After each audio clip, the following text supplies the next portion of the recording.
go for buddy checks. You'll hear this throughout today's spacewalk, and this is a way to get eyes on each individual crew member and check out their tethers and make sure everything is configured in a way that is expected, nothing is tangled up, as well as complete a glove check to inspect the gloves, make sure everything looks as expected on the gloves, there's no rips or tears, as well as a HAP check. The HAP is the helmet absorption pad and is installed inside the spacesuit's helmet as a precautionary measure in case there were to be any water or liquid that would leak out inside of the helmet, so the crew does a check to make sure that that HAP is dry from time to time. All right, that's both lights on all. Okay, I'm looking at your HECA, and I see a good green light. I see both your helmet lights are on and your visor is down. I see 1, 2, 3 tabs up.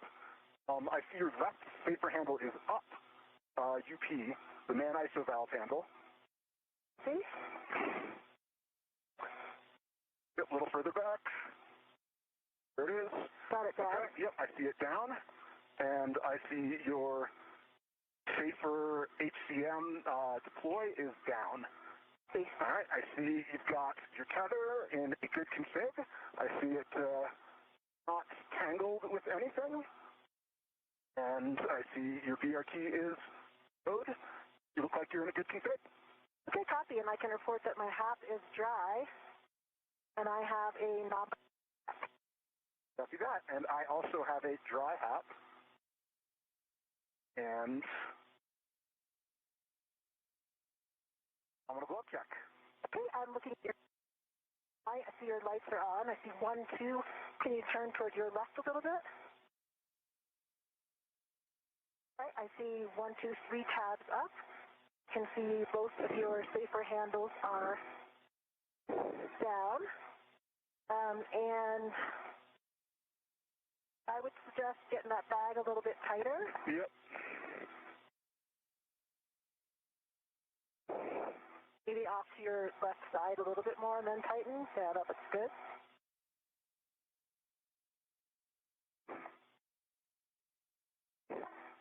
Copy. Okay, I see your tether looks like it's in a good config. And I think that completes a good buddy check for you. Copy, good buddy check. Houston copies good buddy checks. Great job, you two. With that, we are ready to start our translations. So, Chris, you will be translating to the forward edge of ESP2 via the starboard side. And Jess, you are headed up to the port CETA cart.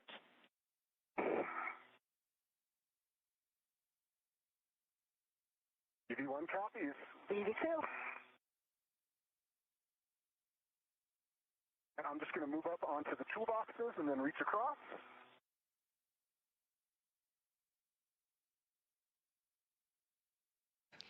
And with good buddy checks, the crew is now going to translate or begin to make their way to the work site for today. The work site is fairly close to the airlock, so they don't have too far to go. During today's spacewalk, you'll be able to tell our crew members apart by the stripes on their spacesuits. Across. So NASA astronaut Chris Williams will be wearing the suit with red stripes, and NASA astronaut Jessica Meir will be wearing the unmarked spacesuit. You are 10 minutes up, and Jess, a caution for you: avoid inadvertent contact with the deployed cable.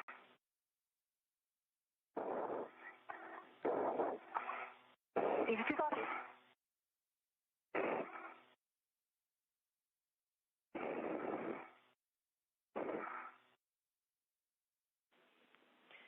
Chris, on this translation, we suggest that you weave your safety tether as required on along the starboard side of ESP2. V1 copies.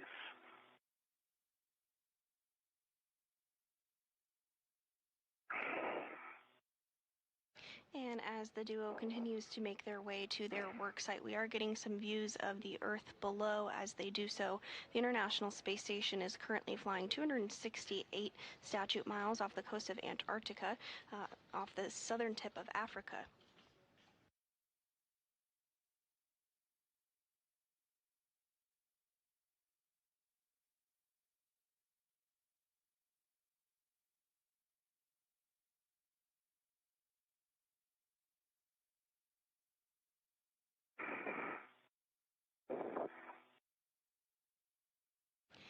The International Space Station orbits the Earth every 90 minutes, and you can actually view it fly overhead. If you're interested in seeing where the International Space Station flies overhead near you, you can check out nasa.gov/spot-the-station or check out our app. You can see when the space station will be flying overhead and go outside and take a look for yourself.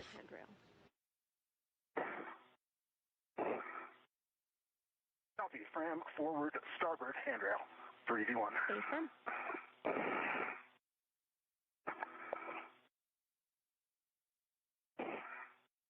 Steady, I'm at the port Utica. I see my APFR. Excellent. We see you there. That's the APFR in WIF 3. We'll have you retrieve it, stow it on your BRT.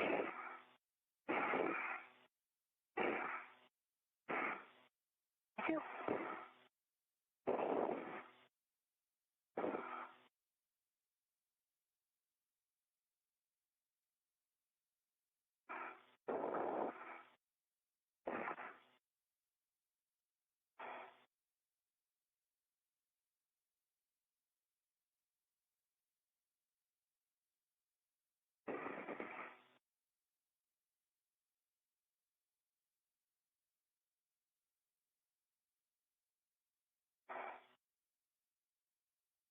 EV1 has attached the arch hook of the AET external to that crew lock bag to the forward starboard Fram handrail.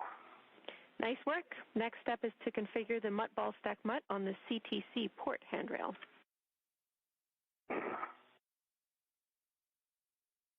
that.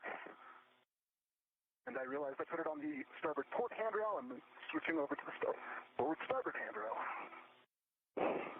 Houston copies.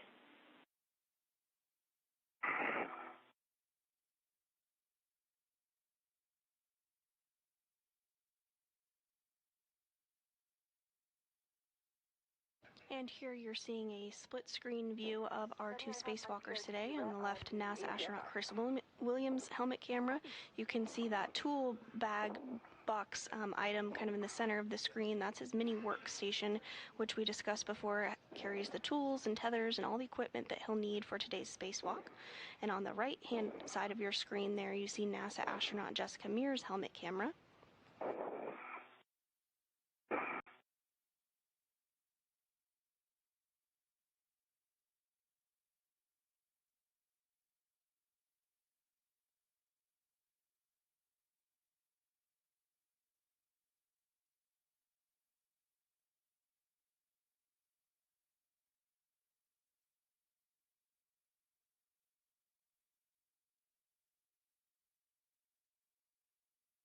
I've got the APFR on my BRT. Copy, Jess. You can translate down to ESP2 via the lab strut and the gap spanner. We'll take a double press of the port Cedar brake release and poor man's fair lead on the lab.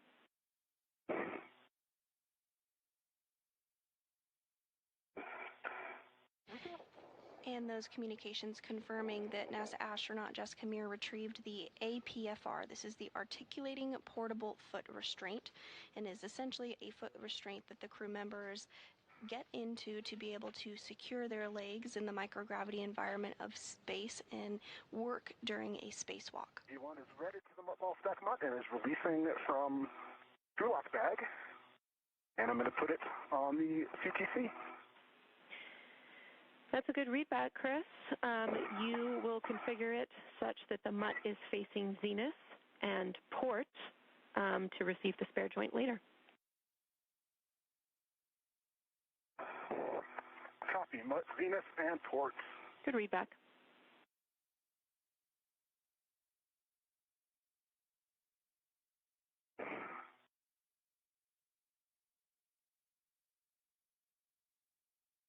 Okay, MUT ball stack MUT is locked, facing zenith and port. Looks great. Thanks, Chris.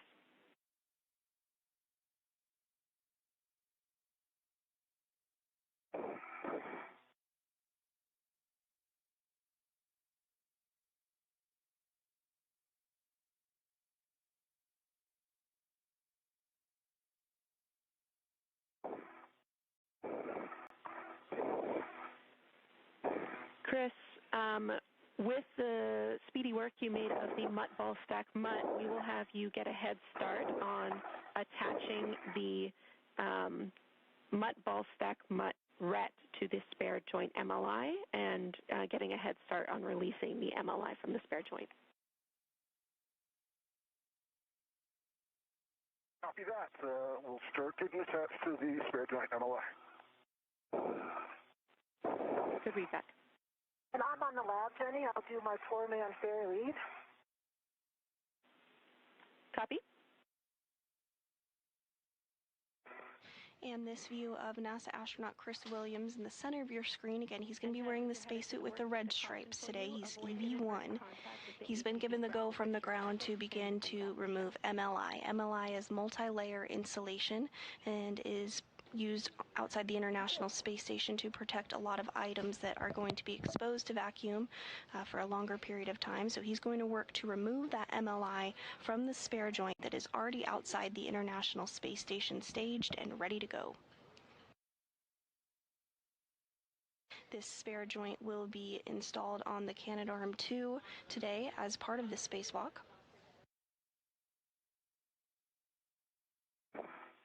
20 seconds to a short handover. Copy.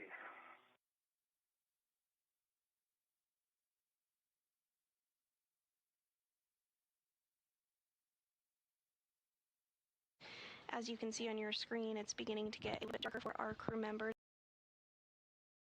The space station orbits the Earth every 90 minutes, so the crew sees a sunrise and a sunset every 45 minutes.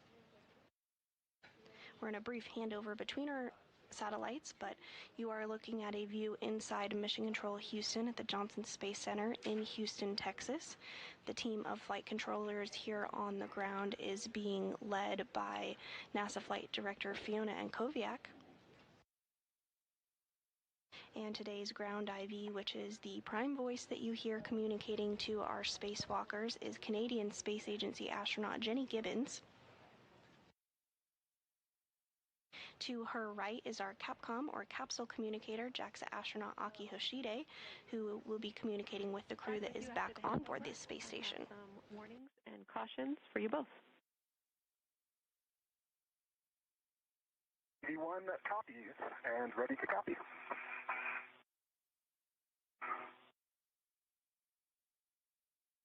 V2. All right, avoid electrical connectors, grounding tabs, and sensitive interfaces on the temp stow and primary FSE rings, and sensitive areas on the joints SLE and CLA. We're also coming up on our EDF work, so avoid pulling too hard on the EDF lanyards and side-loading the EDFs.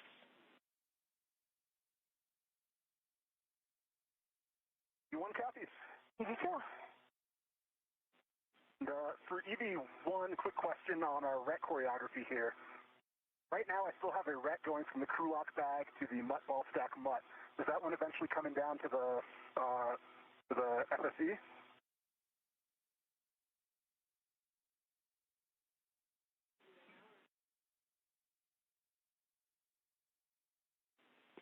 A-firm, you can put that RET on the FSE. Okay, in work. Jenny, I see my 4-man fair lead does seem to be staying in place.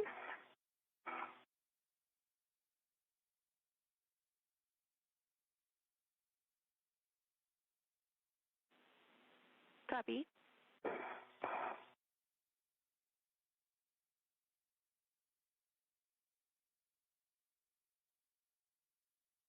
All right, Jessica, I see you coming down with your APFR. You're looking in a good configuration. V2. See where it sits.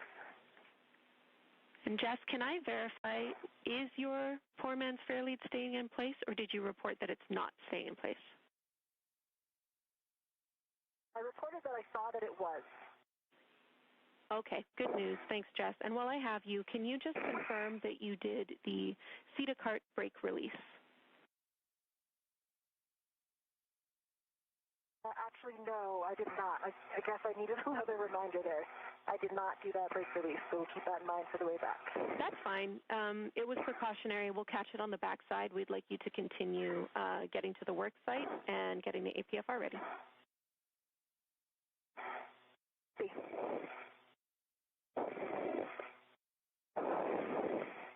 And on the left hand of your screen there, you are seeing NASA astronaut Chris Williams' helmet cam as he removes that MLI multi-layer insulation from the spare joint that is staged and ready to go outside the International Space Station. Meanwhile, NASA astronaut Jessica Meir is continuing to make her way to today's work site and get her articulating portable foot restraint installed. I think I might need to go around to the other side to get the Velcro on the back of it. Okay, copy. It is attached to, they have a ret going to the D-ring on an adjustable from the ball stack mutt. One end of that adjustable is attached to the tether point on that. Copy. And Jenny, I'm going to put this at a clocking of 3. Affirm, clocking of 3. Would you like your additional settings? Not quite yet. Okay, copy. I can confirm clocking of 3. And nice work, Chris. You can translate around ESP2 to the aft side of the spare joint. Copy. Heading around to the aft side.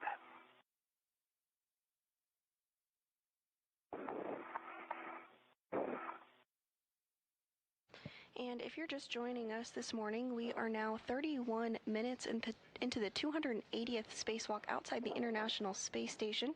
NASA astronauts Chris Williams and Jessica Meir are working to translate to their work sites in preparation of swapping out a failed wrist joint on the Canadarm2. And install of the APFR.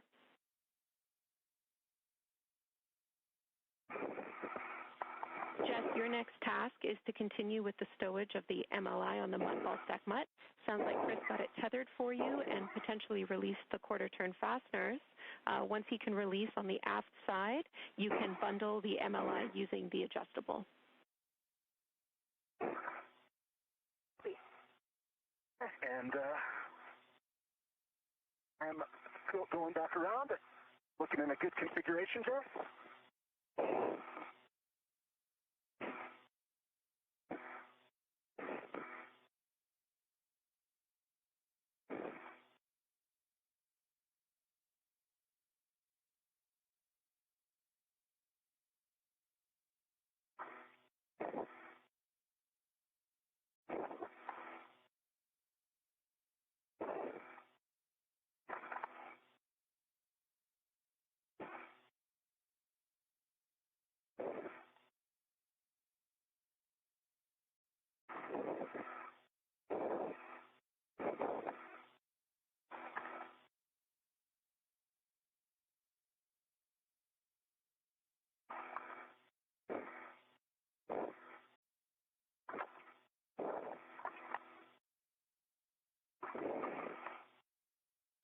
At this time, the work site is successfully set up and prepared for today's spacewalk.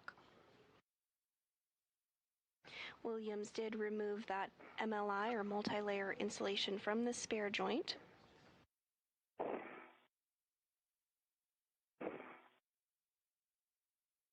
Next up, our spacewalking duo will work together to utilize the pistol grip tool, or PGT, to remove bolts on the spare joint fasteners. And this spare wrist joint will then be temporarily stowed while the duo makes its way over to the Canadarm2 and does some work on the end effector. And Chris, we also see you getting in position to assist with that MLI, and then you'll be positioning for the joint drive bolt. Copy.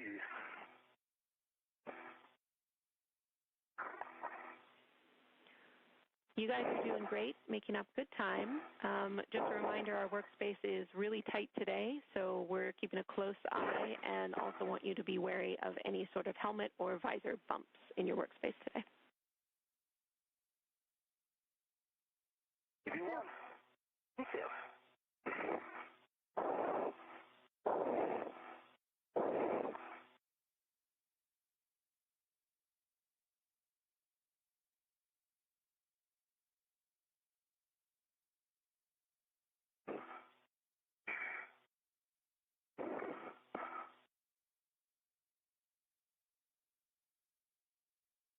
Okay, EV1 on the aft side.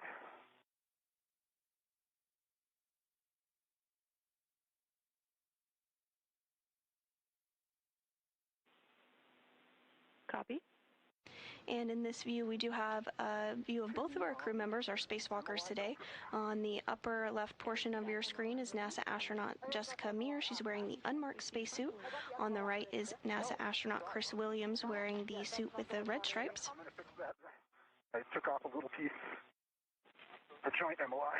Copy. It's hard when we make everything the same color. Yep.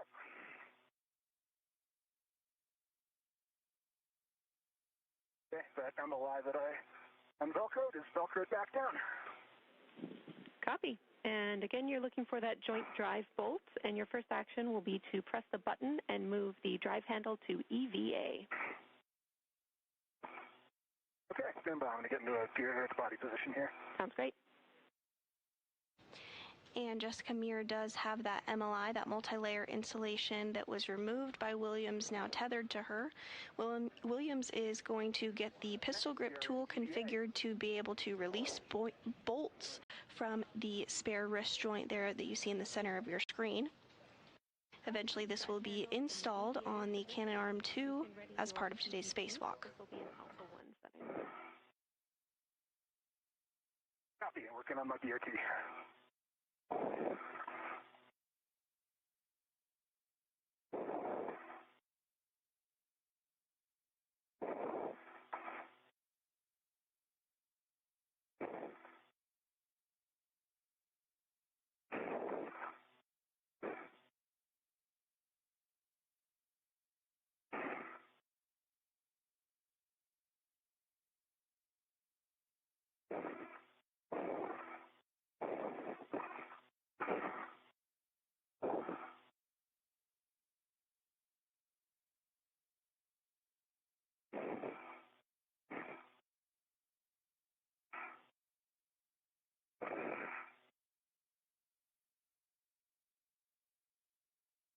I have the MLI bundled. Nice work. That looks great to us, Jess. You can tend it above the CTC and take the square scoop from the mutt ball stack mutt. You'll be installing that on the spare joint, handle pointed aft, and you can leave the mutt jaws open. Copy. That's not bundled quite as well as I would like, but I think it is out of the way. I think we can leave it where it is for now.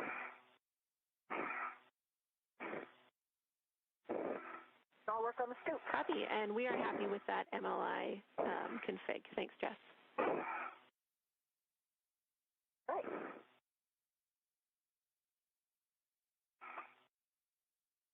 Okay, I've got a BRT down and rigidized, and I'm working my PGT. Copy. Let me know when you're ready for settings. Go.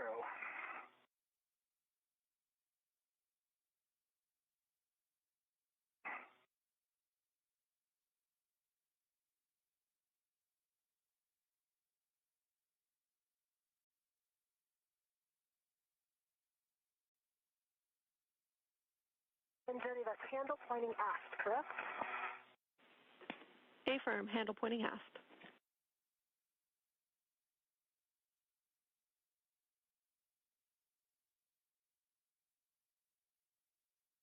You may have heard the acronym BRT. That stands for Body Restraint Tether, and that is a way in which the crew members attach themselves to the International Space Station. The crew have a variety of different hooks and fasteners and tethers that they use to make sure that they are always securely attached to the space station or equipment aboard it. Display is reset.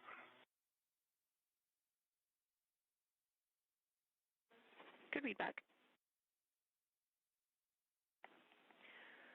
All right, Chris, we are ready for you to drive this joint drive bolt. This will be 225 turns. We will back you up with timing from the ground. It'll be about 4.5 minutes. Let us know when you start. Copy that. I am ready to start turns. Jessica, I'm starting turns now. Okay, copy.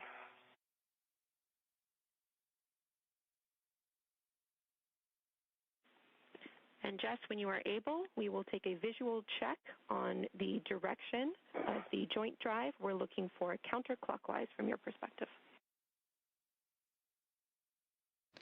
And this view from NASA astronaut Chris Williams' helmet cam as he utilizes the pistol grip tool to release those bolts on the spare joint on the International Space Station that will be installed on the Canadarm2.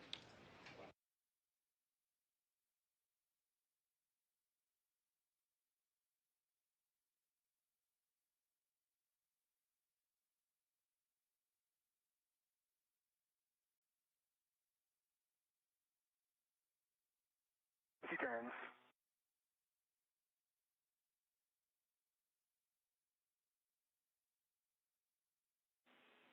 And from our external cameras, we are actually able to verify good motion. So Jess, we no longer need that check from you, and we are comfortable waiting for the scoop install until after the bolt if needed. Okay, yeah, I can confirm that motion right now as well, moving counterclockwise from my perspective. Excellent. I am going to pause with the scoop because I don't have anywhere to put my right hand, and it would basically, my right hand would be near the mechanism that's turning, so I'm going to wait with the scoop. That sounds great to us, Jess. We're learning a lot about this work site today, so no problem.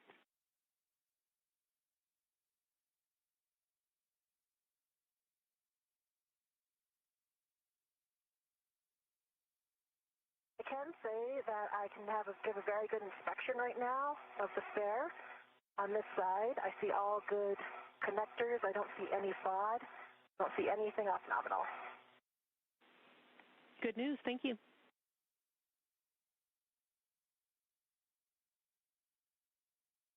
Turning much more slowly than I anticipated.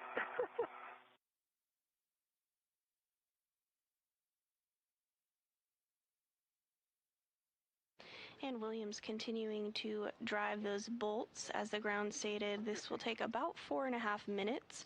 Doesn't always take this long to drive bolts during spacewalks, but this is a particularly long bolt.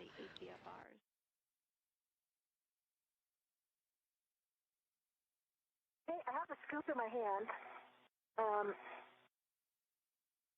Let's see if I can stow that somewhere.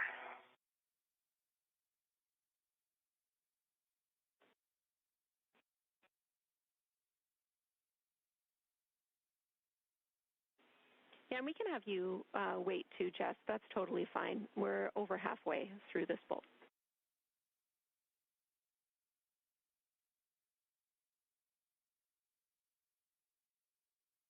Okay.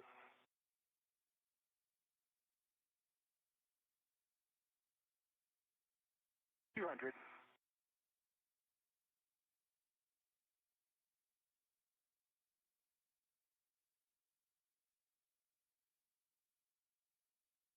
Firm 225.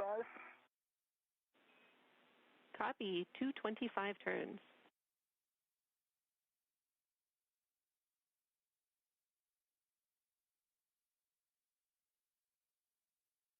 All right, we got 225 turns. Copy. Good turn count. Thanks so much, Chris. You can stow the PGT. And I can read it. I can see, wow, Chris. I can report negative 69 degrees on the dial. Looks exactly right. Great news. Wonderful eyesight. We love it. And Chris, I have the scoop in my hand, and maybe we can work together to put it on this side because I don't have anything to hold on to. Yep. Stand by with one. Let me just volunteer put this joint drive bolt back to motor before I forget. Copy. A-firm, that is your next step. Back to motor. Joint drive is in motor, and the button's popped up.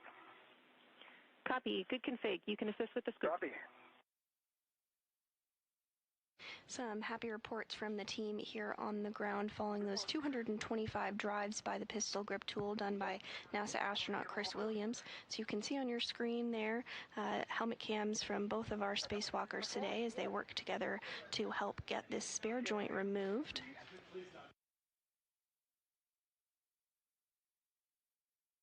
I think it should be a lot easier from that side. That's the correct orientation. And I will start looking at the ATFR. So Jenny, first I'm going to move Chris's from 5 to 4.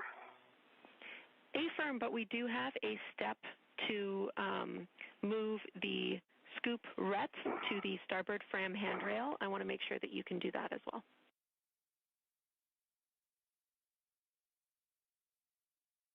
Okay, copy.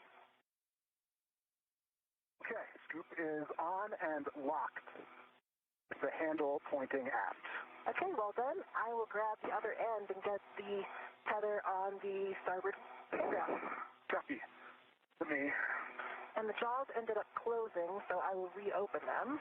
Copy. I'm release the ret from the scoop. Oh, no, these are ret. Firm. Okay, I'm going to release this end. Sorry, yep. Yes, this is the intent of this is that it is the tether for the spare once we remove it, so we are just tethering it to the fram.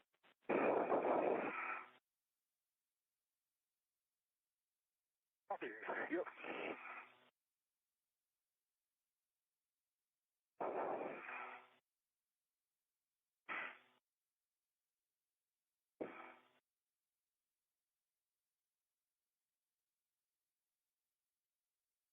Okay, it is tethered to the fram handrail. I think one of the things we might want to consider is, well, I guess the crew lock bag will be gone. Having the crew lock bag right here has made it a little bit more difficult. Yeah. But I think it's gone when we're back here. I concur with that. It is kind of in the way, but yeah. All right, Houston copies all. We concur. It should be out of the way soon. I'm going to check on this mutt because...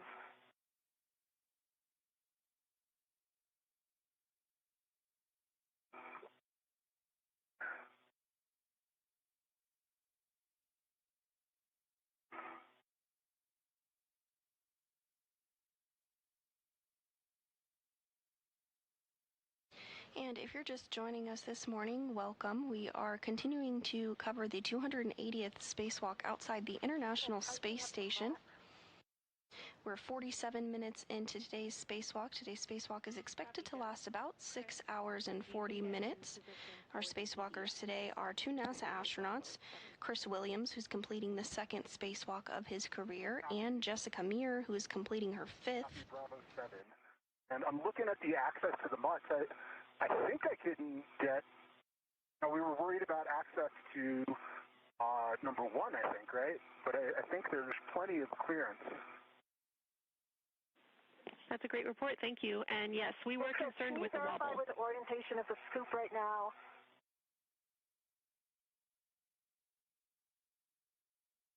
Yeah, I might need to do a different body position. I'm sorry, go ahead, Jess. For the jaws of the butt. So look, is this the orientation you were expecting? Stand by.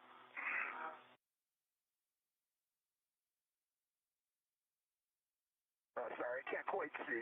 Yeah, I think this makes sense for how the scoop is. This is going to be able to attach to the scoop handle. The only problem is you might want to put the ret on the other side of the scoop. So take a look.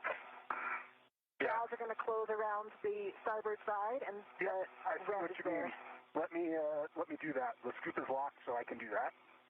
Concur? Concur. Houston, following along.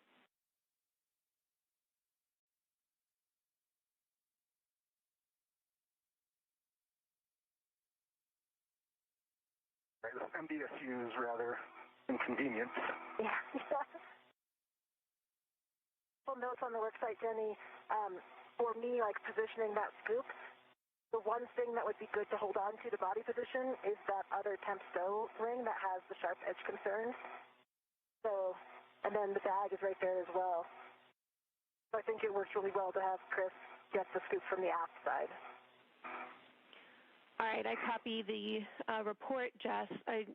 We do believe you could hold on to the edge of that spare ring, just not the grounding tabs. Those are the sharp edge concerns. locations. Okay, copy, that's good to know. And I can see those grabbing tabs. Copy. And the main task of today's spacewalk is to replace joint number 5 of the wrist joint on the Canadarm2, which malfunctioned during May 27th normal operations. An elevated motor current was experienced and the arm did not move as expected. There is a spare joint on board the International Space Station that Meir and Williams are working to release as we speak that will be installed into the Canadarm2 today.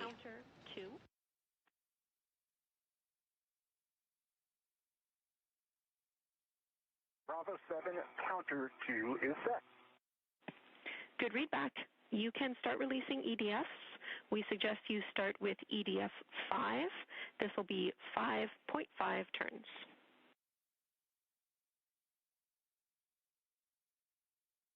Copy, EDF 5, 5.5 turns. I see it, and I'm briefing and getting that in work. Copy.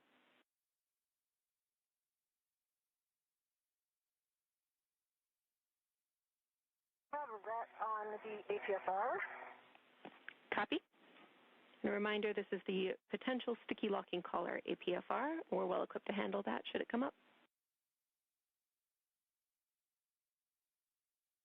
And Williams now going to use the pistol grip tool in order to further release the spare joint on board the space station. Great news. Thanks, Jess. I am starting turns on EDF 5. Copy.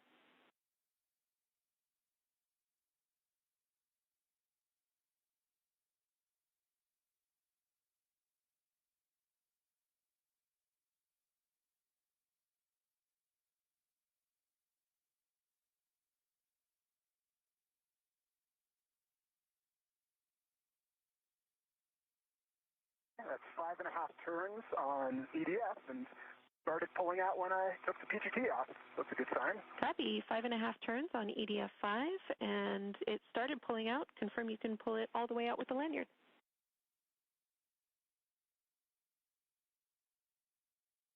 Gonna work. Lanyard's a little bit twisted. Let me see if I can get my hand in there. EDF 5 is fully extracted. All of the retaining tethers are good. Looks like the bolt at the top did come a little bit loose, though. Okay, we copy, and it does look like it's popped out to us, so that's a good config. Yep.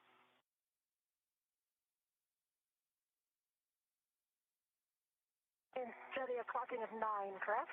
And with that first fastener successfully removed, Williams is now going to work on removing the remaining 5 on the spare joint. Is the stickiness of... Oh, I think 1. Go ahead, Jess. The EDF 6. Up. I have a black on black and a good pull test, but I'm not passing the phone port twist.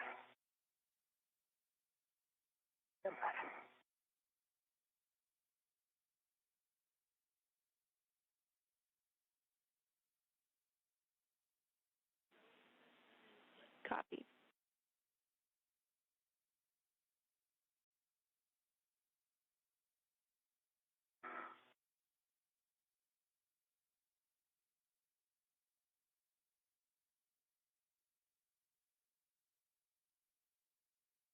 I'm starting turns on EDF 6.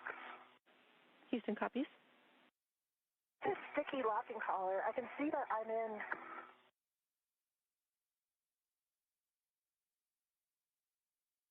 I think what's happening is it's not going to black on black. All right, we copy. And now that I'm in the whiff, it's not running all the way to...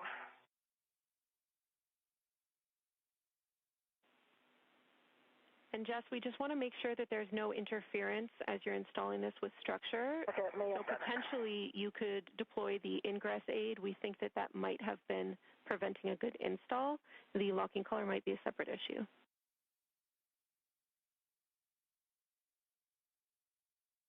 I'm watching the ingress aid. I can see it's coming close to ESP2, but it's not impacting. And I actually got it now. I have black on black, caulking of 9, and a good pull twist test. Okay, excellent. Your other settings are Fox Fox Charlie 6.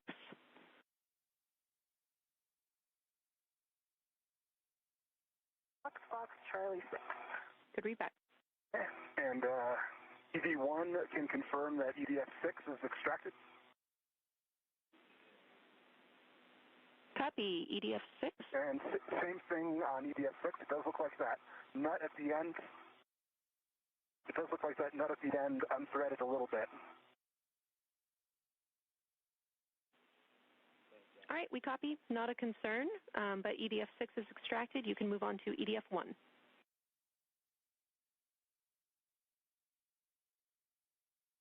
Copy, EDF1 in order.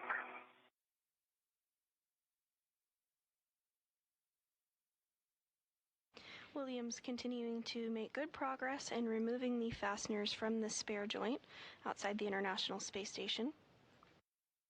And Jenny, I've increased my cooling to 7 for the time being. So I think with this one, I know that we thought it had the collar. I think it's actually the pitch knob, my old nemesis, that is very sticky. You can see that it is is locked. Now I can push it in, but I'm unable to turn it. Oh, wait, there it goes. It's turning. We copy.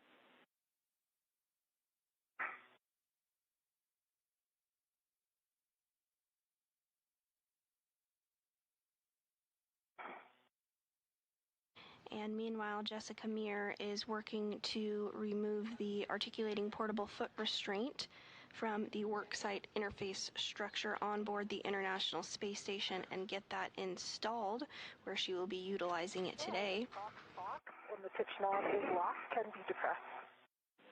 Let's see, that was Charlie and 6, correct? Affirm, Fox Fox Charlie 6, and copy, good check on the pitch knob. And we're starting to come up into a sun pass of the International Space Station, which orbits the Earth every 90 minutes.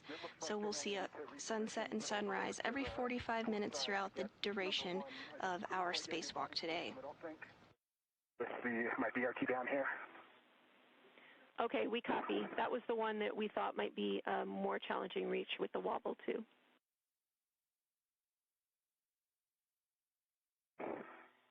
Yeah, if you have the shorter one, I think it would have been doable.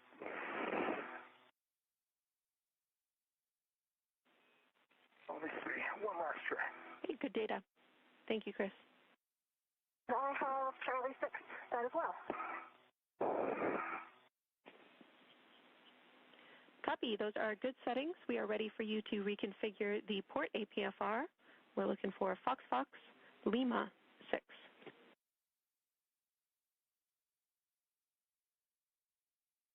Copy.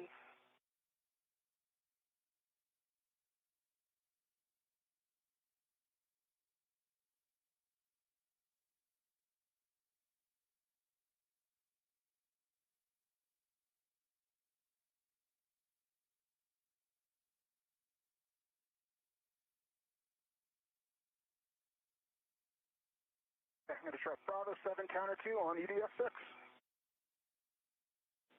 Good settings. For 1, sorry. And that should be EDF1, Affirm.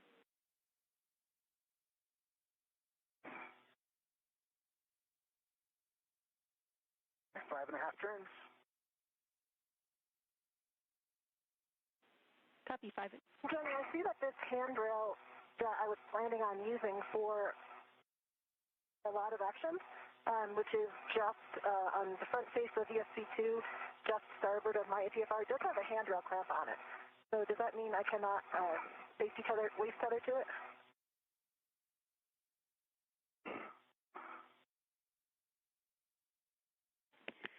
Good question, Jess. You can use that as a local tether point. Obviously, we don't want that to be your prime load path, but it's legal for a local.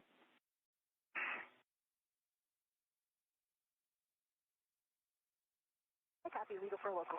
And also for DIT. Affirm.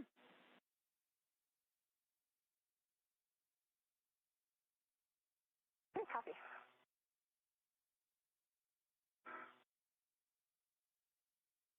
Okay, Jenny, I've got those 3 EDFs, 6, 5, and 1 released and pulled out. Copy. 6, 5, and 1 released and pulled out.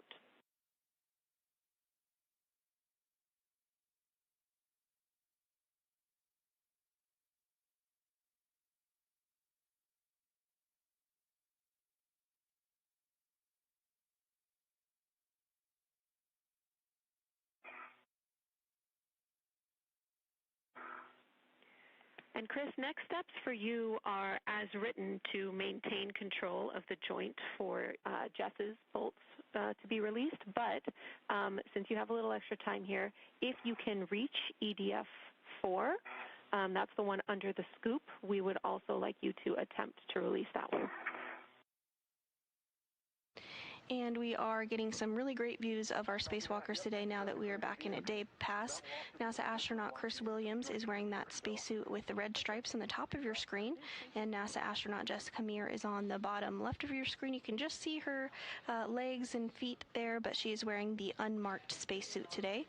In the center of your screen is the spare joint that our duo is working to remove from its temporary stowage location and get it in a configuration to eventually be able to install later today on the Canadarm2.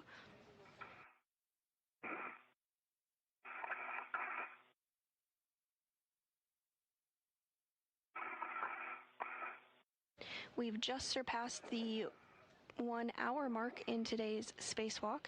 The crew is continuing to make good progress and is running about 20 minutes or so ahead of the timeline.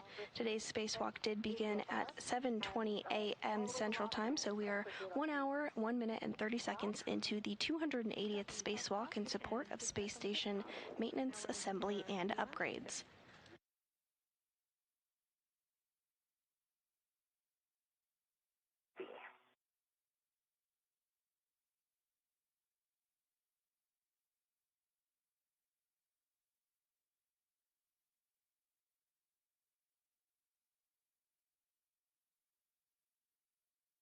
Five and a half turns on DF4.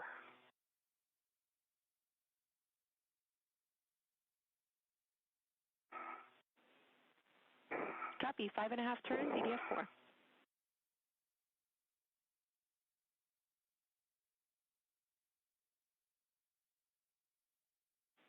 I see you stowing your PGT, Chris. We'll also take a confirmation that the lanyard can be pulled out.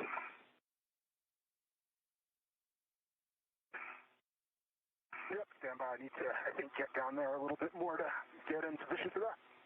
Copy.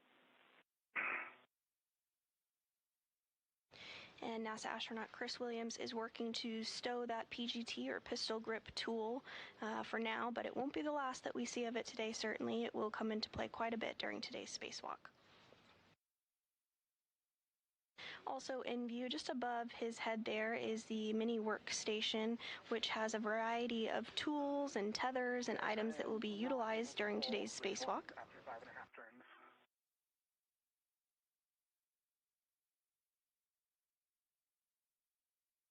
Came out a little bit, but not the whole way.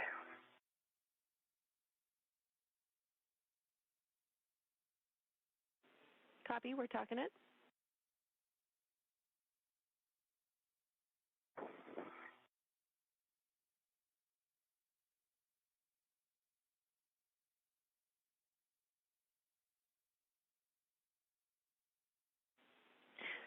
Chris, we would like you to try jiggling this EDF as you're pulling it out.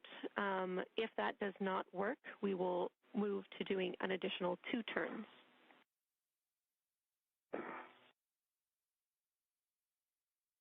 Copy. Let me, if I can get a better position here.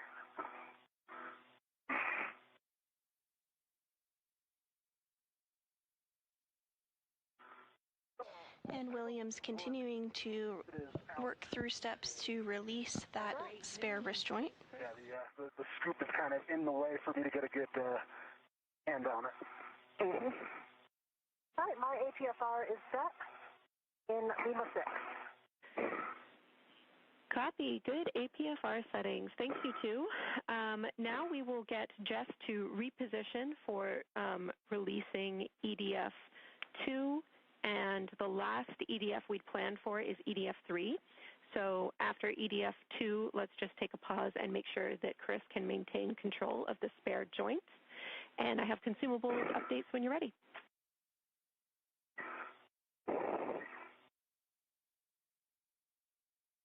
Yeah, EV1 copies all and ready. EV2 copies, just one point. I'm in a good position right now for Bolt 2. Since it's more port, I think I'm going to need to stay here more port, which means after the bolt, Chris, I could reposition a little bit to help you guide it in. Copy. That make sense to you? Does. I can, yeah. And Houston's fine with that plan.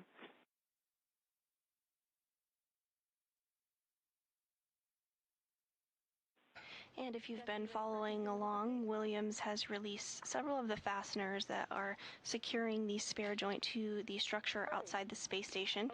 And now Jessica Meir is going to work to release the remaining fasteners. You're both doing a great job. The limiting consumable is EV1 MEDOX at 7 hours, and you're around 20 minutes ahead of the timeline. But I think a lot of the dev you guys have done in the past hour will really pay dividends for the rest of the EVA. Great work.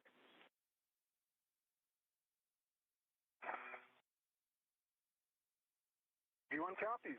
EV2.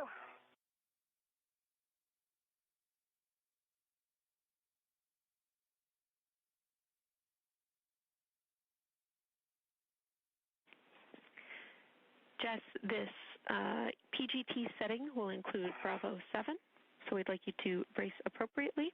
Let me know when you're ready for those settings.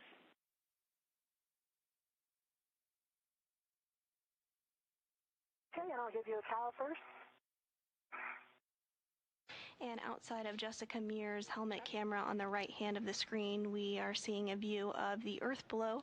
The International Space Station orbits the Earth every single 90 minutes and is currently beginning a pass into the United States. It's just flying over the Pacific Ocean now, but soon will be passing along the coast of Olympia, Washington, and will be flying over the entire United States, essentially, including directly over Houston, Texas, here in just a couple of minutes. We'll let you know when we're overhead in Houston, but as of right now, the International Space Station is just currently over Olympia, Washington, and so here shortly, just a couple minutes from now, it will be over Houston. That's how fast the space station flies, 17,500 miles per hour. If you want to see when you can spot the International Space Station flying overhead, you can check out our app, Spot the Station, as well as our website, and you can enter in your location where you live and see when the International Space Station will fly overhead.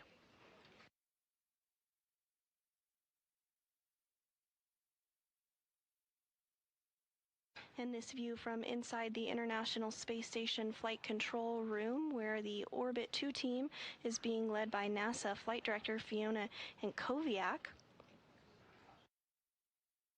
Here in Mission Control Houston, there are a variety of console positions that are staffed to maintain the International Space Station and its systems, including during today's spacewalk. Today's spacewalk is the 280th in support of space station maintenance, assembly, and upgrades. After the handover, and we can confirm Bravo 7, counter 2. Bravo 7, counter 2 is set, and I'm looking for 5.5 turns. Affirm, and we have it down that this is EDF 2. I am on EDF 2. Copy.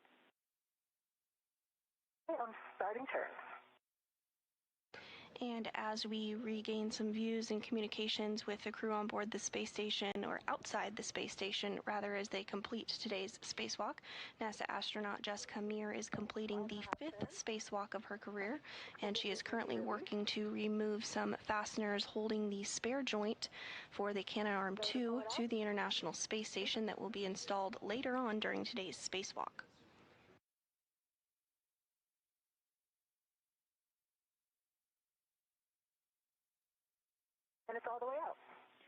We see a great view of that. All right, we have one EDF left. We are tracking that is EDF 3. So we would like Chris to maintain control of the spare joint and give Jess a go to release EDF 3 when she is in position. Let me know when you're ready for one caution. Chris is ready, and I have a hand on the scoop. I have control. So I'm going to switch to the other handrail for this. Copy. Houston copies. And this view of NASA astronaut Jessica Meir in the unmarked spacesuit on the lower portion of your screen as she works to remove that final fastener securing the spare joint to the space station. Above her is NASA astronaut Chris Williams in the spacesuit with the red stripes. He's serving as EV1, or extravehicular member 1, and Jessica Meir is serving as EV2 during today's spacewalk. Yeah, exactly. That's my thinking. Yep, I love it.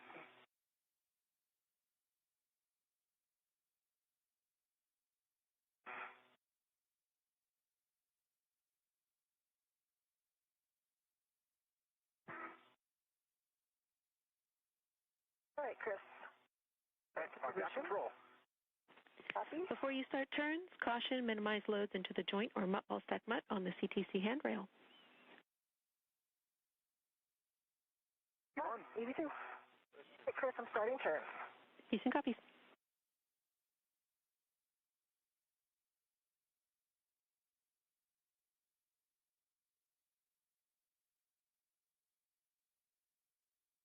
.5 turns. It looks as if it's loose.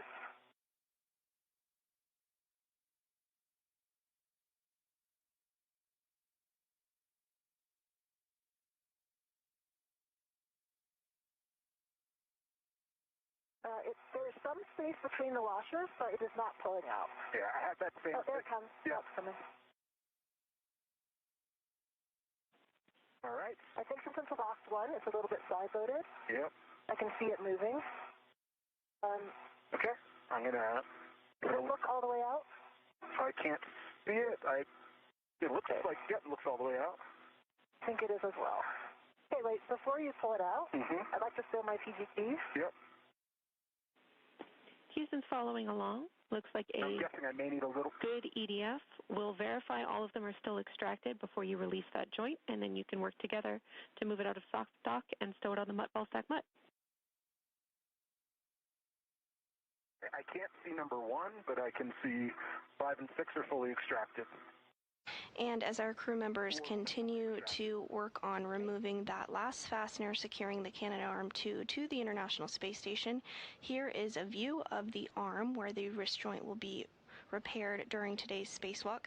As we mentioned, the International Space Station a few minutes ago was entering the United States. It's now currently flying over Amarillo, Texas at 17,500 miles an hour, so getting a view of the state of Texas below the Canadarm2.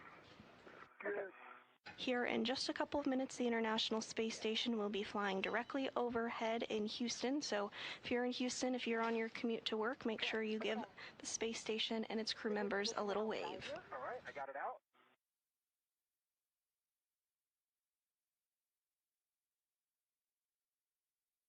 Okay, this rest is kind of in the way. Yeah. No matter what side it's on, it's kind of in the way there. Okay, come on. You can move it a little bit in any direction if you like. Yeah, can you pitch it? So right now it's angled a little bit too far down. Okay. Can you pitch that? Yep, keep going a little bit more. Trying to get it flush in the mutt jaws. And back up. And on your screen here, we can see the spare joint is making its way loose. The crew members are making sure to keep it nice and secure as they do so.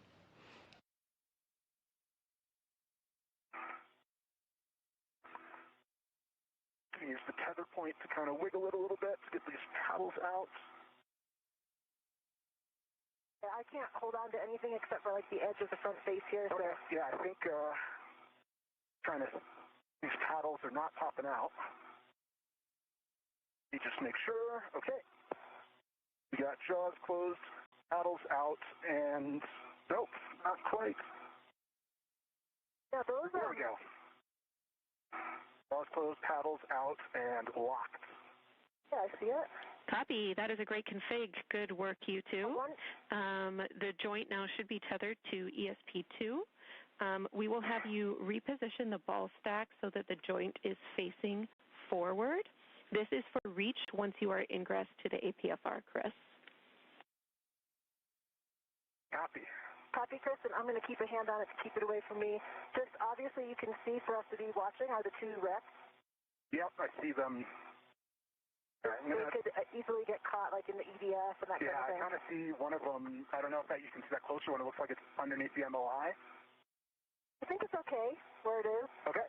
Just to watch, when we get it off. Okay.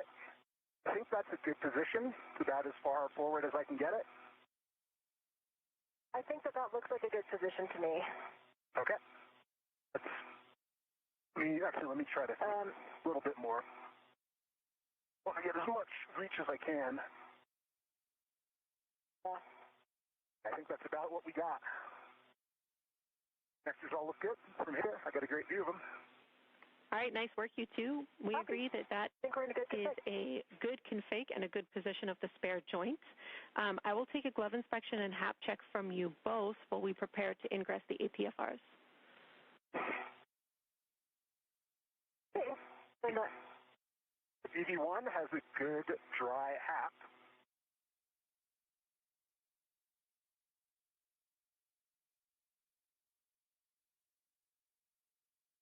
And we do have confirmation that that spare joint was removed and stowed as expected temporarily while the crew continues the procedures in order to remove the old joint and eventually swap it with the spare joint. At this time, the crew is completing those buddy checks, the glove and HAP checks, ensuring that their HAP is dry, their gloves are looking good, all their tethers are as they should be, and their mini workstations have the items that they're tracking in them. Following this, the crew will get into their APFR, or Articulating Portable Foot Restraint, one of which NASA astronaut Jessica Meir removed from another location and brought over to be utilized during the next portion of the spacewalk. The APFR is utilized quite often during spacewalks as it helps provide some traction and hold for the spacewalkers for their legs, of course in the microgravity environment of the International Space Station and the surrounding vicinity. Things float, so it helps to have your feet secured to give you a little bit of traction to be able to complete your work, especially during a spacewalk. Okay, I have my BRT on it. I'll get it on my BRT. Copy, Jess.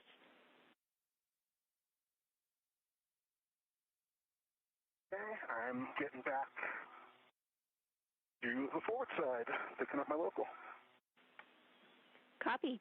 I have cautions for both of you. Let me know when ready. And a great view now of our spacewalking duo and the Canadarm2, which will have that spare joint swapped out on it today. So one at a time, with ingress aids only. No impulse or cyclic loading into the arm, please, and confirm that there is no motion before you do load the arm. The International Space Station is currently flying 260 statute miles over the Caribbean Sea.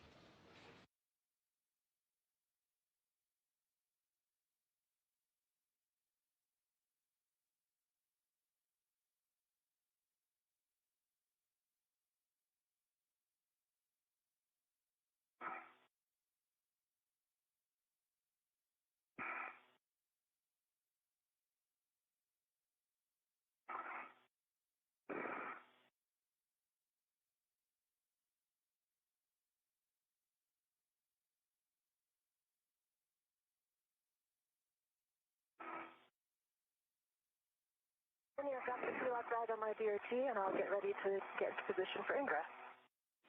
Copy.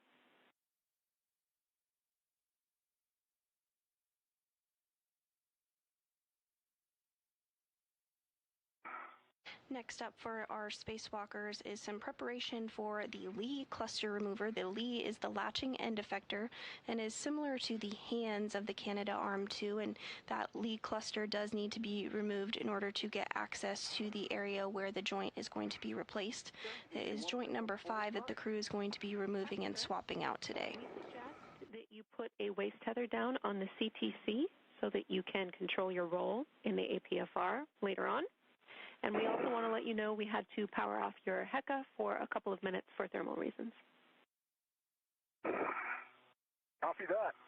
And I'm working on my left waist tether on the CTC. Copy.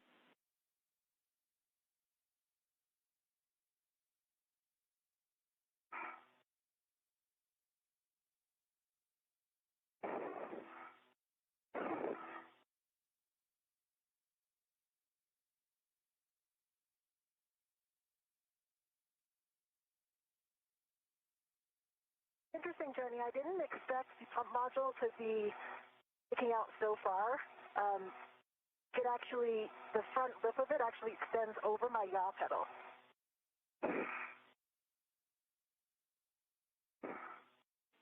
Copy.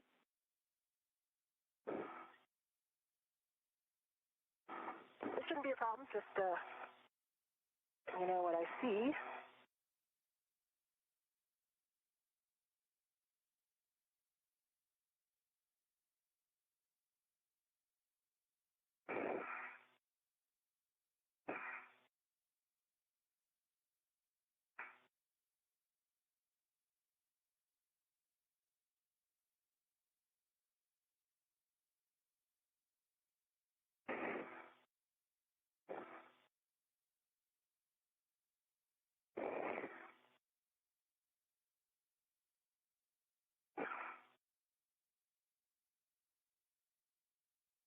And Chris, I'm going to start ingressing. Copy, starting to ingress.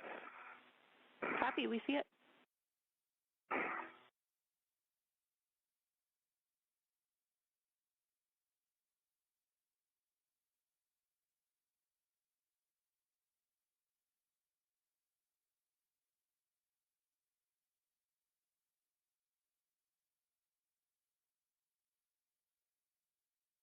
Okay. Right foot's in, heels locked. Looks good. Nice work, Jess. You can verify your ingress 8 is tucked in. Left foot's in, heels locked, and my ingress 8 is set. I gotta watch that. My thought, Chris, Mm-hmm. take a look at this. In this vertical position, I'm not going to be able to get my PGT out right against this MBSU. Oh my gosh, yeah. The pump module, yeah.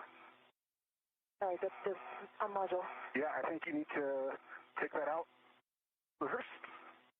Yeah, I will get my right, I'm going to take my right foot out and see if I can lean over enough.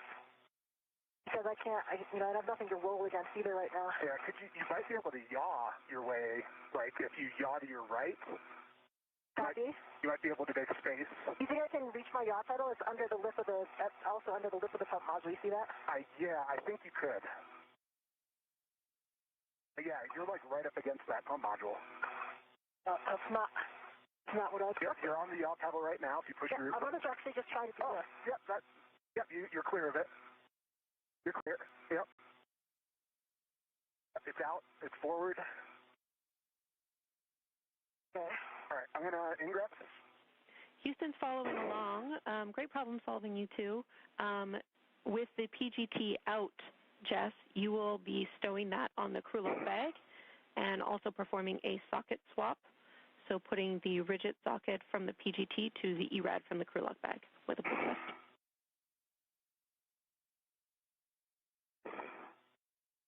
Easy, 2 copies, yeah. So basically what I did, Jenny, I was able to take 1 foot out, lean over, get the PGT in front of me, and now both feet are back in and locked. Nice work.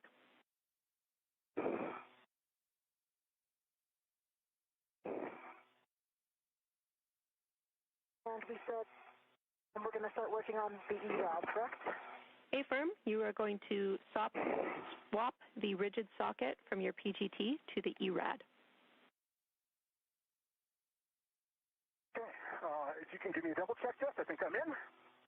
You look in. I can't quite see your heels. Got my heel in. Looks like they're in, yep. All right, I'm in. Good job. Looks great, Chris. Check the ingress aid is Ingress tucked aid in. is tucked. We got the check. Thank you. Ingress aid tucked for ED1. Okay. You can verify your reach to the spare joint.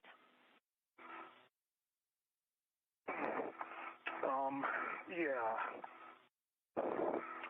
So I can see it. Let me... I can see it too. Let me see. I think I have to...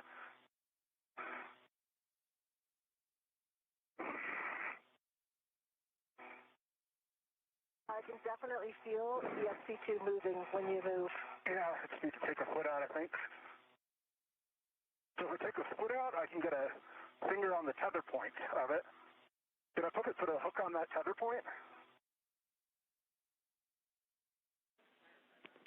Copy. And Chris, you will be rolling your APFR one position closer to vertical, which is Bravo. Right now you're in Charlie, so you're in the forwardmost roll position.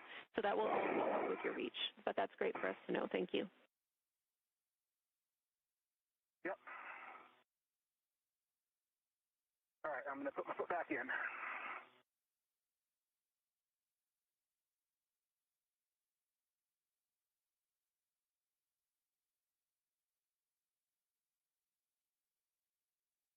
All right, I'm back in and tucked. Copy.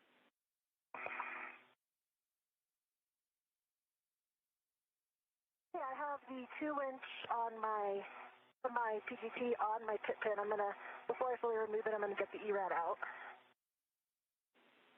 Copy.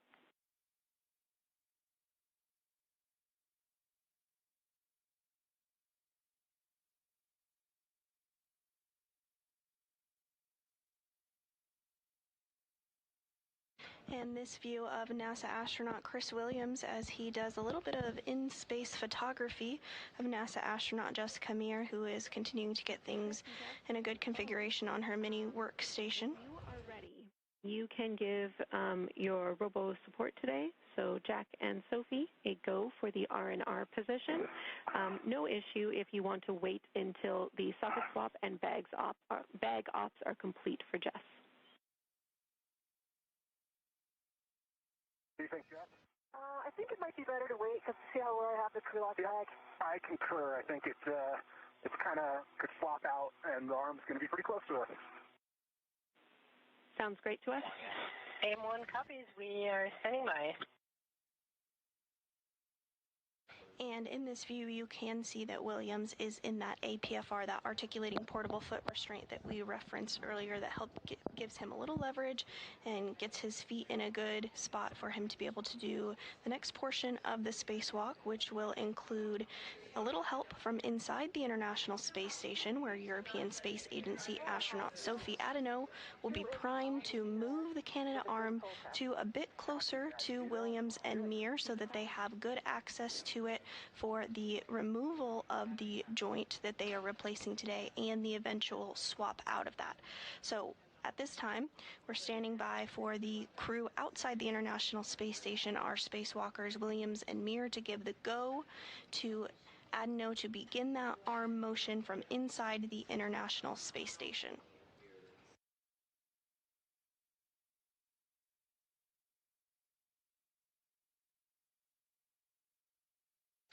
A second of downtime for our crew while they make sure they're in a good config for that. The International Space Station currently flying 260 miles over Brazil. Yeah, do you want to put it on the handle? Exactly. Copy. Good pull test. We'll also have you stow your PGT with the ERAD on the crew lock bag. Let me know if you want words on tethering. Okay, that's right. It's the ret that was on the mutt. Affirm, it is the external small ret. It was on the mutt ball stack mutt. Okay, I don't see... I think we must have taken that off. So when you've deployed the mutt, detach that one. That one was supposed to stay. Okay, Yeah, because right now we have I see one ret is going from the mutt to the, that was supposed to be the one that stayed on the bag.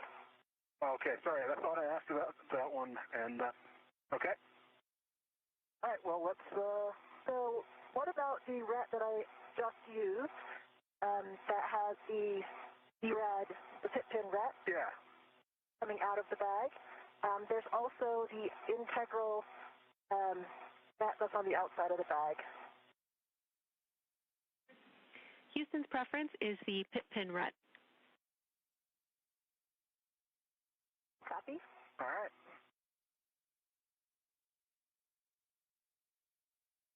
And if you're just joining us this morning, we're continuing to bring you live coverage of the 280th spacewalk outside the International Space Station. We are now 1 hour and 30 minutes into today's spacewalk, where NASA astronauts Jessica Meir and Chris Williams are working to repair and swap out a joint on the Canadarm2. That spare joint that was outside the International Space Station has successfully been removed at this point and has put in a temporary stow location. The crew is now in their articulating portable foot restraints and getting everything set up ahead of the movement of the Canadarm2 from inside the International Space Station that will take place by European Space Agency astronaut Sophie Adeneau.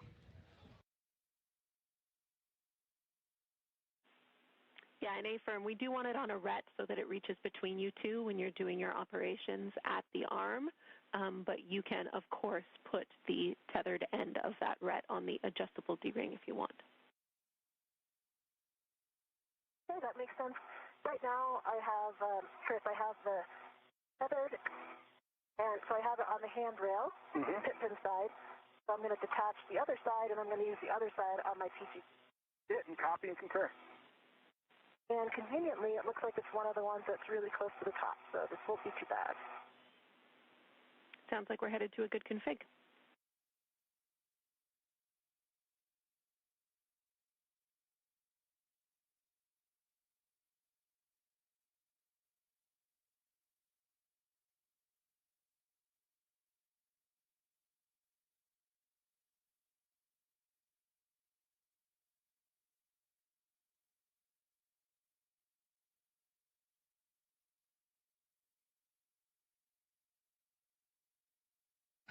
Getting good views from both of the crew members' helmet cams here, respectively, of one another, both in their articulating portable foot restraint. Williams is wearing the spacesuit with the red stripes. You can see him there on the left of your screen, and Jessica Meir is wearing the unmarked spacesuit on the right-hand side of your screen.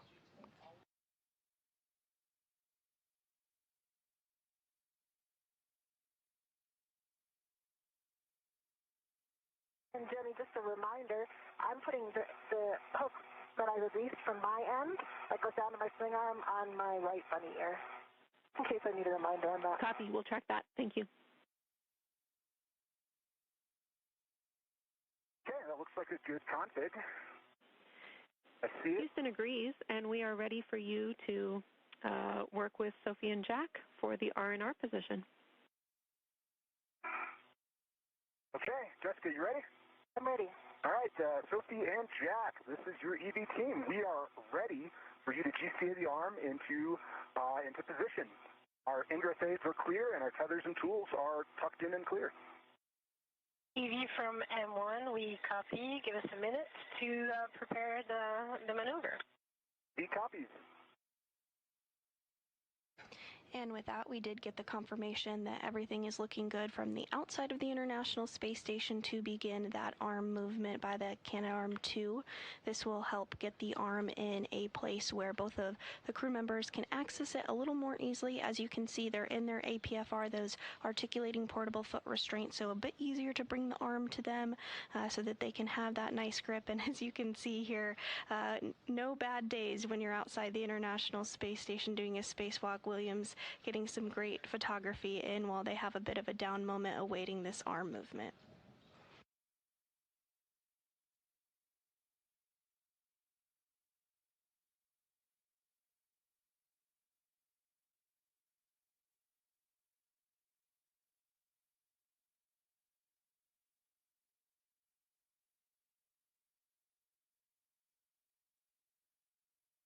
EV from M1, we are ready for the motion of the arm. EV copies. We have good visuals of the arm and good visuals of arm clearance. You are go to start motion. Go to start motion, and we'll let you check the clearance of the tip, please. Yep, just watch your And you can see the Canadarm2 beginning to come a little bit closer there on the top of your screen there. That, again, is being controlled from inside the International Space Station by European Space Agency Sophie Adeneau. NASA astronaut Jack Hathaway is also helping to support those maneuvers. I'm watching the clearance here for the spare joint as well. That might get a little bit close. We're a third of the way. Copy. I have a good view of that.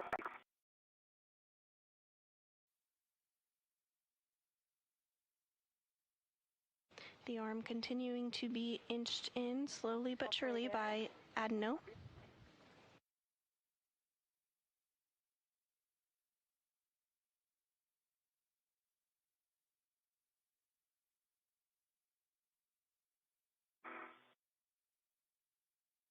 Almost there. Copy. Slowing down. Copy. You have good clearance. Copy.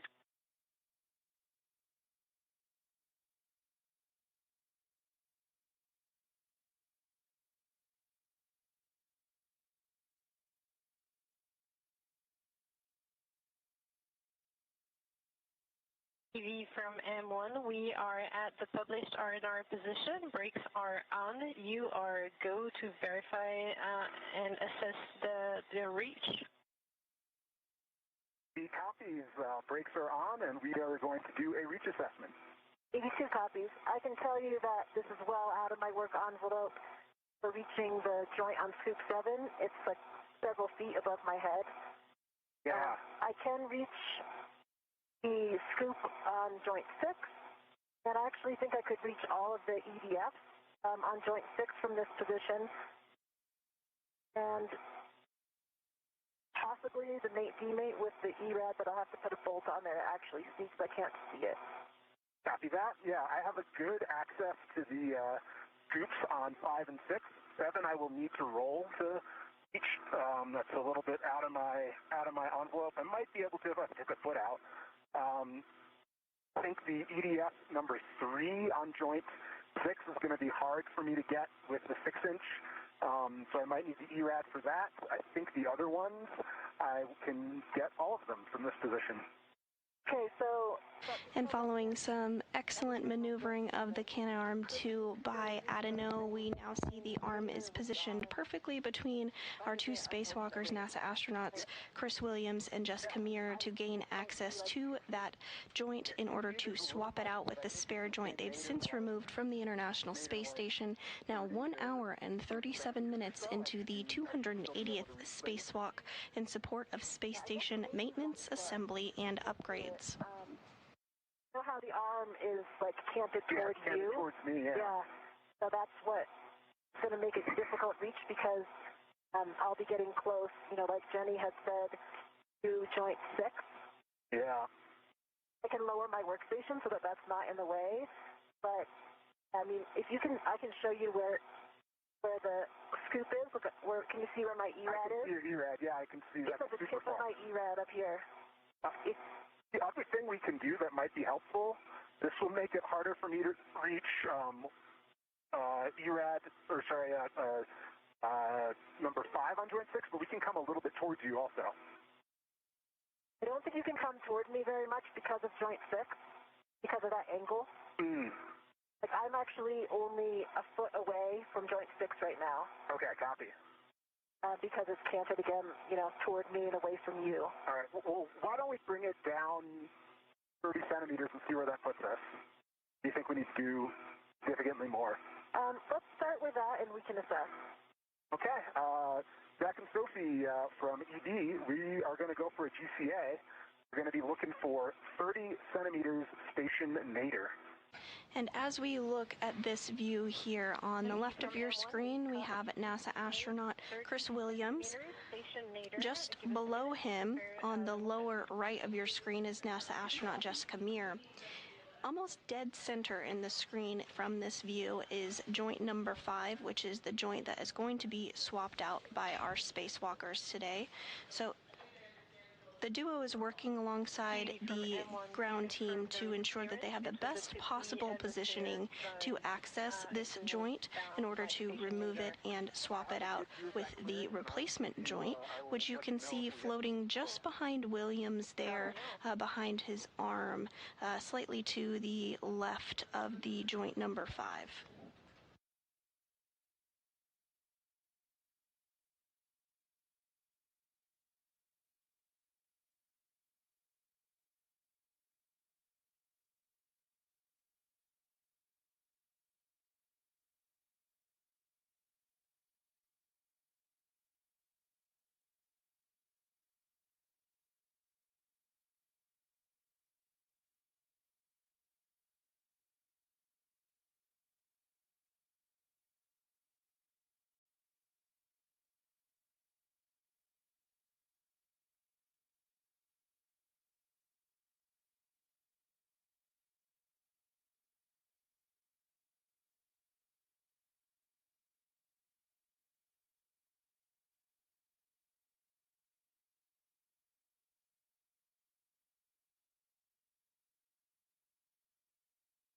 TV from M1, we are ready for the motion. Are you? M1, ready for motion. Go to start motion. Okay, go to start motion. Starting motion. I see motion, and it's good motion. Copy, good motion. And Adeno now moving the cannon arm slightly to better position it for access for the swap out of joint number 5. Ramping out. Copy, ramping out. Still a bit high, but maybe if I take a foot out, I think I might be able to just reach it. Okay. But I also want to make sure, that's what I'm going to be holding on to. Yeah, that you can get a good... So, I'm thinking about how it looks in the pool, and I think it was still further nadir than this. It's going to, of course, start making things more difficult for the EDF and the teammate. TV from M1, we did the motion of 20 centimeters. We could give you a little less than 10 more. Yeah, we can do... you want 10 more, Jessica? Yes. Yep, let's continue 10 more centimeters. Copy, starting motion for 10 more centimeters, station nadir. Copy.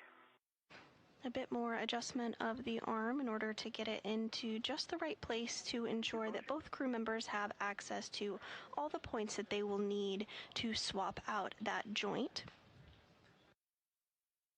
Up there. All right, ramp out. Ramping out. I think that will do it. I'm going to have to, actually try to touch some things here and see how it goes. Yep, I think this will work for me as well. I may need the ERAD for number 6 on joint 5, but we'll see how it goes. Copy. I'm just going to adjust my TCB. Okay. Yep. So we're ready for brakes and to do a reach eval. M1. Copy. Standby 1. So right now we have the brakes on, and we need a couple more steps.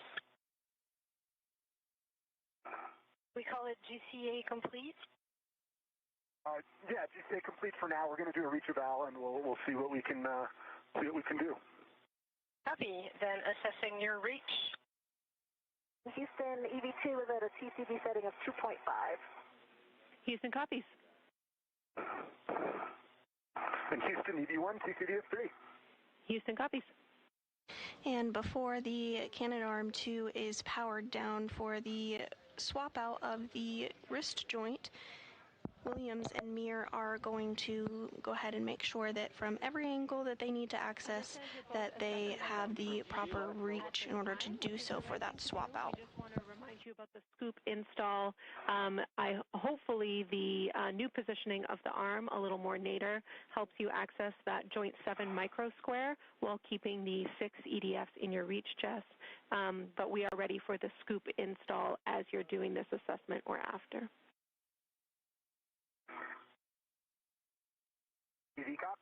And M1, just to confirm, brakes are on. We're good for reach assessment. Yeah, confirmed. Brakes are on, but the arm is not saved. But first, the initial assessment of your reach, yes, you are go. Brakes are on. If he copies. Do you want to go ahead first, Jessica, and get some hands on? Yeah, I can touch EDF1. On joint 6, I'm talking now. I can touch EDF1 and EDF2, and also EDF6. Definitely the limit of my EDF. Okay. And I can get, I can touch the EDFs 5, 4, and 3 on joint 6. And I can touch 2, 1, and 6 on joint 5. And I have a good reach to all of my microsquares. Copy. The joint 7 microsquare is still a little bit out of my reach, but I think I'm going to be able to get to it, especially if I take a foot out. Okay. And mate, demate, I cannot. Can you see it? Yeah, I can not. But if I took a foot out, I might be able to. Because right now, I have no eyes on it. I know where it is, and so I think that with the ERAD, it's going to be around here, right, Chris? Yep, I'm seeing if I can get eyes with my mirror on it. But I am struggling to see it. If you're just joining us this morning, we are 1 hour and 45 minutes into today's spacewalk outside the International Space Station, the 280th in support of space station maintenance, assembly, and upgrades. Thus far, our spacewalkers, NASA astronaut Chris Williams and Jessica Meir, have successfully removed the spare joint from its location on board the International Space Station and have temporarily stowed it. Position. Additionally, the Canadarm2 has been maneuvered into place by European Space Agency astronaut Sophie Adeno from inside the International Space Station. Now, Williams and Meir are working to confirm that they have access to all the proper areas that they will need to begin the removal of the joint that is no longer working as expected, ahead of swapping it out with the new joint. Yeah, I'm not able to see it. It's a little too angled away from me. Okay, is it pointing, do we expect it to be pointing more toward me? It should be, actually, because since the whole joint 6 is canted this way, it should be also. Yeah, I think from the other position, so I think it would be a good idea for me to get the scoops on, and then that was the idea, Jenny, before, but weren't we also going to assess my reach for joint 5? I actually am not that worried about my reach for the EDFs in joint 5. Yeah, Jess, we I think it's going to be are fine, comfortable with the reach assessment that we've heard so far, and we agree that the joint demate bolts will be more accessible for the other position. We would like you to install the scoops now, please. Okay, copy. Thank you.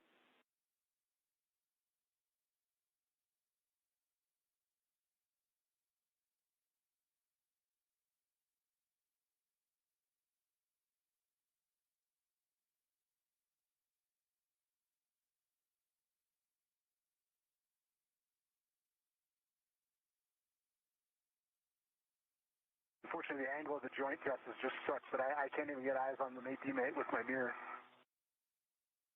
Copy. I can see the mate-demate on joint 5 with my mirror, and I can see the indicator very well. Copy, Chris. Thanks for letting us know.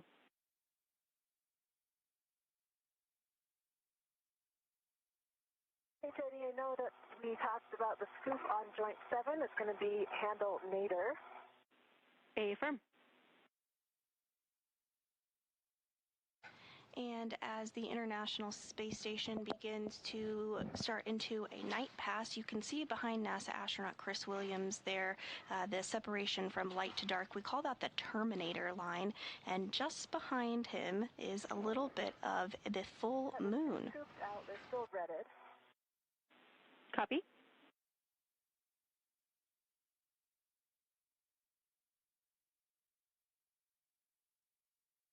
I'm going to put the one on joint 6 first because I think it might help me get the one on joint 7. Okay, that sounds great to us.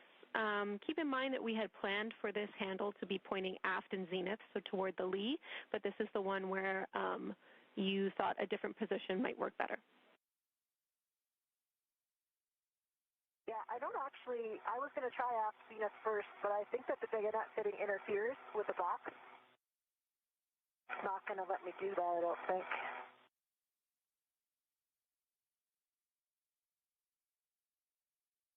Now I have it directly zenith. The bayonet fitting is actually on top of the box. Oh, which part I mean, where the little radiator box is.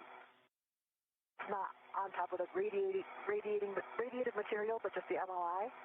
I'm not sure it's going to fully install in this position. Okay, we copy. Yeah, I think that might have the same issue on mine.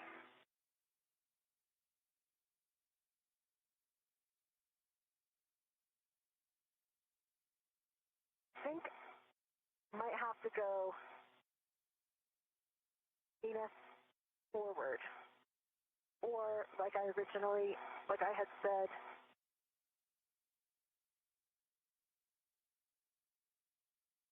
get it back and capture.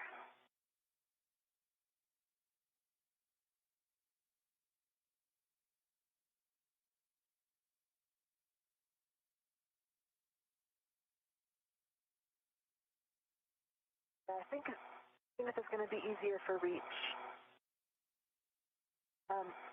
It'll have to be Zenith forward to not interfere.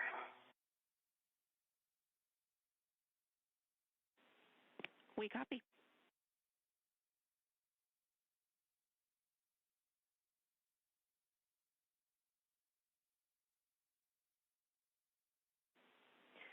And Jess, we are good with that position. If you are, we are 20 seconds from a short handover, and once install on Scoop 6 is complete, you can move to Joint 7, handle nadir. Yeah, I think that it's the best option because of the bayonet fitting. I can't go either directly Zenith or aft Zenith. That is. And you did hear those communications about a handover. That refers to a brief time period where we do not have either communication or visuals or both with the crew members. This happens when we have handover between our satellites, but is typically pretty brief. Here inside the International Space Station Flight Control Room, the team of Orbit 2 flight directors is being led by NASA Flight Director Fiona Ankoviak. Spinning out a little bit purposely because it keeps getting stuck under my T-bar. Me too. I've been having the same issue, so I'm doing the same thing. The ingress aid slightly out.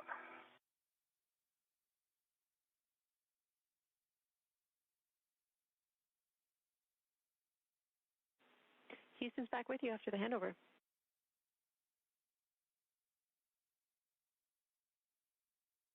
He copies. And there in the center of your screen, there is our ground IV, who is the lead for communicating with our spacewalkers today. You may recognize her voice from the Artemis II mission. That is Canadian Space Agency astronaut Jenny Gibbons, who played a key role during the Artemis II mission and is playing a key role again today during today's spacewalk, the 280th in support of space station maintenance, assembly, and upgrades. We're approaching the 2-hour mark into today's spacewalk. This is the second spacewalk for Williams and the 5th for Meir.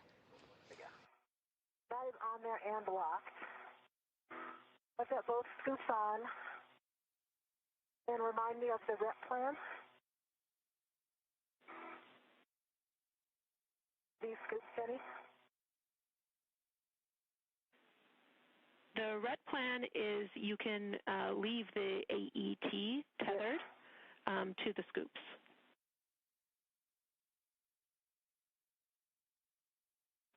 Okay, and I'll remove the RET to the bag. A-firm. You'll be removing the RET to the bag.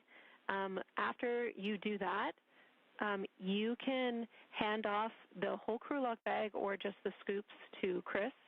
Chris will be installing his scoops and also stowing the crew lock bag on the boom tether point.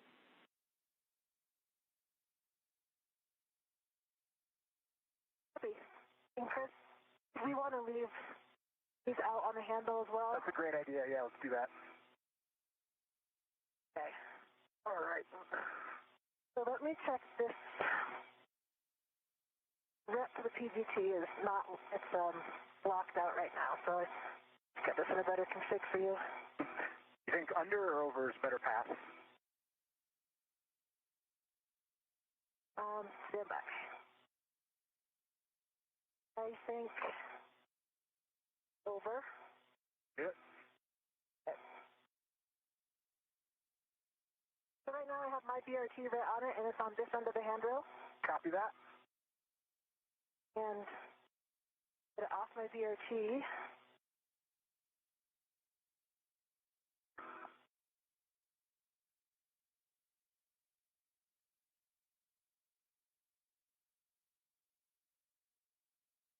Okay, coming over to you. Copy. Wait, stand by one. I still don't have a hand up. Okay, don't pull yet because I have one more hook to remove. Copy.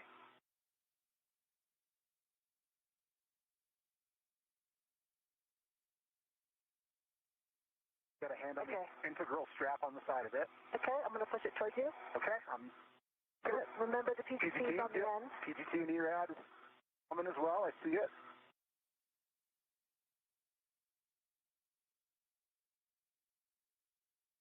And we just had a good view of NASA astronaut Jessica Meir handing over the mini workstation as well as that pistol grip tool that has been utilized throughout today's spacewalk over to NASA astronaut Chris Williams.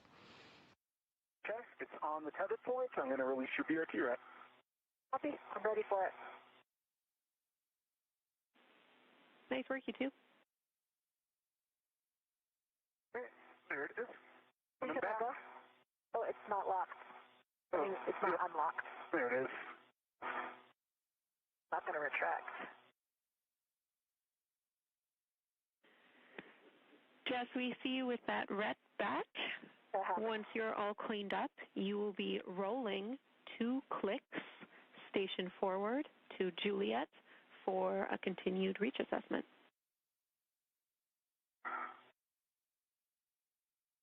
Copy.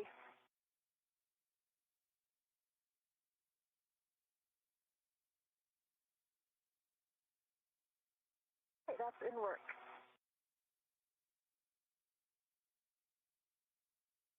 Okay, I see your roll pedal. Foot is on it.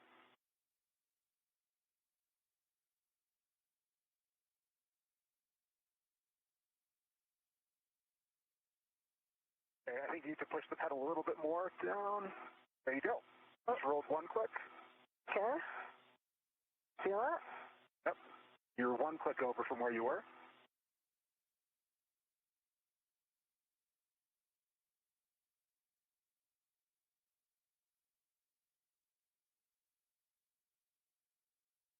So you're over 1 click. I think I moved more that time. Nope. That's just still 1 click from original. Okay. Williams and Meir continuing to verify access to all the areas that they will need in order to remove this joint that is no longer working on the Canadarm2 and replace it with a new joint that was already on board the International Space Station. They've already removed that spare joint and have it in a temporary stowage location while they work to verify this access, and then will remove the joint that is no longer working. Okay. Nice work. This wrist joint malfunctioned during normal Canadarm2 operations on May 27th, and the arm drew elevated motor current and did not move as expected. NASA did work alongside the Canadian Space Agency to understand the issue and determine today's spacewalk would be needed to replace the joint. Copy that. I'll start working on my scoops. The Canadarm2 launched on April 19th, 2001 on Space Shuttle Endeavour and was installed on April 22nd, 2001 by Canadian astronaut Chris Hadfield and NASA astronaut Scott Parazynski. 4 and 5. I can easily touch those. I'm so close. This is not the first time the Canadarm2 has been serviced.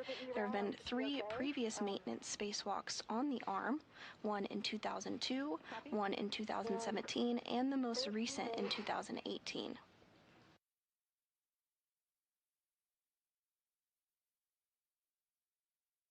Repairs to robotics like the Canadarm2 are normal and expected after more than 25 years of continuous operations, and the system was designed with replaceable components and planned maintenance in mind. Copy that. Keeping that ERAD in position.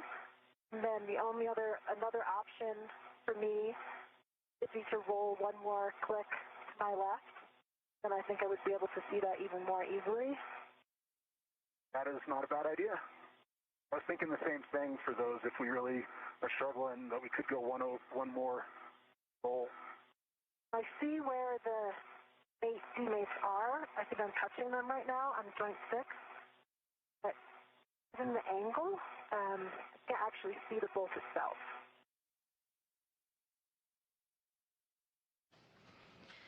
At this time, as we surpass the 2-hour mark in today's spacewalk, Meir and Williams are continuing to make good progress in the 280th spacewalk in support of space station maintenance, assembly, and upgrades. NASA astronaut Chris Williams can be seen on the top of your screen wearing the spacesuit with the red stripes. Jessica Meir is below him in the unmarked spacesuit. This is the second spacewalk for Williams and the 5th for Meir. Jenny wanted to confirm I'm good to install these scoops. Affirm. We want scoop 7 with the handle Nader and scoop 6 handle Venus.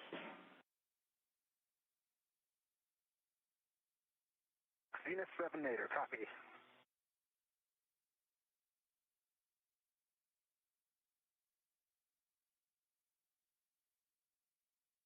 And Chris, if you can push the PGT over here, I can do some reach assessments with it. Copy. Stand by 1 sec, and I will be right there. Okay.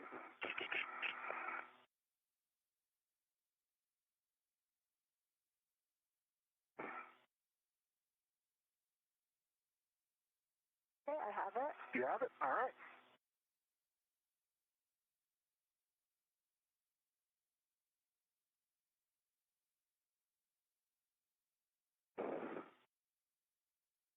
Okay, I've got my joint 6 scoop locked. Working on joint 7 scoop. Copy.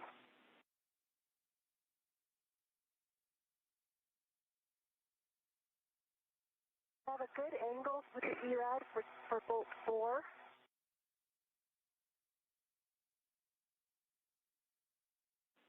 Houston copies.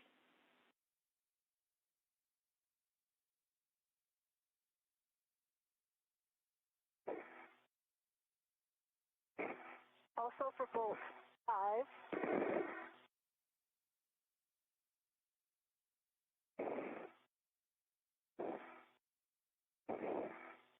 And for bolt 3. Copy. We'll take a test for the mate-demate bolts.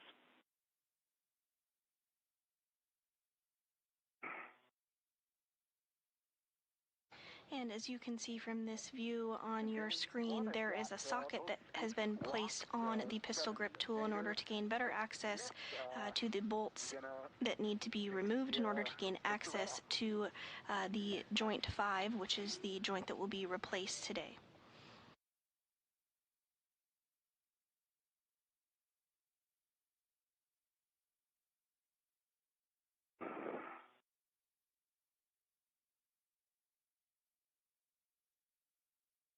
I think I'm in the area of the mate-demate bolt right now. Chris, do you think that if you were able to get more forward, you could... Actually, I think I might try that roll because I can't see it. Okay. Unless you can see it. Not great. The mate-demate is right. Should be right near it, right? Yeah. Either here or here. You're right in the spot. Yeah. I can't see it with the shadow, or with the lack of light. Let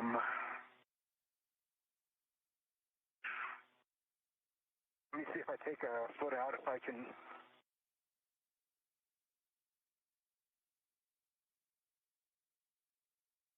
I have a pretty good position with the ERAD right now. Yeah. So if I could get the bolt, if I can get it on.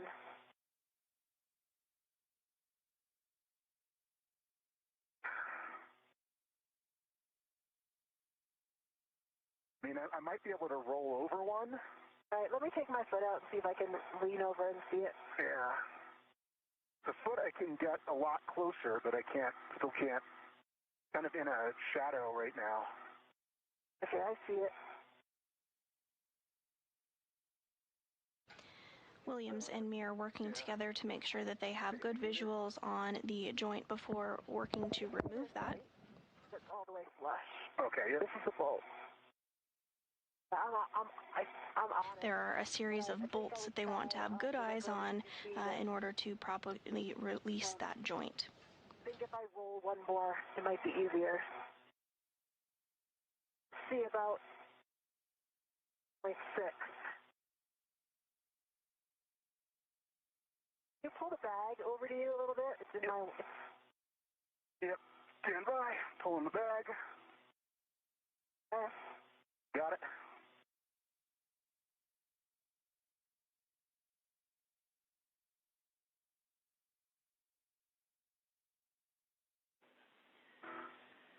Chris and Jessica, we're really happy with the reach test you've given us so far, and we agree that at crew discretion, rolling an additional roll forward on Jess's APFR would really help with that bolt. We can see that you're right about on it. We understand the lighting conditions might not be helping us. But right now we're just trying to assess whether we are ready to power down the SSRMS to continue. So we would also like to move to a reach test similarly for the joint 6 mate-demate bolt. I'm on that right now, Jenny, and it's kind of the same thing. I can see or have the ERAD basically right. I think I'm on it right now. Copy? Yeah, I'm on it. I've got a good reach to that. I'm on the bolt. It might have, just like we talked about, if you can get a hand in there. Yeah. I'm kind of blind for this one. You might be too far away there. Yeah, this one I don't think I can. I think I'm going to be okay here because I can provide enough force upward into the bolt. So I think that this one will, I think I'm good for mate-demate on 6. Okay. Okay, that's good news for us, so thank you. The only thing that would help with this, one last comment, the only thing that would help with this mate-demate on 5 is if we could bring the arm station aft a little bit. I think with my roll, with one more roll, it'll help, but it'll be close. But do you think our clearance for coming station aft, even like 5 or 10 centimeters? From my perspective, I think that would work. I don't think it would make anything else worse. I think it would make that one better. Yeah, that works for me. Would you guys be good with that plan? Houston would be fine with that plan. We also want a check on the indicator for joint 6 mate-demate.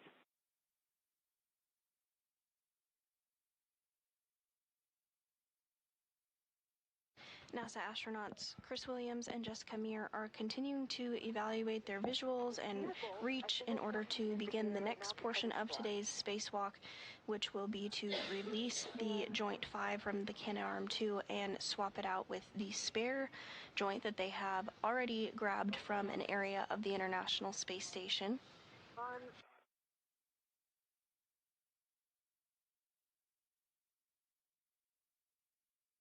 On joint 6, the indicator on my side or Chris's side of the bolt? Chris's side.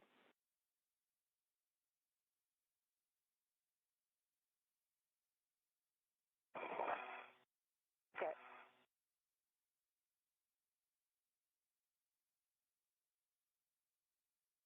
It's on my side, and I see it. See it? Yeah, I see it. Okay. Dear, it's better that it's on my side. Yeah. The one on joint 5 is on Chris's side. Joint 6 is on my side. So, yeah, I think...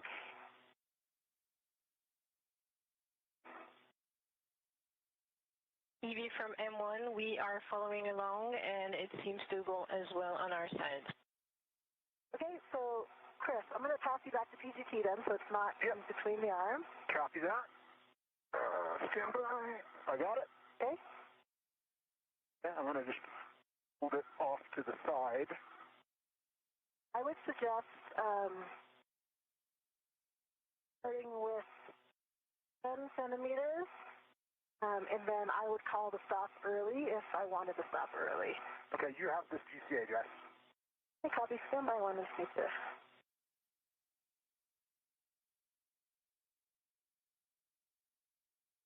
Okay, I am ready for that. So, Jack and Sophie, we would want 10 centimeters, station aft. I'll call your stop if early. Okay, and that sounds great. We're about ready to give that to you. We think there's plenty of room between the tip boom and your APFRs, and we don't see anything in front of the Tipley as it moves station aft. The shoulder joint looks clear, so all that stuff, all those clearances look good to you guys too, from your perspectives. Confirm.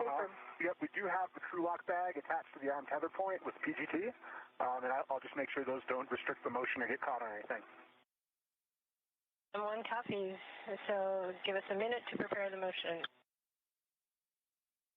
Following further assessment of reach and visuals on the area that needs full access to today, Meir and Williams are now proceeding with letting ESA astronaut Sophie Adeno inside the International Space Station know they'd like a slight adjustment on the Canadarm to give them a little bit better visuals.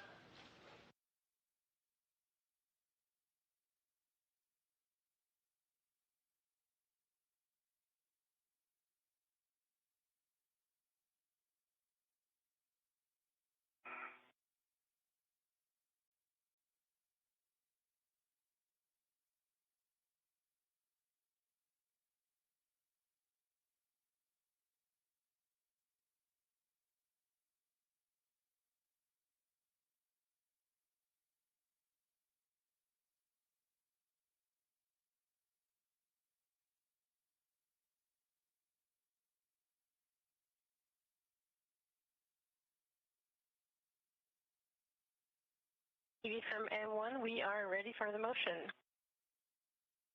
Copy, and I've got this one, so you are go for motion.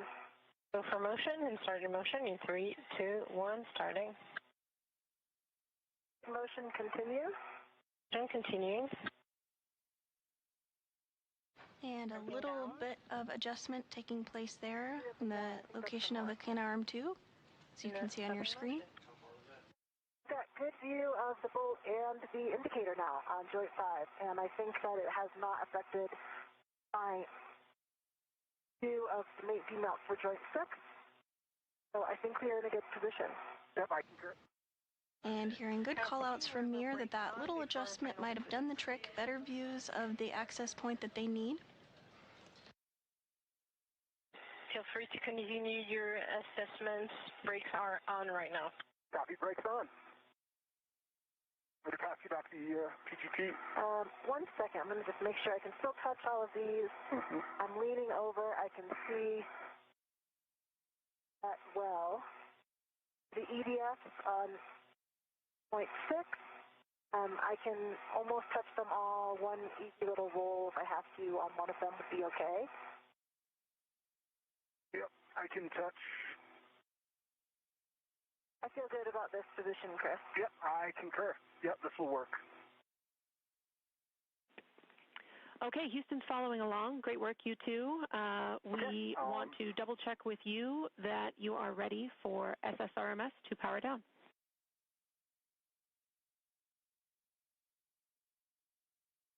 I'm comfortable with SSRMS power down. How about you, Jess? I concur. Okay, ED is good for SSRMS power down. M1 copies, and I understand that it's also GCA complete, and we are going to save the arm. He copies.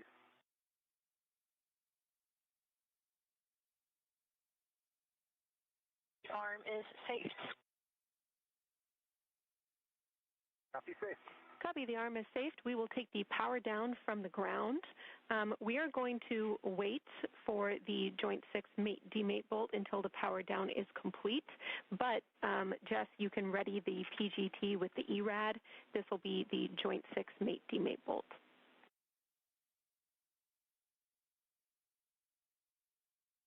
And with that, we did get confirmation that the arm is in a config that allows the proper positioning as well as proper visuals for the next portion of today's spacewalk.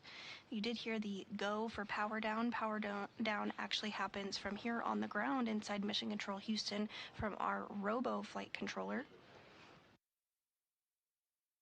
So they'll step through procedures to power down the arm. That will take about 5 minutes or so. Your next action will also involve your PGT for the EDF on Joint 6.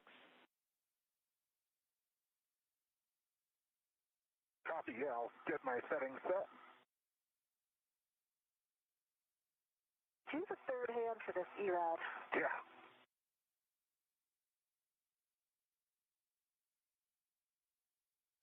And the next set of tasks that our spacewalkers today will work towards will involve removing a set of joints and bolts in order to gain access to the failed joint, that is joint number 5 on the Canadarm2.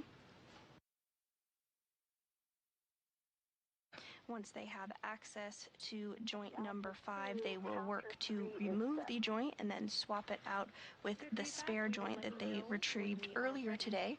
We are now 2 hours and 15 minutes into the 280th spacewalk in support of space station maintenance, assembly, and upgrades. I think I'm in a good position for that now with the ERAD aligned in the correct orientation.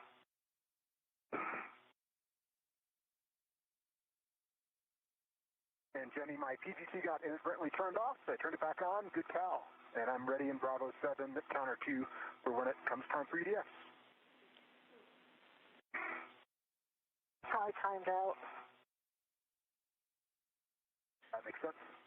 Okay, copy. And Chris, we will have you stand by until we have released the mate-demate bolt.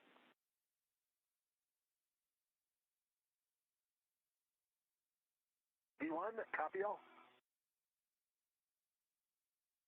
Are you saying that's a go to release it, or are we still waiting? We are still waiting. Okay, copy.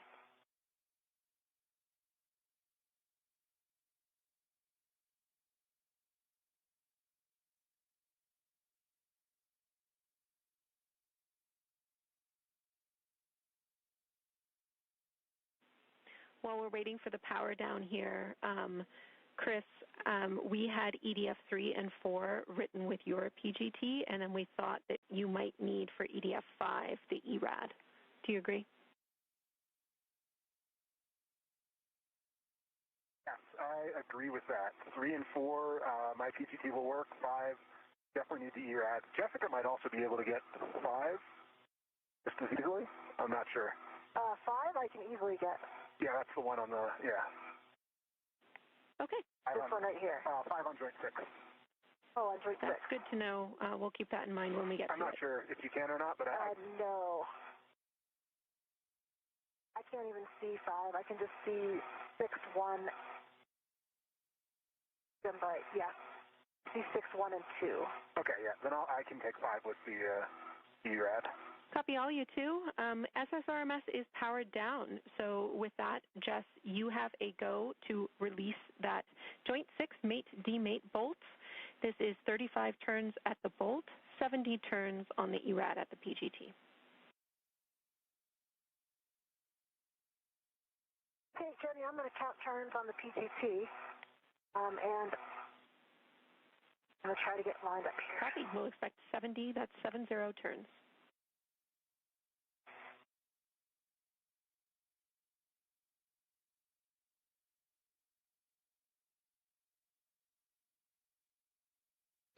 And with confirmation that the Canadarm2 has successfully been powered down from here on the ground in Houston, our spacewalkers are using the pistol grip tool, or the PGT, to help demate bolts on Joint 6.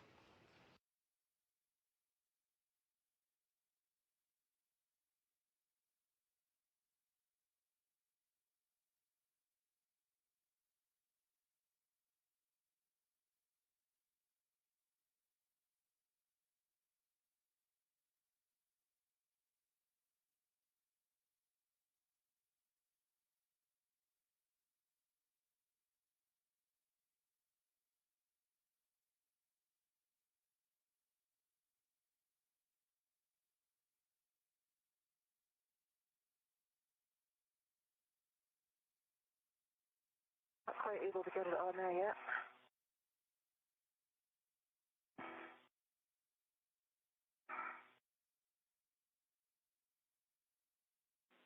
Copy.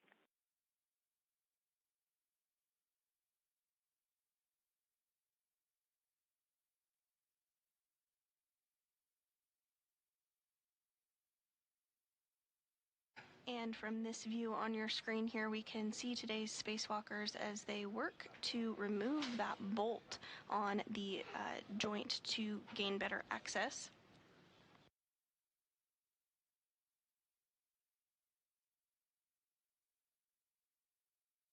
The joint number 5 that will be swapped out today is in the center of your screen relative to our spacewalkers.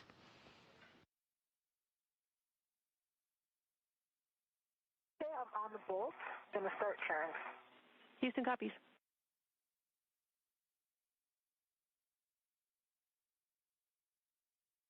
And my PGT turned off.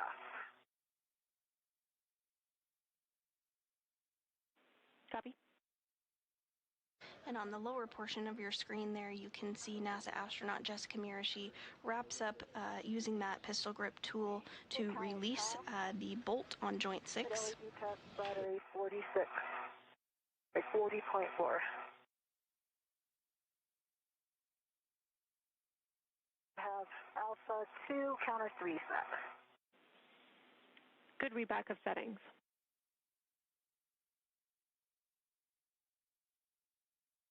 I'm on the bolt, starting turn. Copy.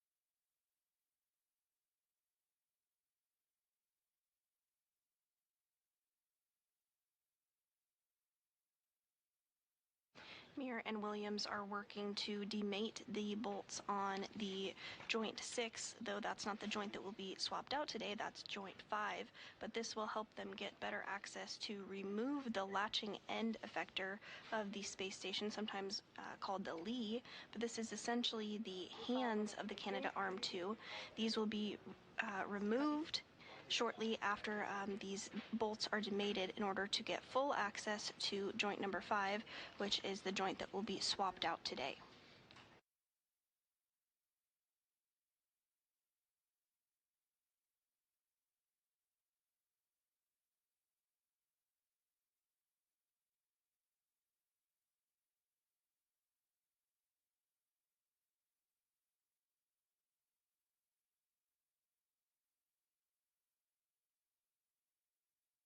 Came to a hard stop. I counted 69 turns. I see 70 turns on the PGT. Copy. Hard stop. 69 turns, 70 on the PGT. Let's check the indicator. I can see that the indicator is now protruded.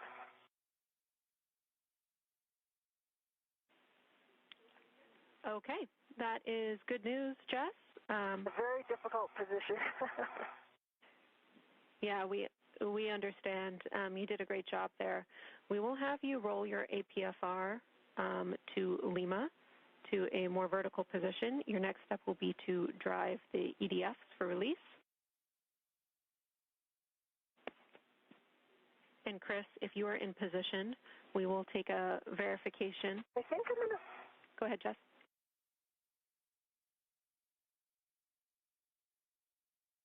Yeah, I just wanted to give, I'm going to have to give Chris the PGT maybe briefly in order to roll.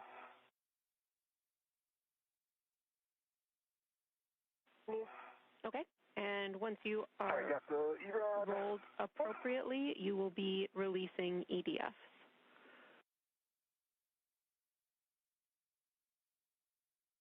Okay, copy. Hold on, I think the rat for the PGT is caught on something. I think it's just caught itself. There's nothing back here. It's caught on the arm. Oh, there it is.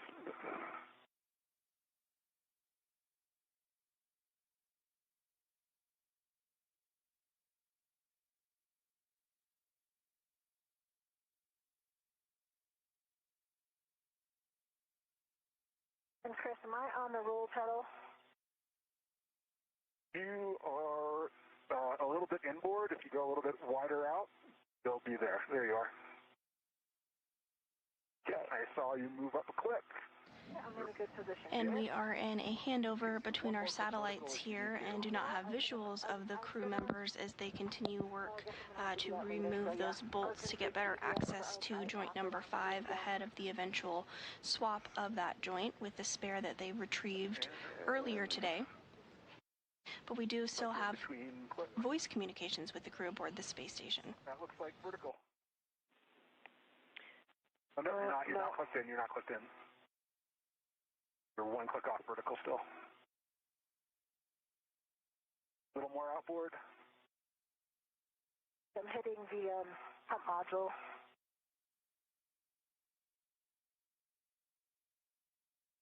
Okay, there we go. You're still one click off vertical. Yeah, I think my plus is hitting the... Okay. Hey, looks like you're on the pedal. I think you might not have been on the pedal for it. I feel like I'm vertical now. You're still one click off, but if that works for you, that works. I think it might be my swing arm on the... Yeah, let me get my swing arm back. Chris, understand you have eyes on this APFR roll, but we do want you to get ready to release the EDF. I do. Either you can start with the ERAD if you need it for a ball. You're vertical now. Or start with your PGT. I can start on 5 with the ERAD if that makes sense now, or I can pass it back to Jessica. We like you starting on EDF 5 with the ERAD. Copy EDF 5 with the ERAD in work. Your settings are Bravo 2, counter 2. And do you have settings? Bravo 2, counter 2 with the ERAD. Affirm. Bravo 2, counter 2 is set. Copy, set. For EDF 5, we're looking for 11 turns at the PGT. Copy, 11 turns at the PGT. Starting turns on Joint 6, EDF number 5. Good words. And as Williams continues to use the pistol grip tool to remove that fastener, we are getting a view from here inside Mission Control Houston of the flight control team that is being led by NASA Flight Director Fiona Koviak. Today's ground IV is Canadian Space Agency astronaut Jenny Gibbons, and our Capcom, or capsule communicator, which has been communicating with the crew onboard space station, is JAXA, or Japan Aerospace Exploration Agency astronaut Aki Hoshide. Check on EDF 5. When Jess is ready, you can hand the PGT back to her.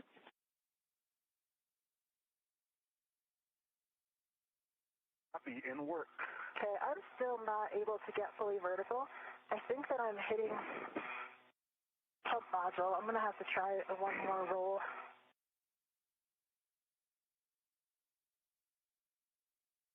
On the pedal now? No, negative. You're on the foot loop. A little more outboard. Yep, you're on the pedal. Yep. You're on the toe, the heel clip, so a little bit more outboard still. Now you're on the pedal.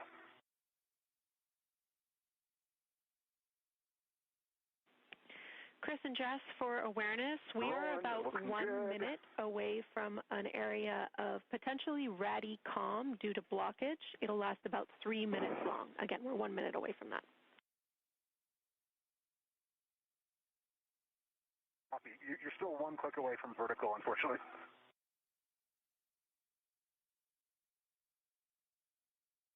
I feel like I'm hitting the module. Yeah. I think I'm going there, and then it doesn't lock because I'm hitting the module. You're like super close. my pliss. I think my vapor pliss is hitting the pump module, so... You look like you're there now. Okay. Yeah, if you're locked, you're there. Okay, I think it is locked now. Yep, I think you're there. Okay. All right, great job. Jess, you can take the ERAD PGT.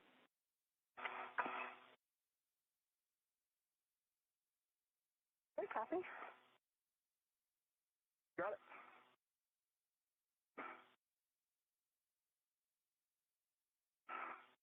Have it. Okay, copy that.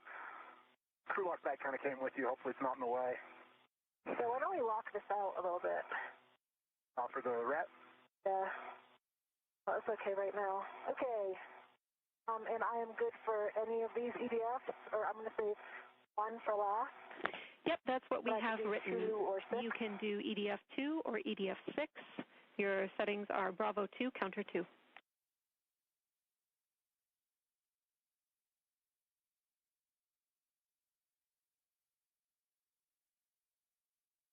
And Jenny, I am ready to work on 3 and 4, looking for settings.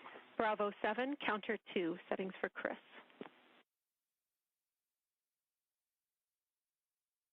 Settings for Chris, Bravo 7, Counter 2, set. And that was Bravo 2, Counter 2 for Jessica? Affirm. Now 2 hours and 30 minutes in today's spacewalk, we are continuing to hear Canadian Space Agency astronaut Jenny Gibbons provide good words up to the crew on board space station. Just moments ago, continuing to give language about the pistol grip tool settings that they should be utilizing in order to remove these fasteners and bolts from the 6th joint on the Canadarm 2. Going out nicely. This will help the crew members gain access to joint number 5, which will be the joint that is swapped out later today. For EDF2, and you can pull the lanyard out.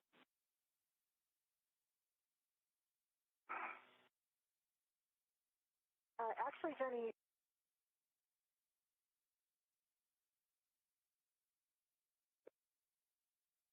five and I turned on the PG and it was fully released.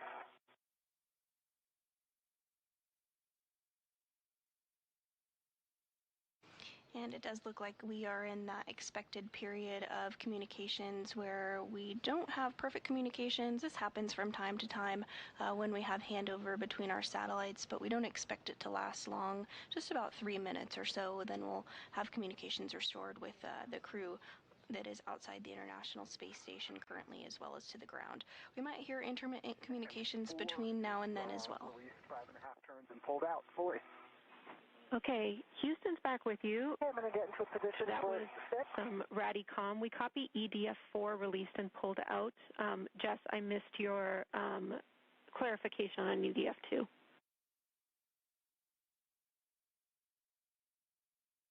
So EDF2 released, it released at 5.5 turns on the PGT, so half the number of turns is expected.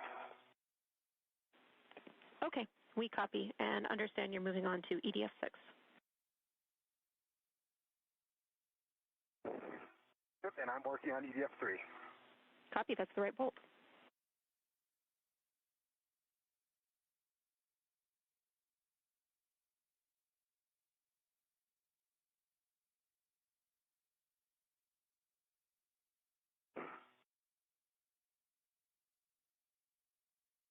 Starting EDF6. Copy.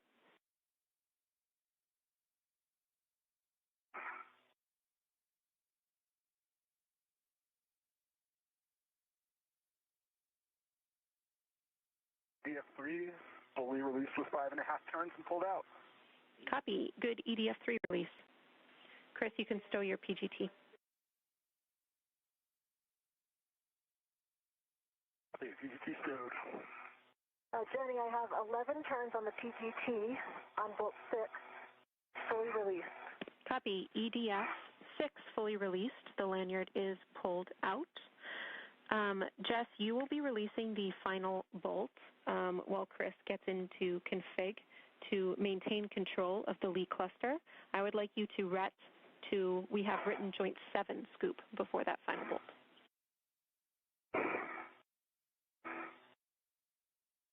I can copy, and that was just with a mini workstation wrap. Affirm. 25 seconds to handover.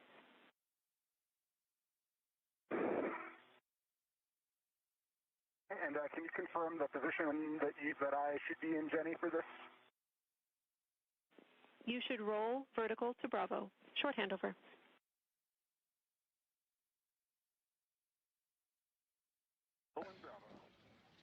If you're just joining us today, we are 2 hours and 34 minutes into the 280th spacewalk outside the International Space Station. NASA astronauts Chris Williams and Jessica Meir exited the Quest airlock at 7:30 a.m. Central Time this morning and are working to replace a wrist joint that malfunctioned during normal Canadarm2 operations on May 27th. Copy. Thus far, the crew has retrieved the spare joint from the International Space Station and temporarily stowed it, and are working to complete procedures in order to gain access to joint number 5, which includes removing some bolts and attachments and eventually removing the lee or latching end effector, essentially the hands of the Canadarm2. Anywhere on the PDF or anything. Copy.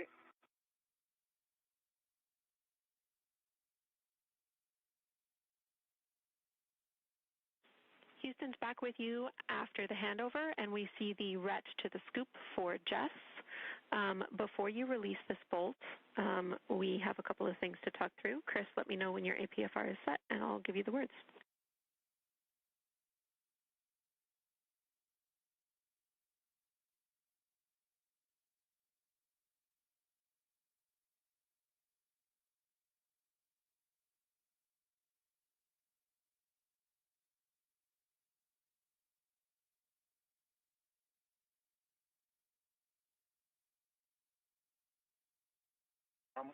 And just one quick thing, we need to move the spare point. It's kind of in the way. So I'm going to need to rotate it.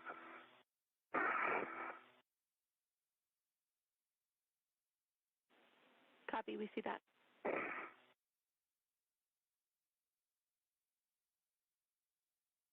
Okay, I think that's in a good position now. All right, we agree. And Chris, confirm, it looks like you're in Bravo, is that right? I can't see my flicks on my... I am more vertical than I was. You're not as vertical as me, so I think you're one vertical, you're not vertical, you're one forward. Mm-hmm. All right, and we think this is a sufficient position to release the last bolt and maintain control, is that right? Yep, I concur. I have a good hold on both scoops.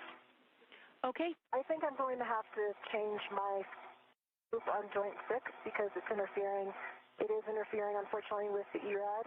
I didn't think it would, but given the multiple angles here, it will. So I think I'm going to have to put it pointing forward later, but then I need to assess that reach.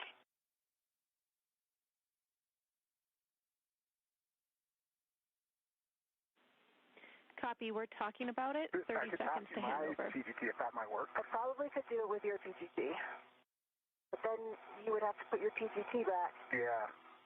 So, what do you guys think, Jenny? Short handover.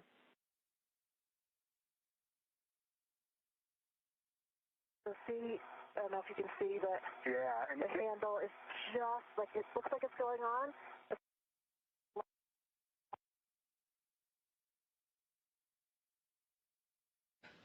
And we're in another brief handover period between our satellites, but we'll regain those communications and visuals here shortly.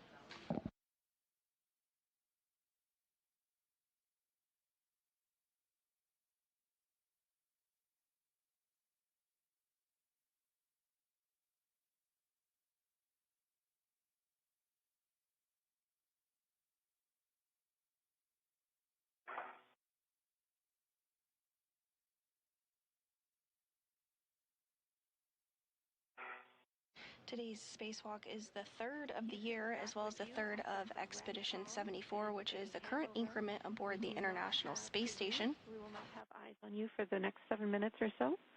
I'll take a status, and I have some words for you before release. Hey, Chris, I think I did get into a position. Copy, yeah, I see you on it.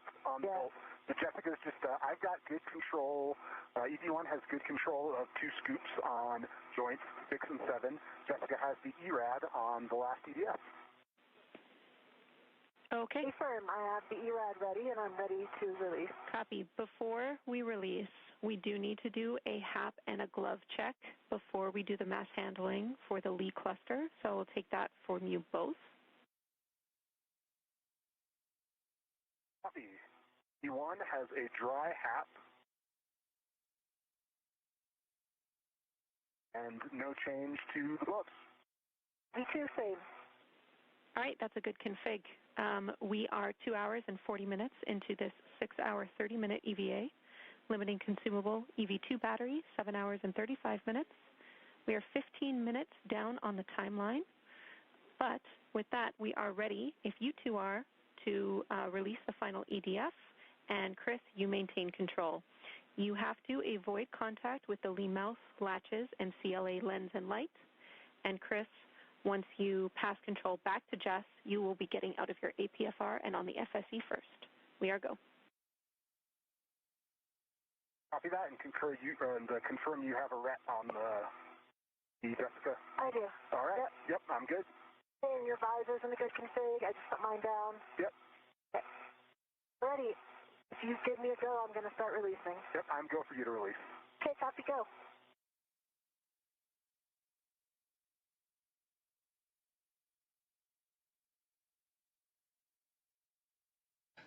And with that, we did hear a bit of communication between the ground and our spacewalkers, NASA astronauts, Chris Williams and Jessica Meir. We heard a glove and a HAP check. That, again, happens from time to time throughout the duration of every spacewalk that we do. The crew takes a look at their gloves, makes sure there's no cuts or tears in the gloves, as well as does a HAP, helmet absorption pad check. This is a absorbent pad that is inside the helmet of every crew member when they do a spacewalk to help absorb any liquid should it become loose during a spacewalk. Both crew members reported good gloves, good HAPs, and have the go to remove the last attachment on the Lee cluster, that latching end effector cluster, essentially the arms of the hands rather of the Canadarm2. Once this is done, the crew will have much better access to the joint number 5 area of the Canadarm2, which is the joint that will be removed and replaced during today's spacewalk. And maybe a little bit more station aft, and then we can start this rotation. Copy. Ready to start the rotation? Yeah, I'm ready. All right, we'll watch the clearance of this joint, and we'll start a gentle roll. Okay, coming slowly. Yep. Okay, we're going to need to come a little more station out. See that? Okay. Okay, I need to switch hands. Okay, I'll hold here. Okay, you have control? I have control.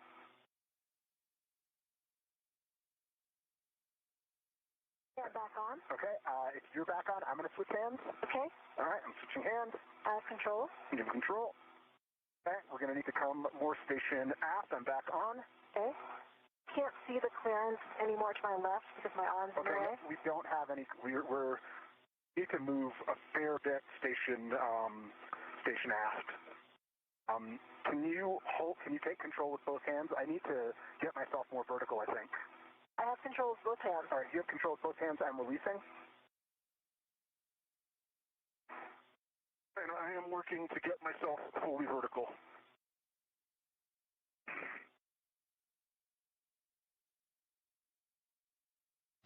And we do have a couple minutes remaining in this handover where we will not have visualization of NASA astronauts Chris Williams and Jessica Meir. Again, this does happen from time to time as we have handover between our satellites. We can continue to hear them during this handover period, though. You're getting a look from live inside Mission Control Houston here at the Johnson Space Center. The Orbit 2 team is on console supporting today's spacewalk.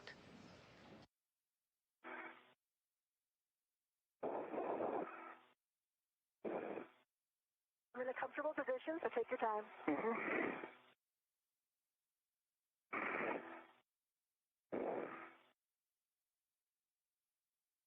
The flight director during this Orbit 2 shift is NASA Flight Director Fiona Ankoviak, who you can see on your screen there.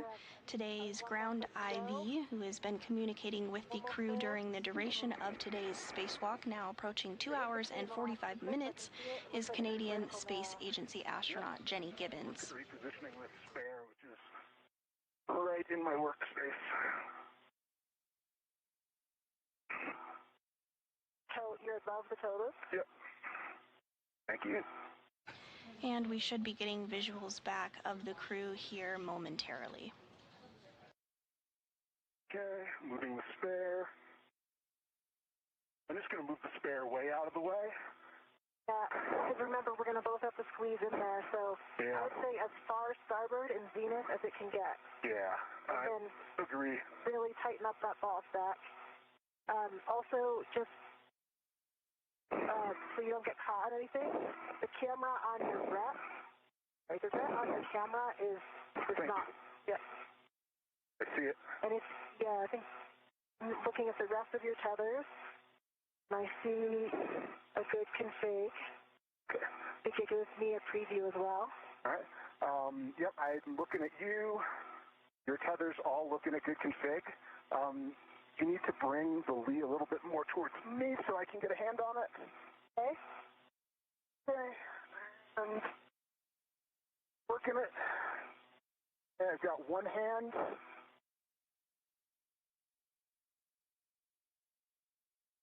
I still have two hands, and I got two hands. so we are touching the joint 5, which is okay. It's just the MLI is touching the MLI, but we can't come any more nader. Yep, let's come station aft.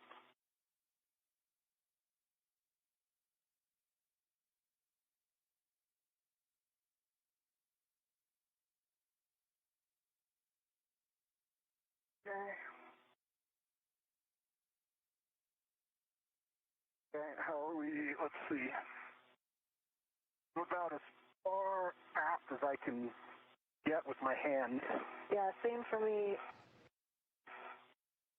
Right now, I wish my scoop on joint 7 was pointed 180 out. Yeah. And as you can see on your screen here, now that we do have those visuals back, the Lee, or latching end effector, the hands of the Canadarm2 have successfully been removed by Williams and Meir. They're going to now work on temporarily stowing that Lee cluster, as they don't need it right this second. They'll next move towards replacing the joint number 5, but then once that is complete, they will need to reinstall this Lee that they just removed to ensure functionality of the arm has fully returned. Okay, so we need to come more aft.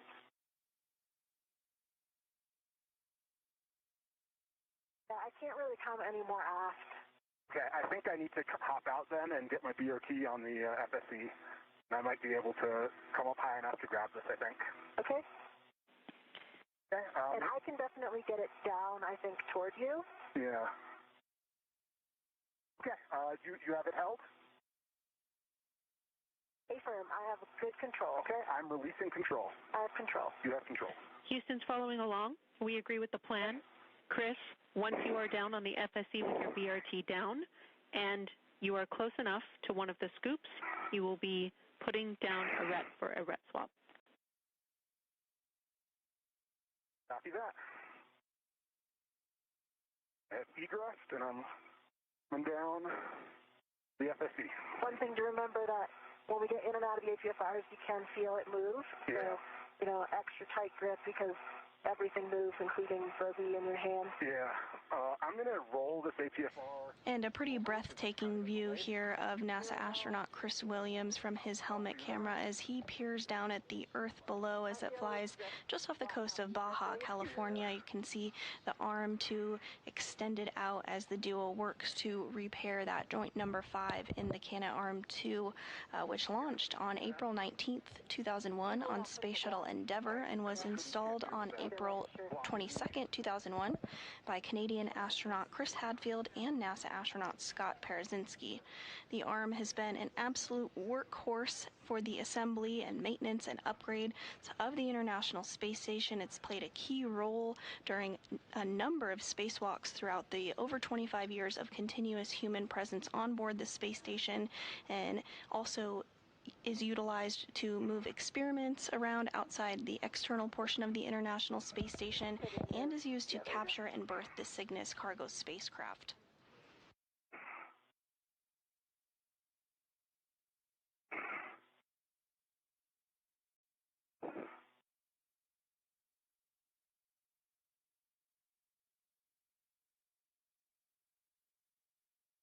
Okay.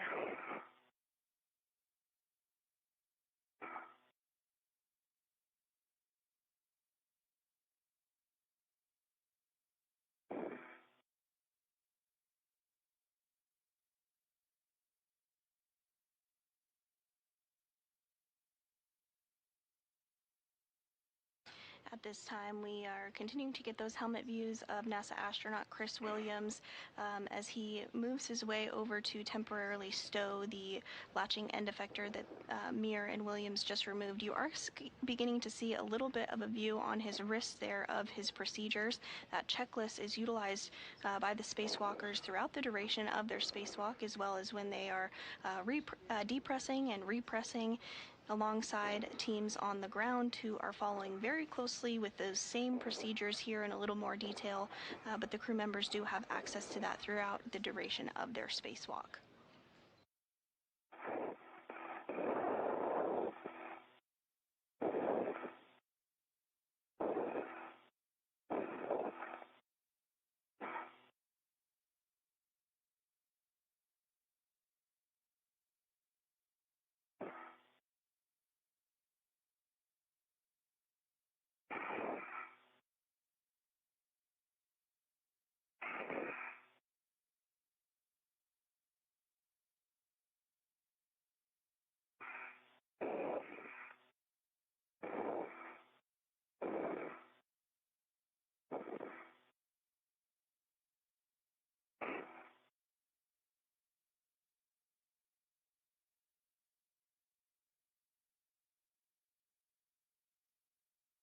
And as you can see there, as it moves slightly, as Jessica Meir continues to hold on to it, that latching end effector has successfully been removed as part of today's procedures, and that will help gain access to the joint number 5, which will be taken off and swapped out with the spare joint the duo removed from the outside of the International Space Station a short time ago.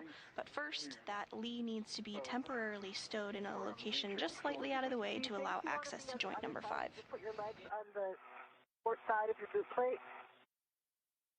Yeah, and have the APFR behind you might actually help stabilize you.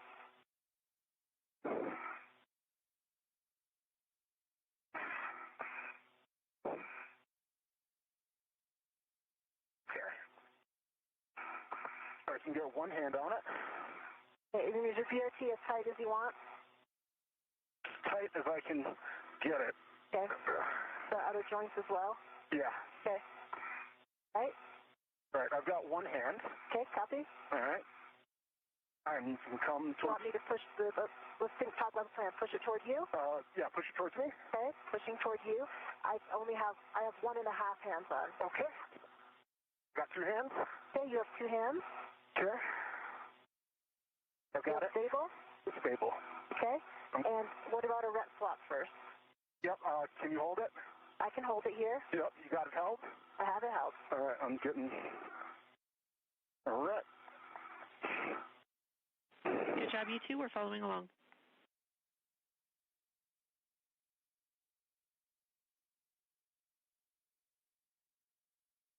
I've got it redded. Okay, copy. And I've got it held with 2 hands. Okay. You have 2 hands. I'm going to release my rep. Okay.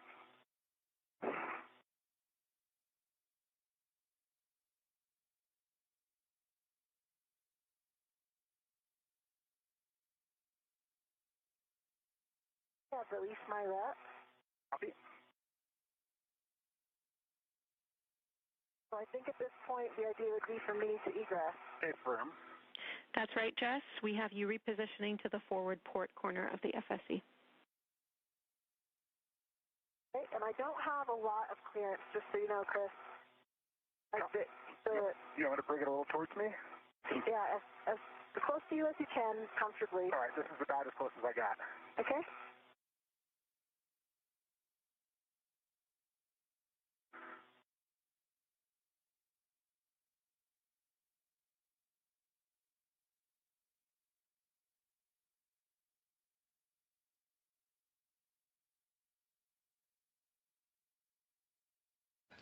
Now, NASA astronaut Jessica Meir, who is completing her 5th spacewalk, is working to egress or exit her APFR, that's the Articulating Portable Foot Restraint, which gives crew members traction and hold and gives them a secure spot to work from during spacewalks. So she's going to get out of that APFR and then help Williams, who is now holding on to the latching end effector that has since been released. She'll help him secure it to a temporary stowage location, enabling them to have good access to joint number 5, where they will remove it and replace it with the extra spare that has been retrieved from outside the space station.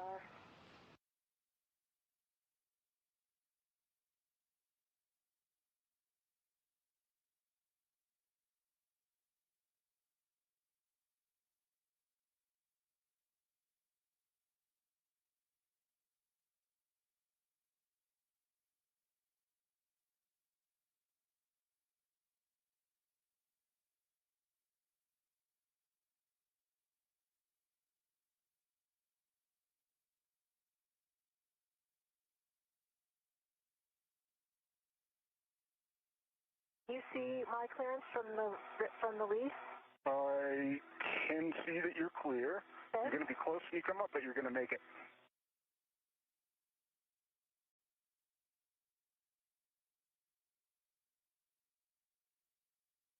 Okay, you're close on the left now. Copy. I need to try to roll onto my left. Get a DOT down.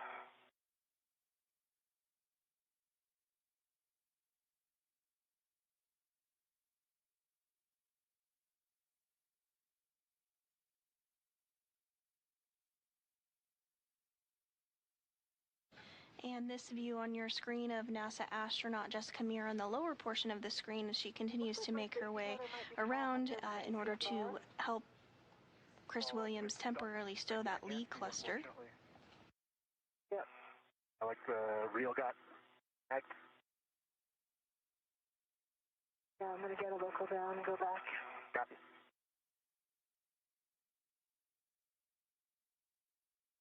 We're also getting a good view of the Earth in the background just behind the Canadarm2, where our spacewalkers are completing the 280th spacewalk outside the International Space Station.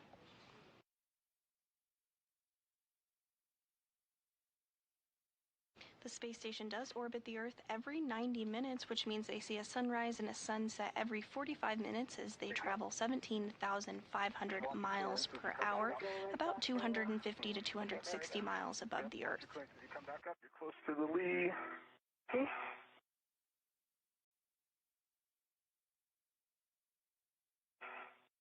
Earlier this morning, we had the pleasure of noticing the International Space Station flew right overhead here in Houston, Texas. But the International Space Station flies over other areas too. You can track where the International Space Station is flying over with our app Spot the Station or online. You can see when the International Space Station will be flying over your area.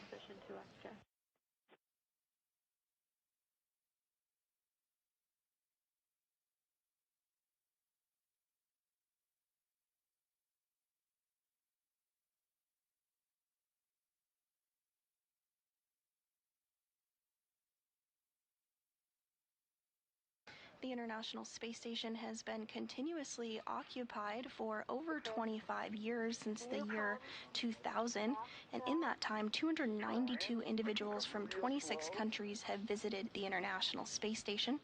And right now, there are currently 7 human beings living and working aboard the International Space Station and completing key scientific research that will enable our return to the moon and on to Mars. I've got one hand on it. I've got 2 hands on it.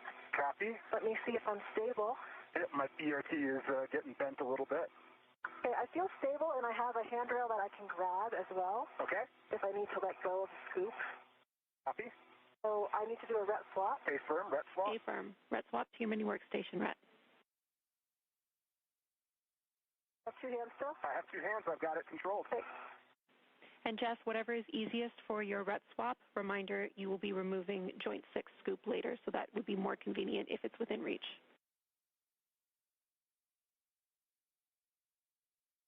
Copy. I'm going to move it there just to save that for later because I think it's going to be hard for me to reach 7. Copy.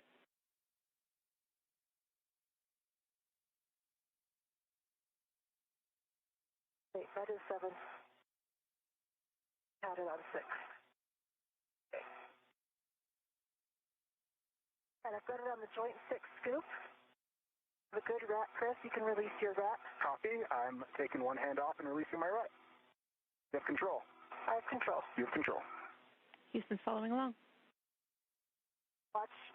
Watch motion later. Yep.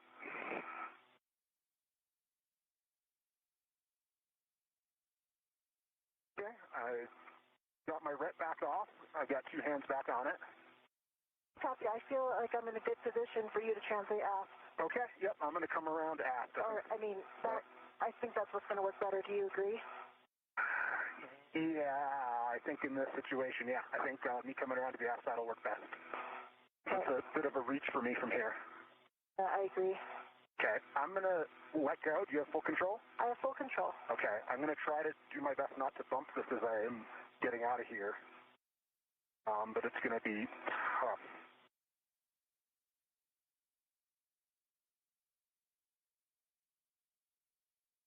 I have good control. It's also braced against my CRT a little bit. Copy. Then a reminder, the spare is behind you and the zenith. Copy. Yep. So stay low on ESP2. Yep, I just need to get my RT off, which...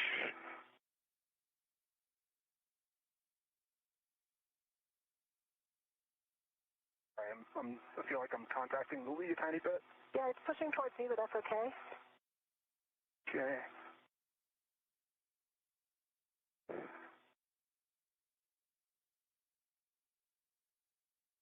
At this hour, we have now surpassed the 3-hour, 2-minute mark into today's spacewalk, the 280th outside the International Space Station. Meir and Williams have successfully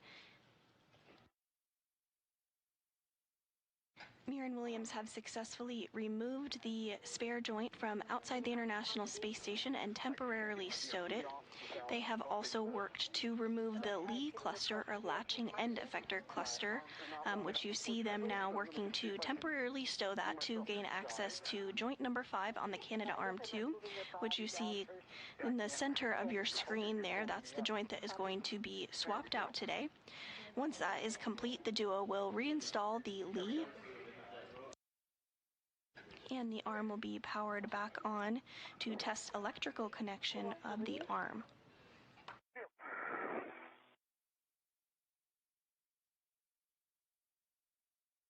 Okay, and I am translating around aft. Okay, I have good control. You have good control. Nice work, Chris. We see you on the move.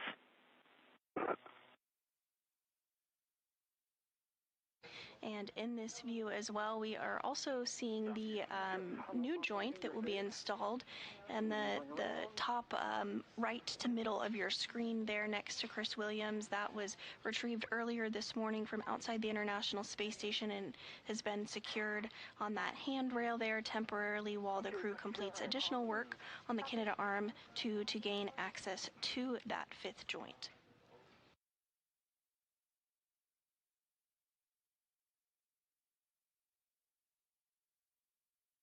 I've got some rats from the mutt caught on my helmet. Looks like they're on your left side. Yep.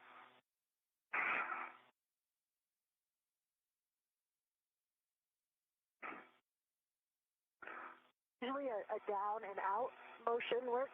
Yep, I got him. Okay, good job.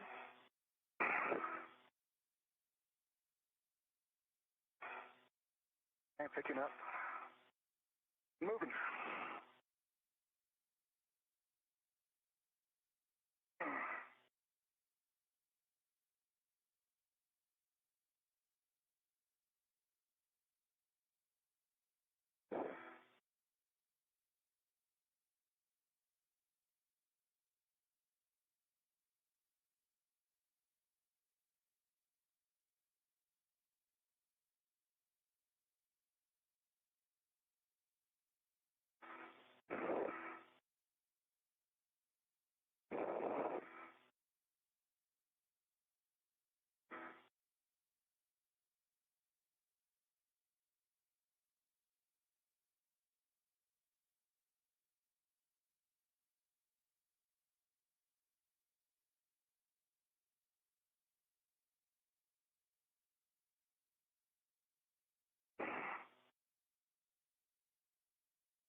Just an FYI for later, Chris, that vet got locked.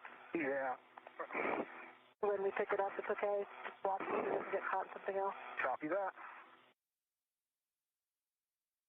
And from this view, we can see NASA astronaut Chris Williams in the spacesuit with the red stripes as he continues to translate.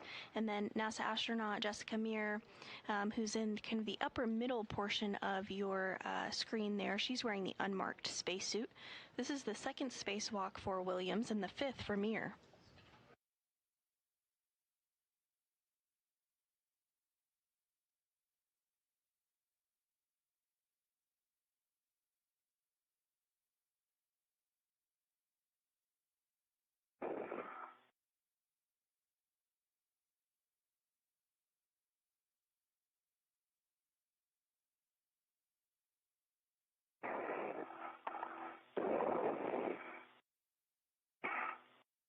Okay.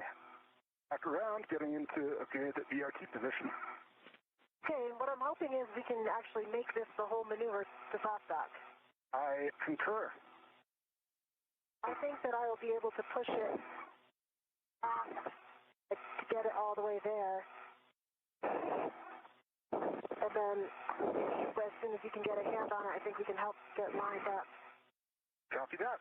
I see the barber pole on my side and I see the barber pole over here. Basically, I will just have to rotate it a little bit. Okay. Just get my BRT down.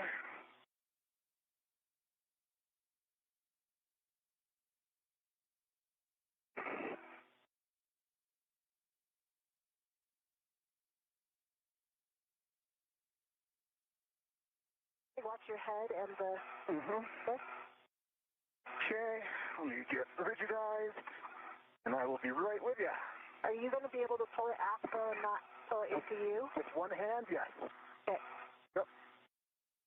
Okay, I've got not a great grip on the scoop, but I can move it out. Okay, I'm ready to move out. All right, let's come out. Okay, slow. Slow. Slow. Okay, I think that seems pretty close to a line. Okay, no, it's not. Okay. The barber pole needs to come... Oh, I'm losing grip. So, basically, we need to rotate it towards the aft a little bit. We're getting close now. Okay. And a little bit more. Okay. I think I see a soft dock lined up. I see you lined up. Let's try to come down. All right, come down. Okay. I see soft dock on this side. How are you looking? I see... I'm expecting checking to see the thing on the bottom move, click. Yeah. It looks like it's lined up. I can try an EDF. Do you have it held? I have it held. Do you have it held? EDF 5 is in. Okay, copy. Okay, Great work. I can see. Okay, I can push 6 in as well. Haven't sure both pushed in. Hey, do we want to do 3 on that side then, if it's easier? Yeah, let's just do it. Because I have all this stuff, like releasing them will be harder on this side. Yep, I can do 4, 5, and 6. Great job. Yep, we agree. Very, very well done, Okay. both of you. We are expecting EDFs 4, 5, and 6, and those are also the ones that we can drive with Chris's PTT from the aft side. Yep, and getting ready.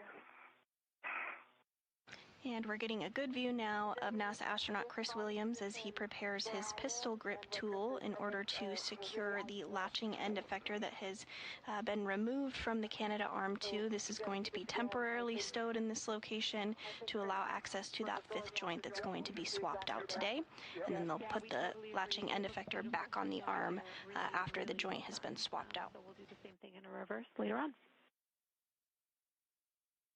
Okay, looking for PTT settings. Bravo 7, clockwise 2. Bravo 7, clockwise 2, set. We're looking for 5.5 turns, and then we'll take your PTT good words, and then you can re-trigger each bolt until you get less than a quarter turn. Copy that. 5.5 turns, and then come back and re-trigger the less than a quarter. Okay. Starting turns on. Now let me get a better position.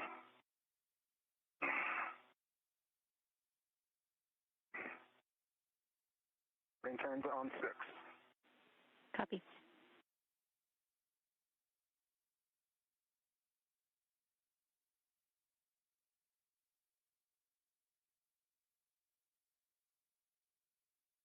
Okay. That was 5.5 turns. I did get low torque at the end of 5.5 turns. I'll come back afterwards and hit it again, or do you want me to go till? You can re-trigger now, and I heard 5.5 turns, and this is EDF 6, so you can re-trigger. Firm. Do.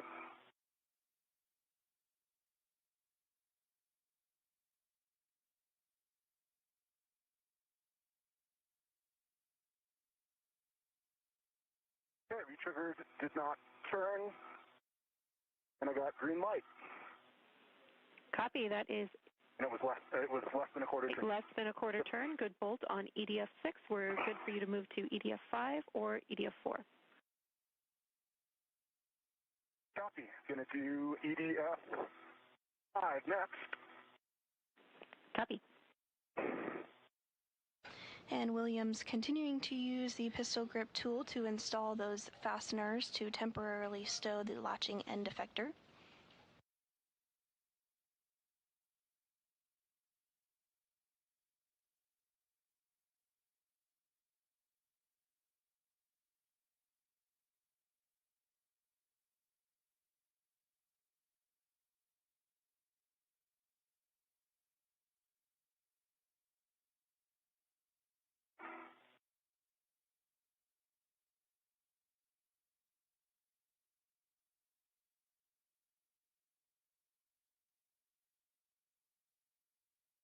Starting turns on 5. Copy.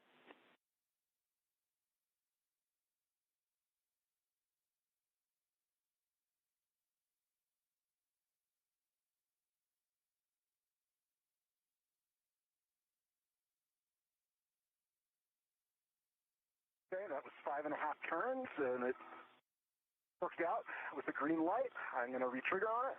Copy. 5.5 turns, torqued out, green light, waiting for the re-trigger. Okay, re-trigger, no turns. Copy. That's EDF 5 complete. You can move to EDF4. Copy.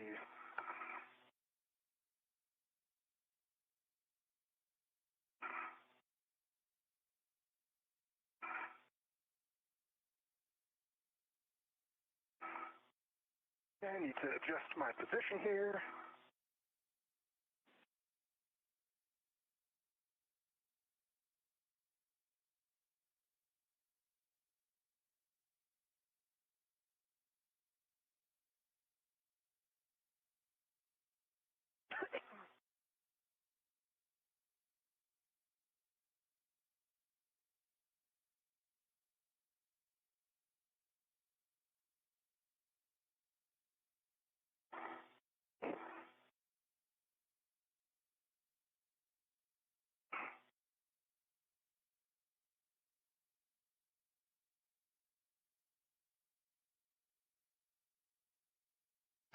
We are now 3 hours and 15 minutes into the 280th spacewalk outside the International Space Station in support of maintenance, assembly, and upgrades. Today our spacewalkers are NASA astronaut Chris Williams and Jessica Meir. This is the second spacewalk for Williams and the fifth for Meir.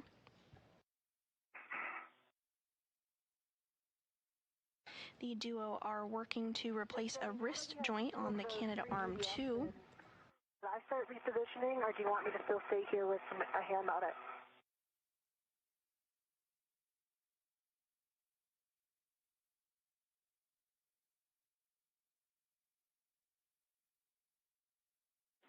Checking. Jess, you can reposition, but we need the RET and scoop to stay on it until 3D EDFs are turned. Okay, copy. In that case, I will wait because I'm going to remove that RET as my first action anyway, right? That scoop? Yes, you'll be removing that scoop. As written, we have your BRT RET to the scoop, so we might want to do a RET swap to set us up well for stowing the failed joint on your BRT with that RET scoop later. Okay, copy. Hey, and I'm in position for 4. Confirm Bravo 7 clockwise 2. 7.5. Okay, firm. Bravo 7 clockwise 2 is set.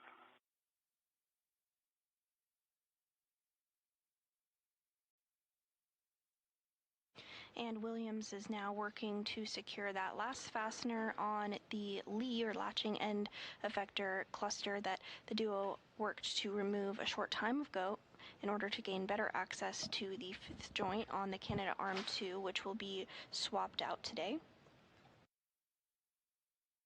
Get a slightly better BRT rigidization.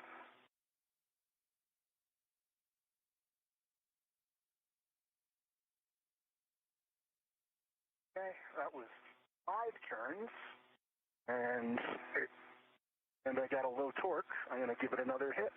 Copy.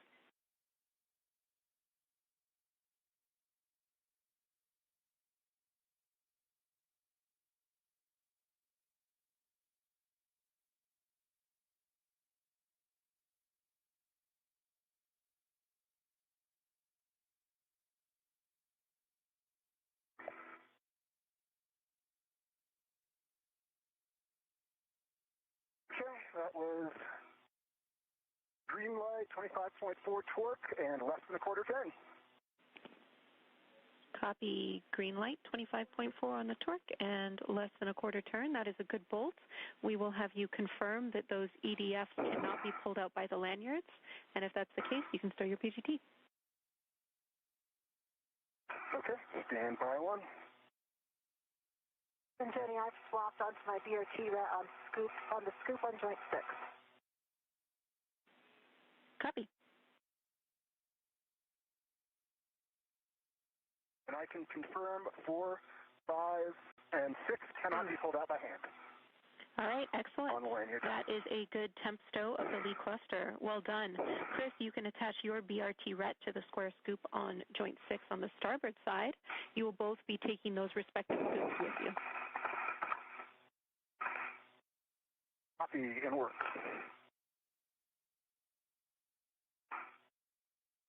And I've got Myra off of joint 6.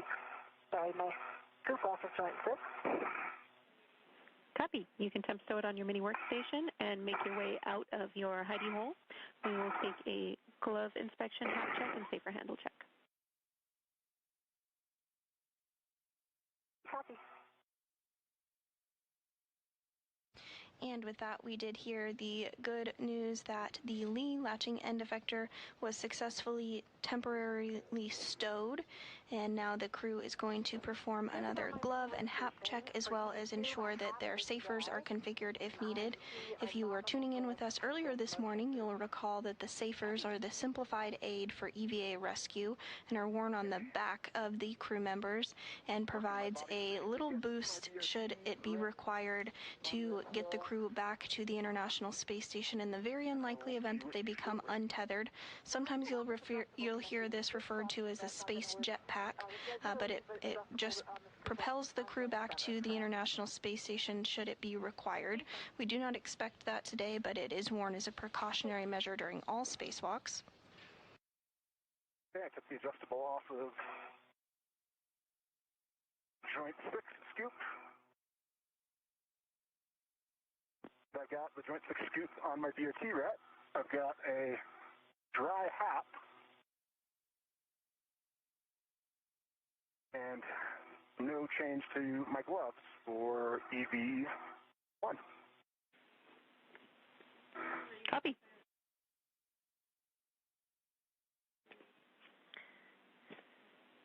When you both are clear of your tight workspaces, we will take safer checks from both of you, safer handle checks, and then get you to translate back to your APFRs. Copy, and just to confirm, I should remove this scoop right now and take it with me on my mini Yes, workstation? thanks, Chris. Copy.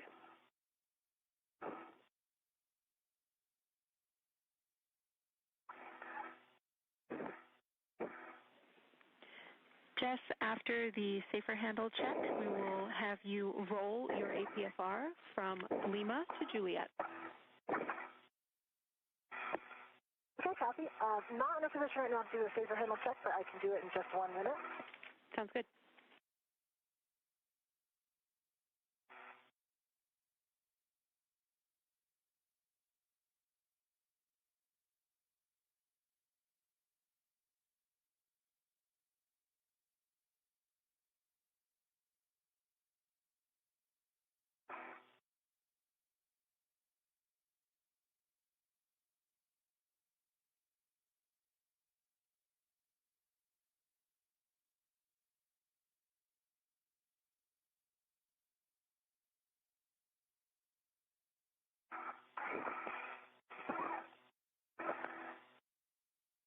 I've retrieved the scoop.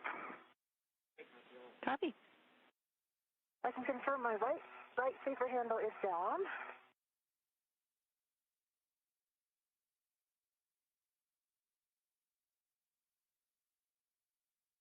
And left handle's down. Great. 2 safer handle checks on EV2.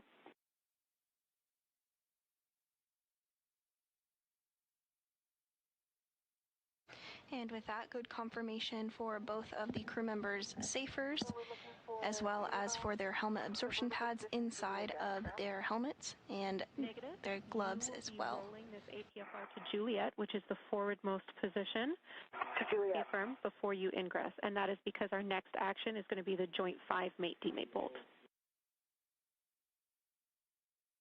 Copy.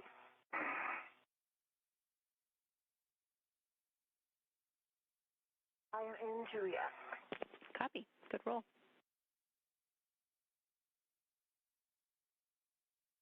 Okay. Can confirm my right safer handle is down. Working my translation. Copy. Right safer handle for EV1 is down. And my left safer handle is down. 2 good safer handle checks on Chris. Thank you.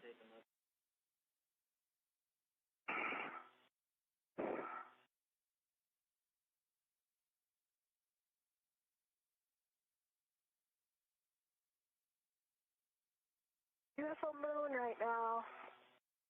thinking about our Artemis cruise and missions. It looks gorgeous. We love it. Short handover.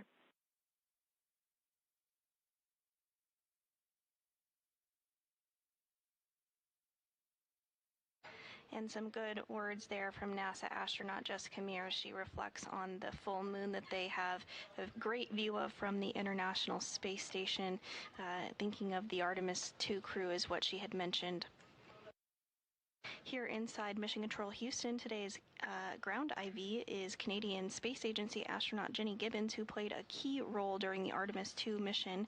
If you listened in, I'm sure you had the lovely opportunity of listening to her serve as Capcom for Artemis II, communicating directly with Reed, Victor, Christina, and Jeremy during their test flight around the moon. Back in the APSR. All right, great. You can ensure that the ingress aid is tucked in, and then the next step for you is to retrieve the PGT. Understand that might be difficult to do until Chris is in place. Chris, I have APFR settings for you when ready. Copy. I'm just getting around. Corner. Jenny, I'm leaving my ingress aid where I can see it, but untucked. Unfortunately, I'm not able to be exact right height where it often gets caught underneath my T-bar. I have to leave it out in front of me a little bit to avoid that. Okay, we copied that from before, and that should be fine. Thanks for letting us know.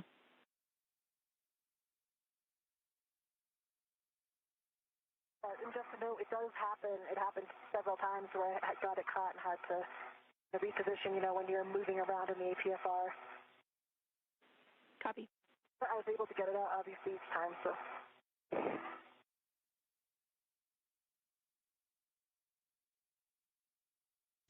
And another view from inside the International Space Station Flight Control Room here in Houston. Today's Orbit 2 team is being led by Flight Director Fiona Ankoviak. With this position as a mate, the indicator. Copy.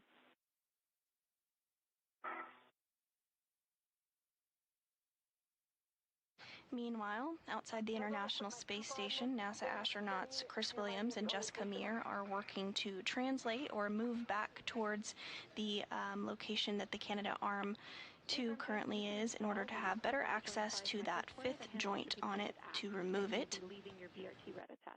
They'll both be getting back into the Articulating Portable Foot Restraint, or APFR.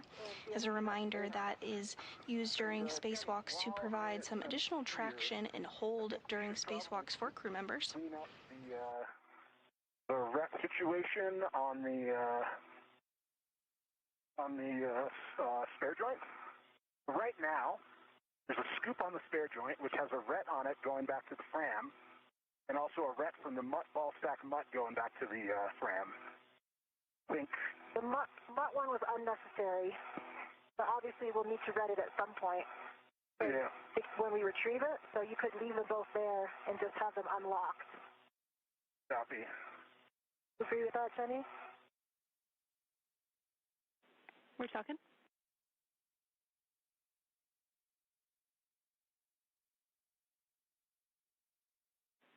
All right, we suggest...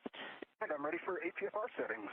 Okay, just to finish the thought on the mutt ball stack mutt, we would suggest that you move the ret, which is on the mutt ball stack mutt, so that it's completely on the mutt ball stack mutt. So that is the one that's on the fram, goes also to the mutt ball stack mutt, because as you say, it's not required. And if you do want your APFR settings now, we're expecting Charlie and 6 prior to your ingress. Copy Charlie and 6, and I'm working this ret situation. Copy all. And I have the scoop on joint 5, handles pointing off, and it has a good lock. Copy, good config. Jess, while you have a spare minute here, can you verify that all the EDFs in front of you have at least one of the lanyards intact?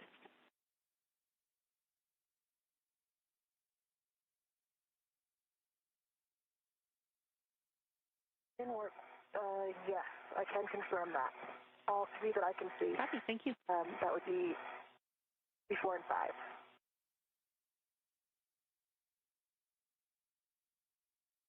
Okay, ret is back on the mutt ball stack mutt.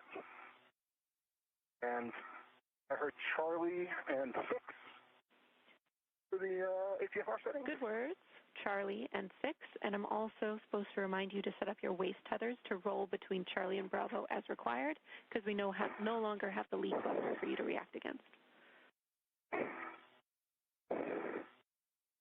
Copy that. Yep, I got my waist tether set up.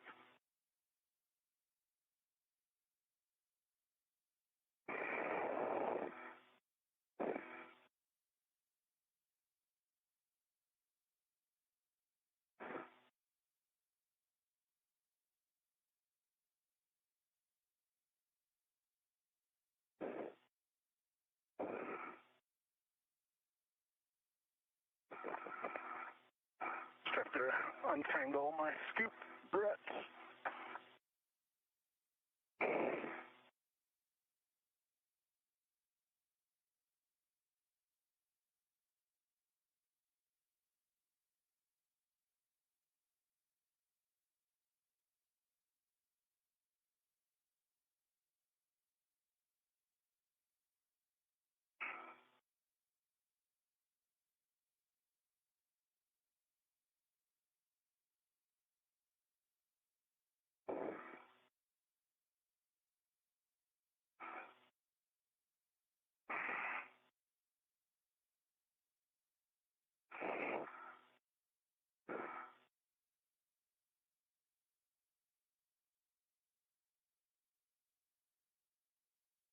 Okay, roll of Charlie is set. Copy.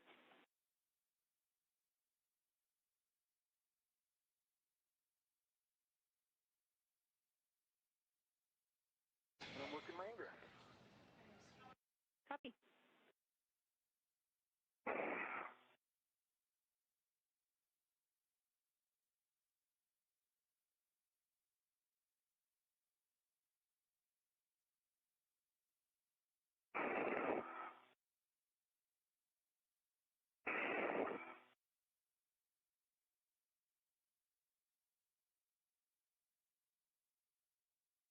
And here on your screen, we are continuing to see our spacewalkers today. NASA astronaut Chris Williams on the top of your screen and NASA astronaut Jessica Meir on the lower portion of the screen as they return to the Canadarm2. They're working to get back into the articulating portable foot restraints, which will give them some traction and a bit of hold while they work to remove the joint 5, which is the very center circular looking object in the center of your screen there. They're going to remove that and swap it out with the spare joint, which they retrieved from outside the International Space Station earlier. You can see that spare joint floating just behind Williams' head. We have surpassed the 3-hour and 30-minute mark in today's spacewalk, now at 3 hours and 32 minutes.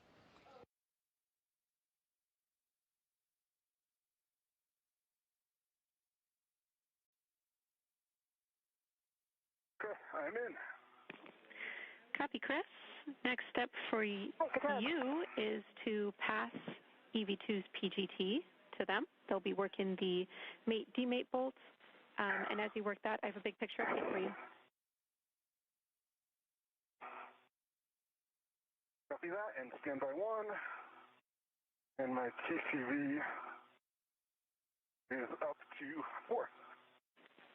Copy, TCV 4 for Chris. And ready to copy an update. All right, as you retrieve that PGT with the ERAD for Jess, I can tell you that we are just over 3 hours and 30 minutes into this 6.5-hour EVA. Limiting consumable is EV2's battery at 7 hours and 35 minutes, and we're around 20 minutes down on the timeline. I also want you to know that there was a false fire on board, but the airlock is back in a nominal config, and ground is continuing to work cleanup steps.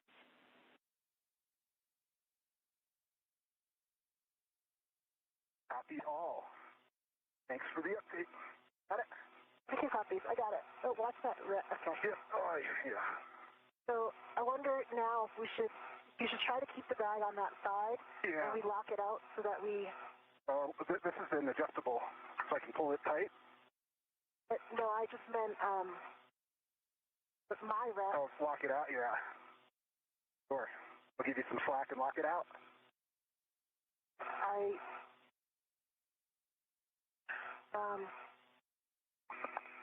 Yeah, I mean, I guess this is the failed one, but see where the rep's running right now? Yeah, we don't want to... Okay, I got it under my scoop now. I think that's going to work. Okay. I'll lock it.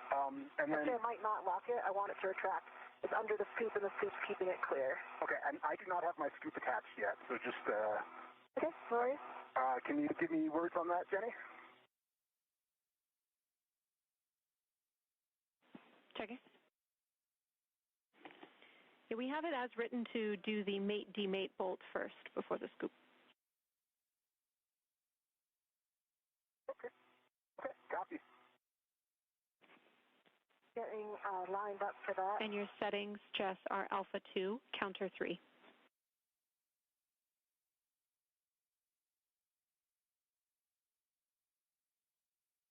Alpha 2, Counter 3. Good words. PGT's timed out again.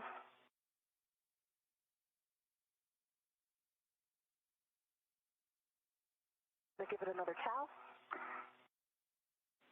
Houston, copy. A pass.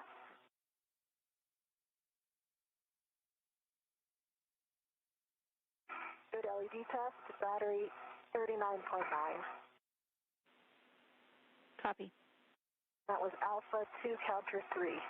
Affirm, this will be 70 turns at the PGT.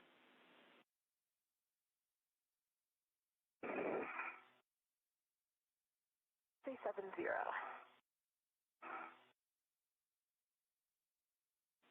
And Chris, some additional words for you on that scoop. I gotta sit out again. You will not be installing that on the failed joint. That actually will go on the spare joint microsquare.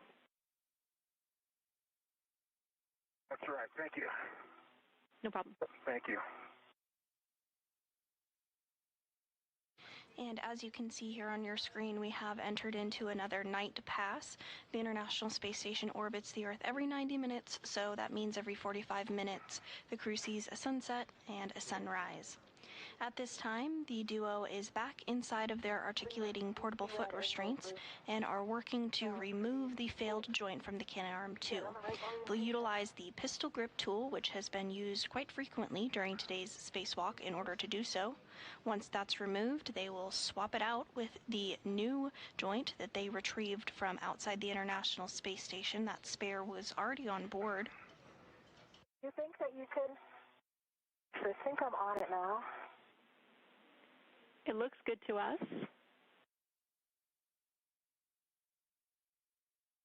I concur.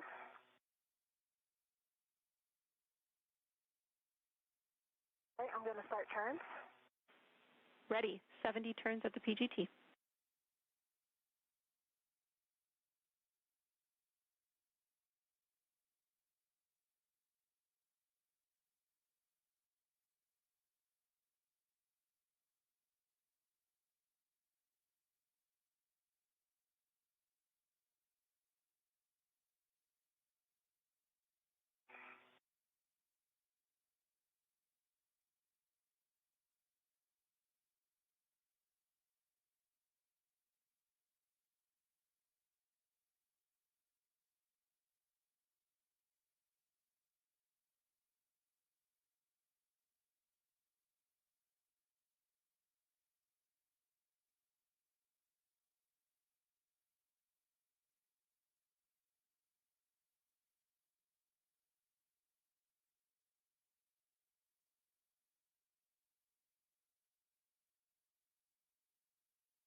Exactly 70 turns and a hard stop.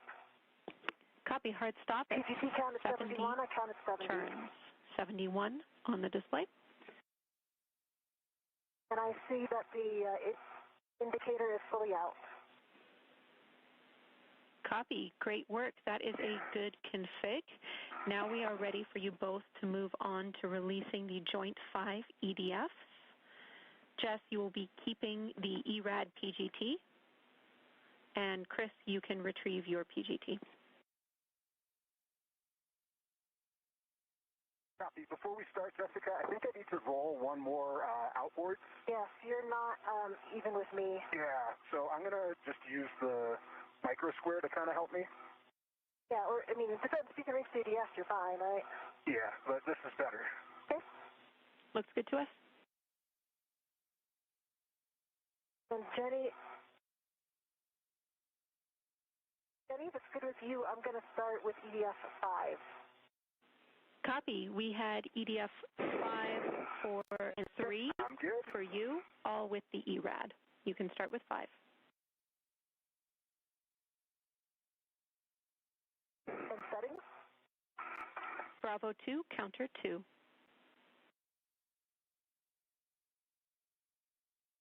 Bravo 2, counter 2. That's a good readback.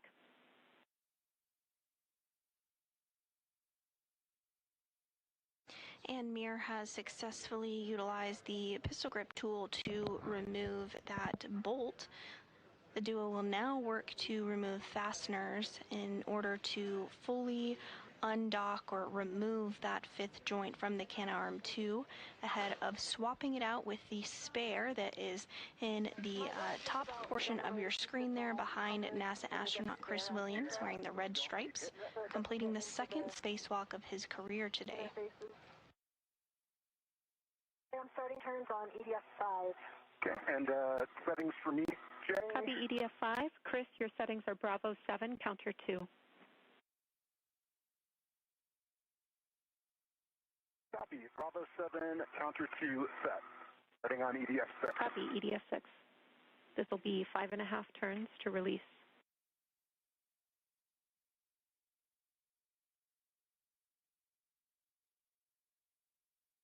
Turns on the PGT for Jessica, and I have EV5 fully extracted.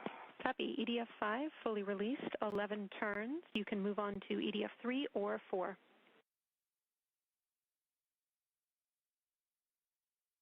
Okay, 5.5 turns on EDF 6,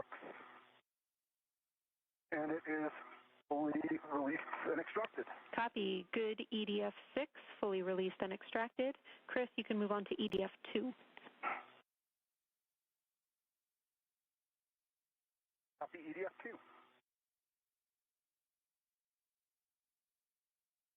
And each of our spacewalkers continuing to make good progress with the pistol grip tool on those fasteners, working to remove them together. Copy. I'm not undoing Chris is undoing the last one in this one, right? So I could do 4 first. Affirm. You are maintaining control while Chris will release the final bolt, which is EDF 1. So he has one more bolt before he does that. Copy.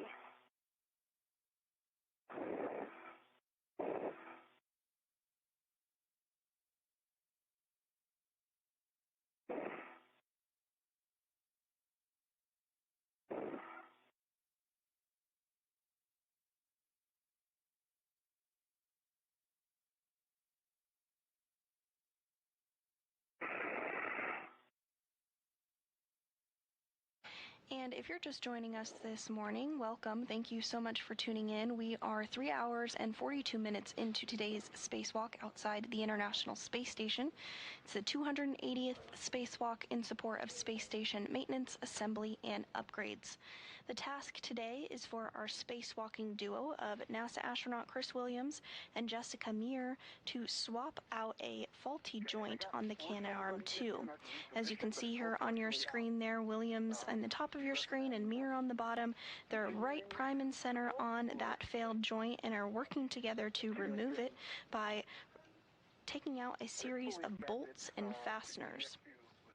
Okay. Copy. Previously this morning, the duo removed and secured a spare joint that was already outside the International Space Station, which you can see in the top of your screen there, just behind Williams. That's being temporarily stowed there to allow the crew members access to remove the joint that's no longer working. Once that's complete, they'll swap it out with the new joint and reinstall the latching end effector, essentially the hands of the Canadarm2. Once the Canadarm2 is put back together and this wrist surgery is complete, the arm will be powered on to ensure that there's good electrical connectivity, and the arm will be further tested this week to make sure that the spacewalk was successful.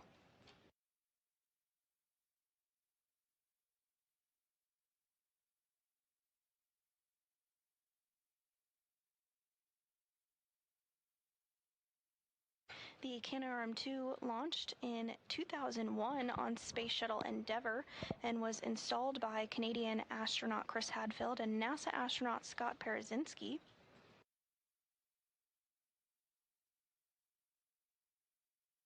The arm has had 3 previous maintenance spacewalks, one in 2002, one in 2017, and most recently in 2018.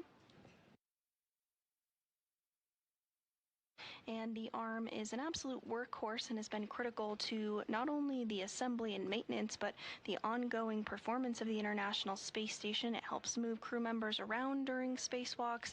It can move experiments from outside the International Space Station, and also is prime for capturing and berthing the Cygnus cargo resupply spacecraft. Bolt 4. And repairs to robotics like the Canadarm2 are normal and expected after more than 25 years of continuous operations. The system was designed with replaceable components and planned maintenance in mind. The International Space Station has been continuously crewed for over 25 years. In fact, 292 visitors to the International Space Station have taken place from over 26 countries. We want to think about securing that crew lock bag better. Yeah. The bag stays tight. Maybe if you use that adjustable, it's on the outside, and also tack it down on the tether point, then it'll stay there. Yeah, let me try that. It's a good idea. Let me do this. I have 2 feet back in my APFR.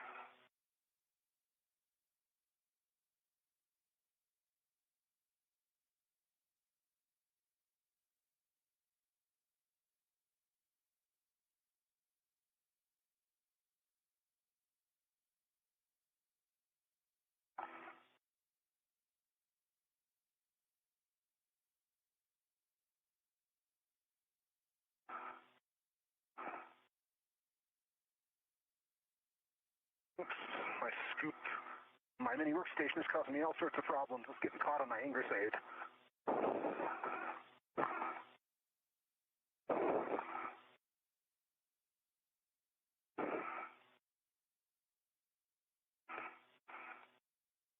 Is there any reason why would I be able to put my DRT on the scoop before he releases that bolt?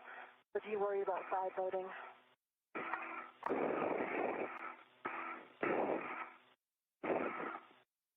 I guess it doesn't matter as long as we don't take it out of it's okay like this. Yeah, Jess, we didn't have it written that way, but if it reaches and doesn't interfere with your access to the bolt, it should be fine.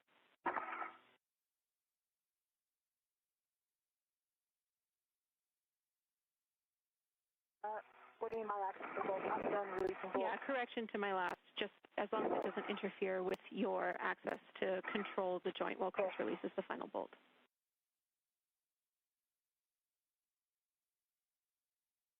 Copy. I'm in a good position. I'm not going to quite get on yet, but it'll be ready to clamp down as soon as we're ready to come out. Okay, that sounds good.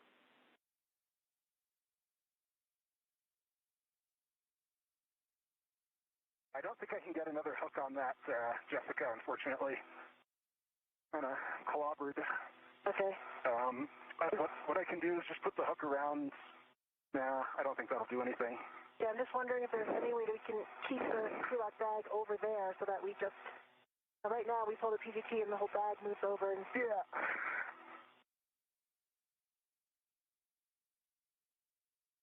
Locking it out could help, but then you also have a locked out ret. Yeah, I don't think we should lock out the PGT. What if you put a... Yeah, I can just... Well, so can you put the other end of that adjustable on you? That's how I had the crew lock bag earlier. So basically, it's like in between you and, as long as it doesn't hamper your access with getting the spare. Sorry.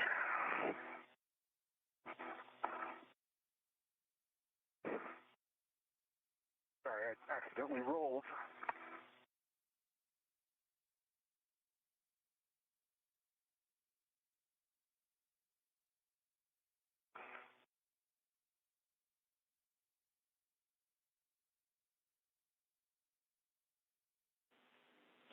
Yeah, I understand your... I do actually have my BRT on the scoop already. Okay, we copy, Jess.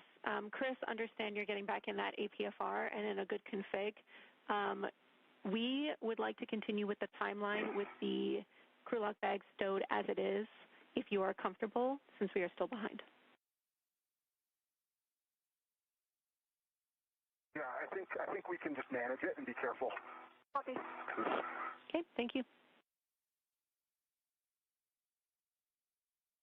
All right. Can you see my left foot? Unfortunately, I can't. Okay. I think I'm in a good spot. Definitely like 2 clicks vertical, but as long as you're in a good position, and you're closer to the spare right now, so that might help you. Mm-hmm. Right? Is this your position for reaching the spare, or are you moving again? No, I think this will be good. I think I might need to move again to reach the spare to get it, because it's so far aft now. And that's what we have written for you both. We have you releasing the final bolt, Chris, and then assisting Jess as required to stow it on her BRT, and then you roll to Bravo to access the spare joint after. So I agree. We are ready for that final bolt. Reminder, your settings are Bravo 7, counter 2. Okay, I'm Bravo 7, counter 2. Okay, on Jess's go to maintain Starting control, turns. you can start turns 5.5. And Williams now working to remove the final bolt securing joint 5 to the Canarum 2. Right.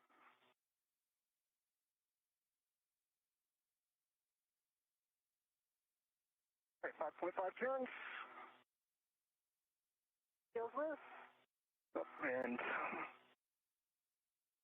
my wobble seems to be stuck on the EDF head. Yeah, mine got a little bit stuck too. You can just kind of rock it back and forth a little. The wobble kind of made it a little painful, but it also obstructed the EDF. Nice work, and we see that EDF is pulled out. You're stowing your PGT, Chris. You can verify all the EDFs are retracted and then release it from soft dock. This will end up on EV2's BRT. Jess, we suggest you lean back in the APFR for good clearance and around 30 seconds to a short handover.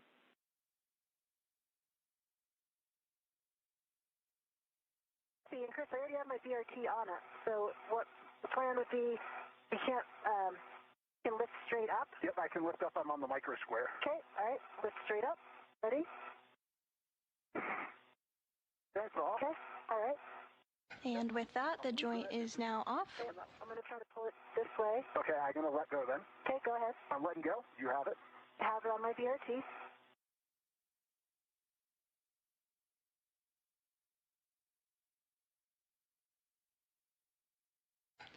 And we are in a short handover period between our satellites here, but here in Mission Control Houston, the team continuing to follow along and monitor the spacewalk today. Today's ground IV is Canadian Space Agency astronaut Jenny Gibbons.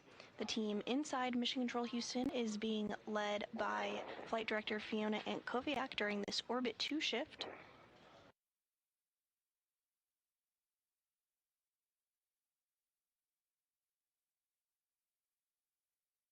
I'm going to roll towards this, there. Copy? Houston's back with you. Copy. Jenny, I've got the sails on my BRT, and Chris is getting into position to get the spare. Great. Thank you.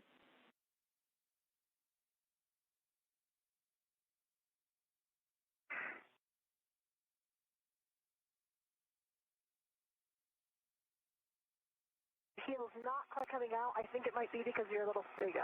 Yeah.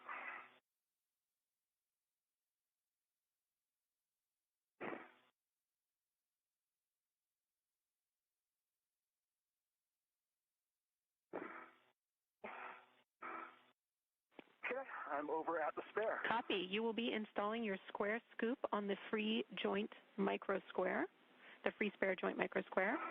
The handle will be facing away from the mate-demate bolt. Okay, I'm going to have to reorient things here.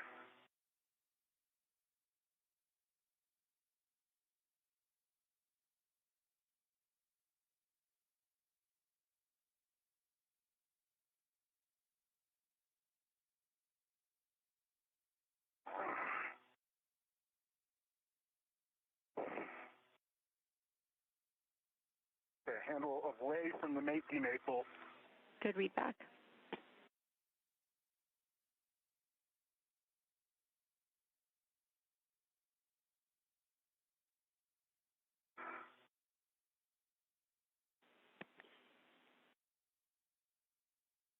That doesn't work because of the bayonet.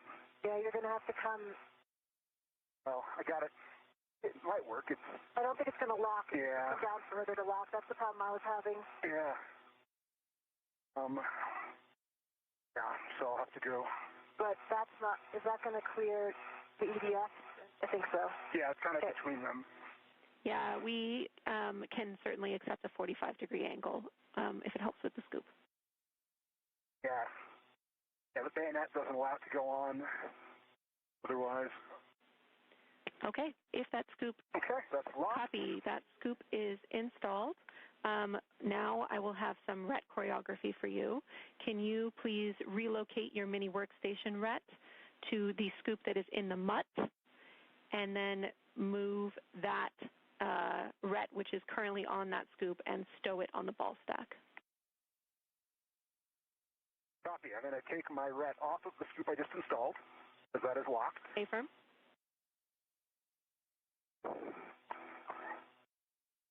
And that, pay attention that you're on the barber pole side right now, which is on your side. So that's the scoop that's going to be on your side. A-firm.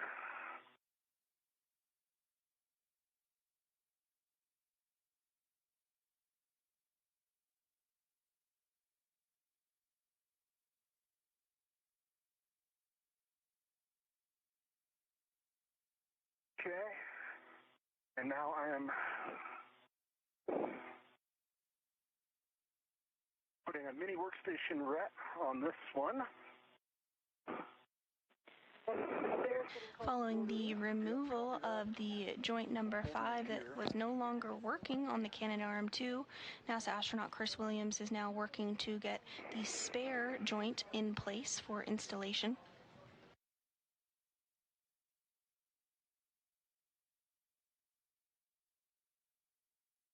Okay, I am readied to the spare.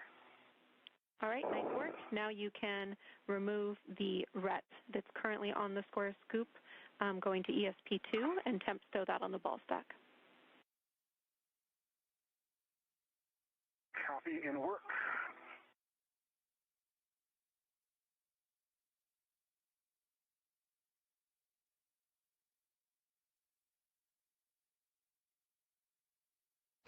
NASA astronaut Chris Williams, who you see on your screen there, working to configure tethers and get things squared away ahead of the installation of joint number 5 on the Canadarm2. Actions in maneuvering this spare joint are actually for you to do an inspection on the SSRMS boom side. If you can get good visuals now, that would help us. Okay, I can, and I can even take pictures if you want. I have a really good view right now. I can see that everything has a great inspection. Everything looks pristine. All the connectors, I don't see any fog. Great news, and no pictures required. Okay. Copy. I got that RET back on the ball stack, and I am ready to the scoop on. Sorry, I think we have something reversed here. So I'm ready to the scoop that's currently, I think I'm ready to the scoop that's on the barber pole side.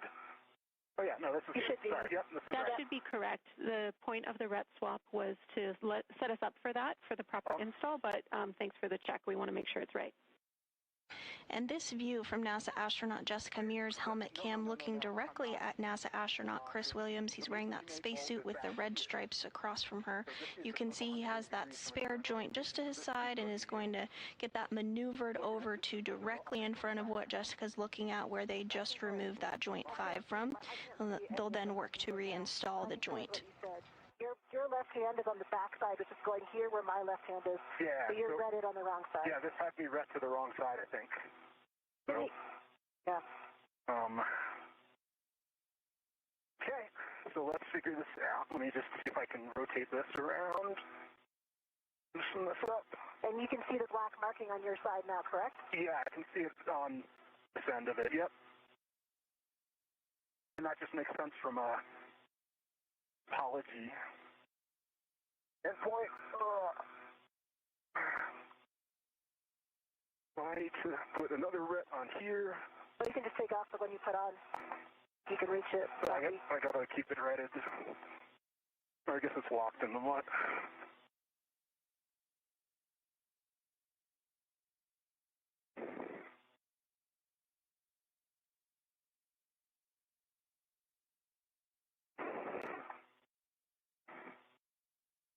Don't let the spare move any more port. Okay. And Houston's following along here. That's a delta from what we were expecting in the procedure, but we know you have eyes on it, so understand the ret swaps required. What?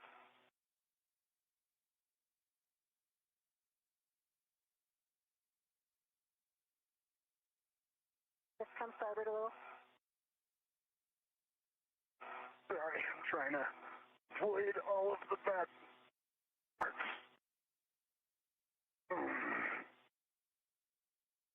This looks correct to me because I see the black marking underneath your scoop, the scoop that you're on right now, which is on my side. Yep. It's facing opposite than the one that I took off, but I think that that's fine. I'll be able to grab it. Okay. Okay, so I think my next actions are to... Are you going to roll more first? A little bit out, yep, and I got to roll out more. Yeah, the way this is... Let me get this aligned towards me. The way this is written is to have you take control of the spare and, if possible, transfer it to Jess and then roll your APFR.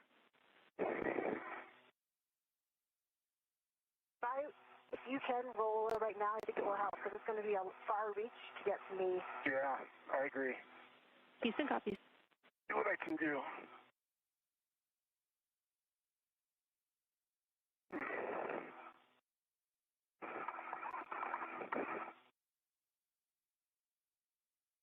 Just as long as you can still reach the mark, of course. Yep.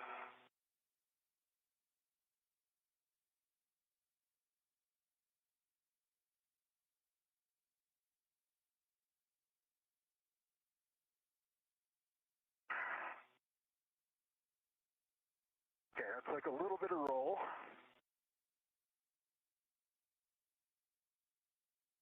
This is going to be quite a reach. Yep. I think I can lean forward quite a bit. Okay. I think we can do this. I need to maneuver this to get to the mutt, though. Your left foot's not locked in. Yeah. You gotta lock in first. Yeah.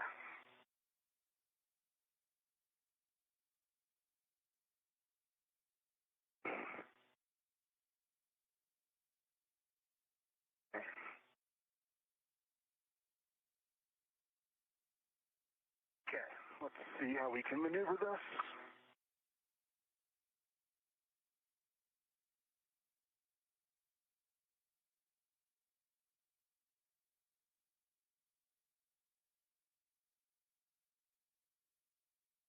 And if you're just joining us, we are now 4 hours and 3 minutes into the 280th spacewalk outside the International Space Station.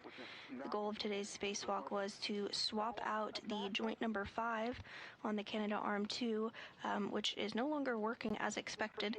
That joint has been removed and the spare has been retrieved, which you see in the hands of NASA astronaut Chris Williams there wearing the spacesuit with the red stripes.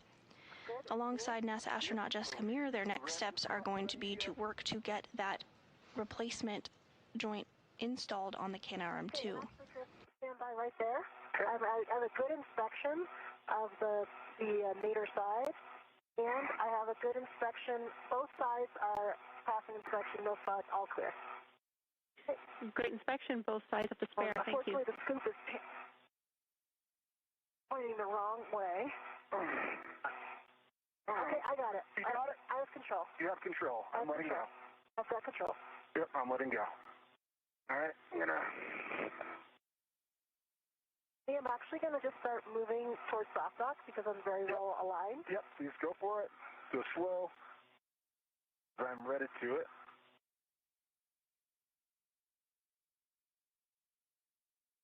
Looks pretty good.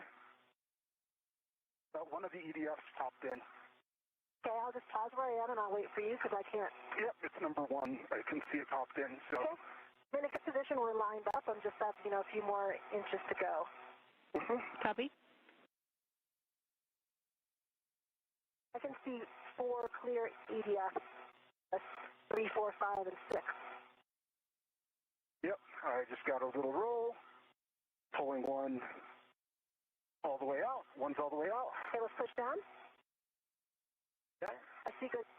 See, soft dock is aligned. Doesn't feel like it's very tight in that soft dock. No, I got an EDF in. I got one pushed in. Okay, copy. I can push in 4. Pushed it 2. And I pushed in 6. Copy. Okay, now. Okay, I've got 5. And 5 all the way pushed in. 4 is not going in all the way. Oh, yeah. You just needed a little wiggle, and it got all the way in.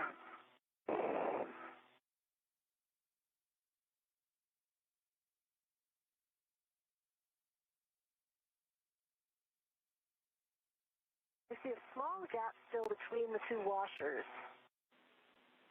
Copy. Okay, I think it's fully in now. All right, 5, 4, and 3 are in.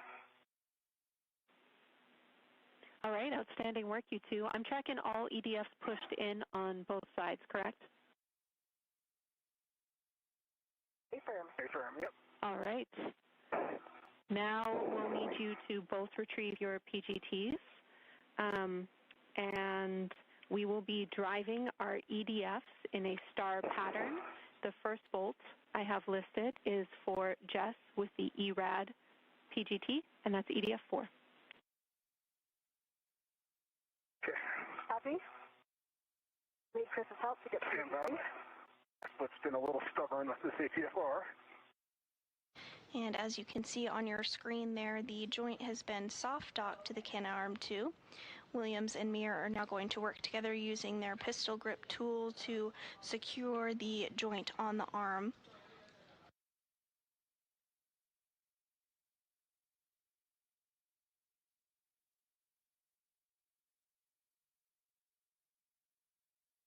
Can you grab the PGT?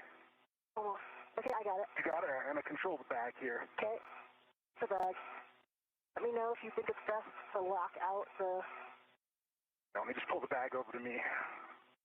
Okay. And can you keep an eye on the ret for the PGT? That it doesn't... I can, yep, it's in a good spot. Okay. Jenny, setting? Alpha 7, clockwise 2, EDF 4. F4. Alpha 7. Clockwise 2 is set. Good readback. You can drive This will be approximately 11 turns at the PGT. copy. Chris, you can get set up for EDF 1. Copy. All right, I'm just going to maintain control of this bag for a moment. Copy.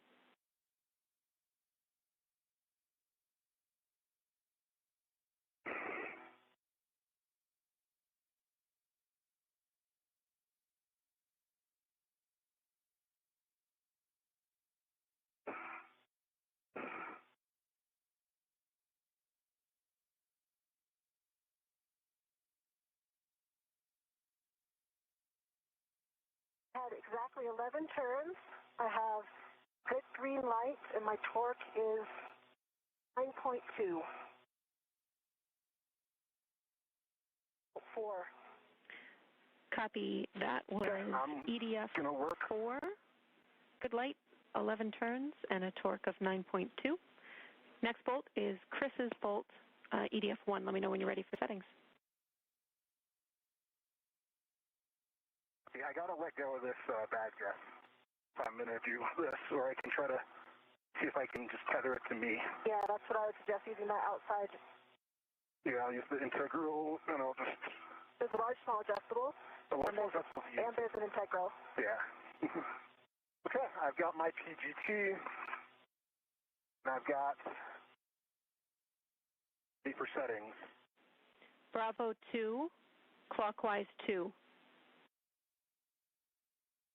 Bravo 2, clockwise 2, and we're going for EDF number 1. A-firm, expect 5.5 turns. Jess, you can get set for EDF 5, but do not start. All right, starting turns.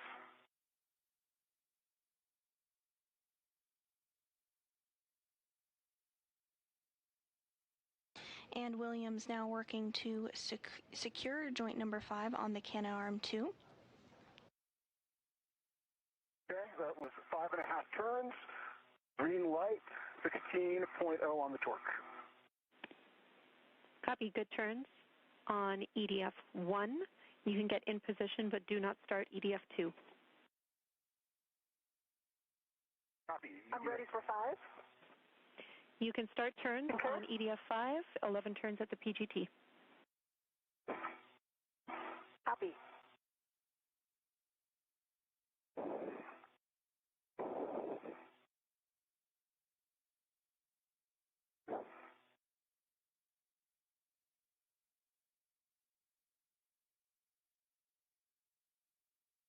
Torqued out after 8 turns on the PGT.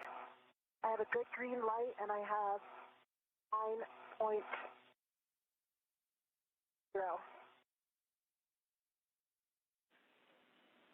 Copy. That was Looks fully in. 8 turns. We'll call that good for our initial turns on EDF 5. You can get set up for EDF 3. Copy. Okay, I'm set up on EDF 2. You can start on EDF 2, approximately Ready to start 5.5 turns. Your go. Copy.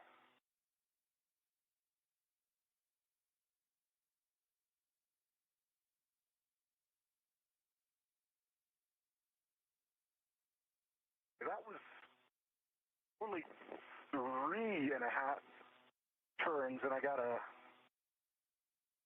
I think it popped out of position.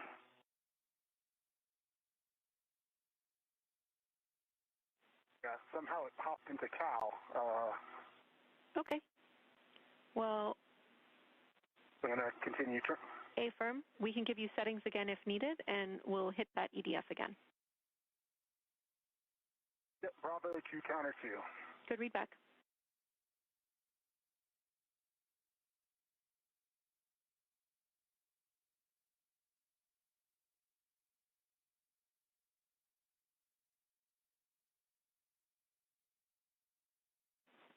And Chris, can we clarify that you have clockwise 2? Sorry, clockwise 2, yes. Okay, and I got an additional 1.5 turns, 16 on the torque, and a green light on number 2. All right, we will call that good for now on EDF 2. Nice work. Jess, we are ready for EDF 3. Starting 3.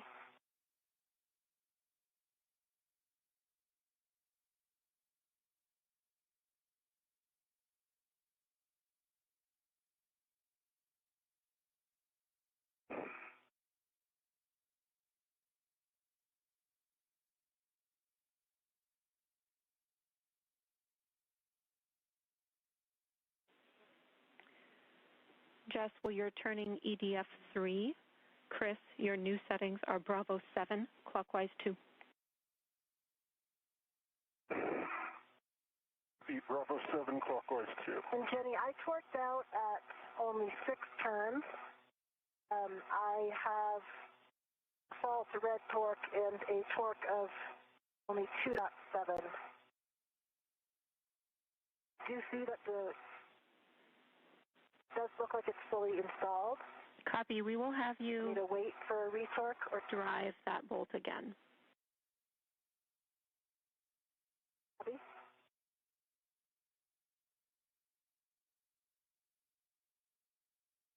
We're continuing to get some views of NASA astronaut Chris Williams in that spacesuit on your screen with the red stripes signifying that he is EV1 for this spacewalk. He's utilizing the pistol grip tool, which has been used pretty frequently during today's spacewalk to demate bolts, and now the duo is working to complete that process in the reverse. Now they are reinstalling bolts since the joint number 5 has been reattached to the International Space Station. This was a spare that was already on board the space station. All right. 9.1. 3 miles. Thank you, Jess. We are happy with that EDF. That's a good torque. It sounds like Chris needs the ERAD for his next bolt, which is EDF 6. We will have you pass him your PGT, and we'll have new settings. Have the PGT? He has a PGT. Bravo 1, clockwise 2.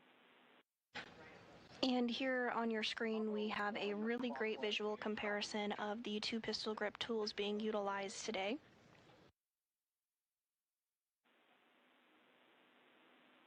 One of them on the right has that special mechanism to utilize those bolts and get them removed and reattached. Correction. Chris, we would actually like this to be Bravo 2, clockwise 2. Bravo 2 clockwise 2. Copy that. Should be what was set. I've got Bravo 2. It was an Alpha, I think. Oh, that was, my initial was Alpha, sorry. Okay. Yeah, Alpha 7. Let me see. Yeah. Chris, as a reminder for EDF 6, we can do the 5.5 turns and then stay on the bolt and re-trigger until we get less than a quarter turn. Yeah, let me see if I can... I also think, Chris, if you rolled more, you could easily get it, because you're much more vertical than I am. Yeah, I think I just need to roll. Yeah, it's just hard because I don't really have anything to roll on. So I'm going to pass you back to this ERAD. Got it. And this view from NASA astronaut Jessica Meir's helmet cam of Chris Williams as he works to secure that final bolt. We're getting a view of Earth behind as the International Space Station flies over the Pacific Ocean. It goes without saying here, Minimally, I think. you guys are doing a great job, so get in the body position you think you need. And we also have a pretty great view of the International Space Station solar arrays. You see 2 sets of rays, one kind of stacked on top of another. That shorter array is the International Space Station rollout solar array, and is the newer, more upgraded solar arrays to provide additional power to the International Space Station, despite being smaller in size. All right, Chris, if you're using your I've got my PGT, wobble out. then your settings are Bravo 7, clockwise 2. I've got Bravo 7 set. Copy. You can drive EDF 6, 5.5 turns, and then re-trigger until you get less than a quarter turn. Copy, 5.5 and then re-triggering. And back to utilizing the pistol grip tool to get that final bolt driven onto the spare joint on the Canadarm2, that 5th joint that had a malfunction on May 27th. Okay, that was not 5.5 turns. That was like 4 turns, and I got low torque. Headlight. Copy. We will have you drive EDF 6 re-trigger. again.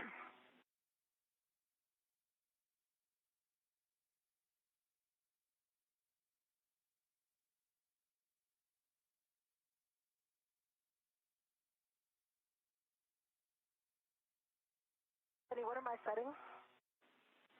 Bravo 2, clockwise 2. Got another half turn. Bravo 2, clockwise 2. Yep, I got another half turn, 25.4, green light.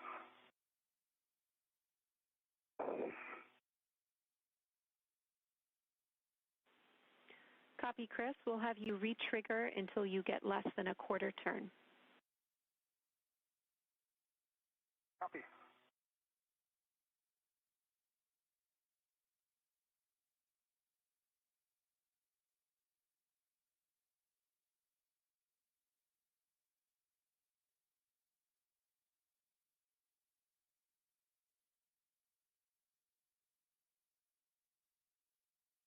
And we are now approaching the 4-hour, 20-minute mark of today's spacewalk, the 280th in support of space station maintenance, assembly, and upgrades, the third of 2026, and the third of Expedition 74.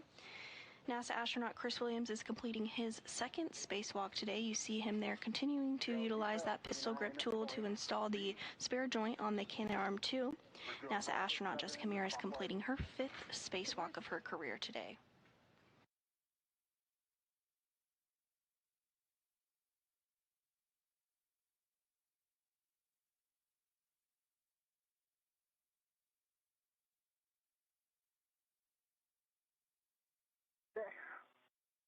No torque. I think I got a wobble. Yeah, I think that you need to move the PGT a little bit toward me.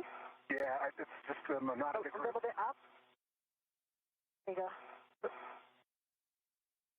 I'm in a great bracing position.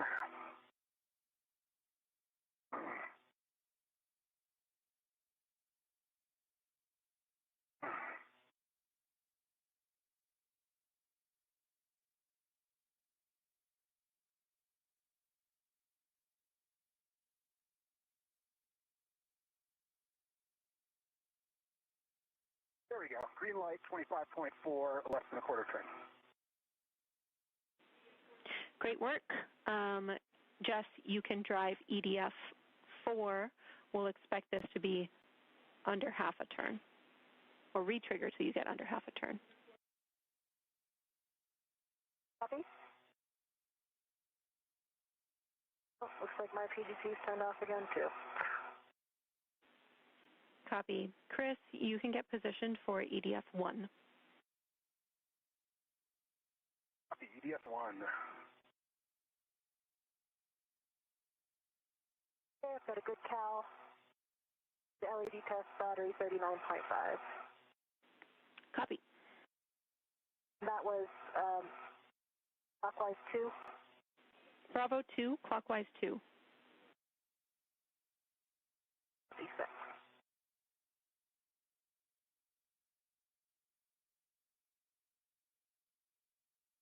Okay, starting turns on volt 4. Copy. Got a half of a turn. Green light, 16.3. Copy. We will re-trigger till we get under half a turn.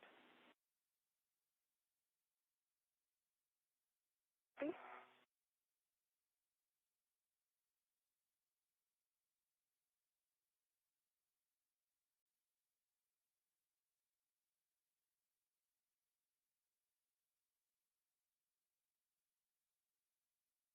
An eighth of a turn. Green light, 16.6. Copy. That's a good bolt. Chris? Let's say less than the eighth, actually. Like. Chris, you can drive EDF 1. Yep, I'm ready to Re-trigger until you get under a quarter turn. Jess, position. EDF 1, Bravo 7, counter 2. Copy. Jess, position for EDF 5. Copy.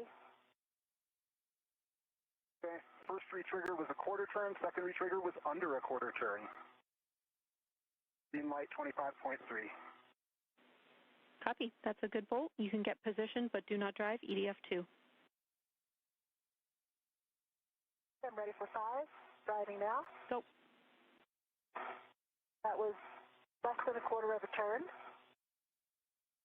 Green light, 15.9.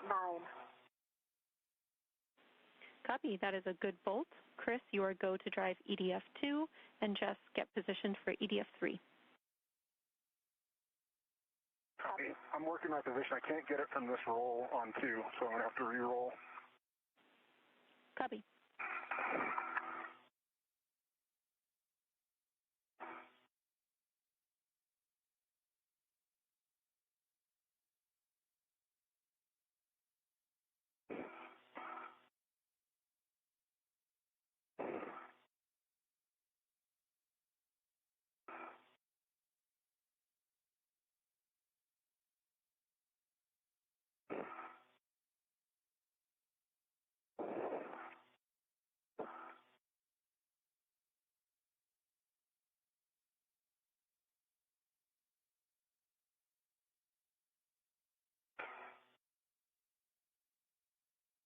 I'm in position on 3, but you want me to wait for him to do his first? Stand by. This bag is getting in a not great spot. Affirm, Jess.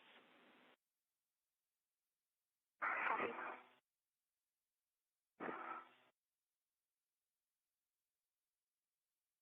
So in the pool, the bag was so nice on the aft side, huh? Or the forward side is our. Yeah.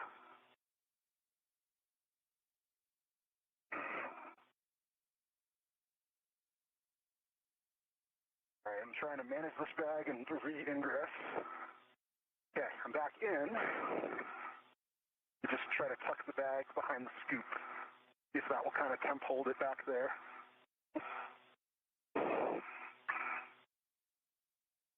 Also wire tie it if you need it. And we copy. That looks really good, Chris. Copy. All right, I got Bravo 7, clockwise 2.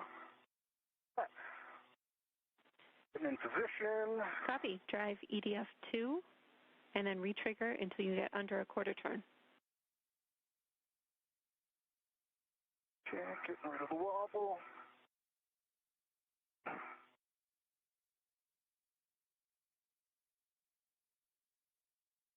Okay, that was a quarter turn still. Retriggering one more time.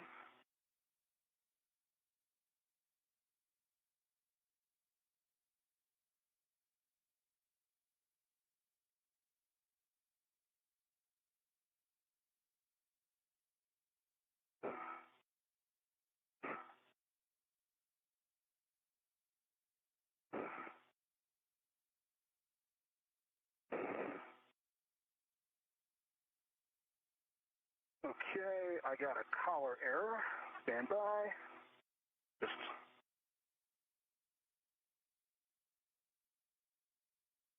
okay, clockwise 2, Bravo 7. Good settings.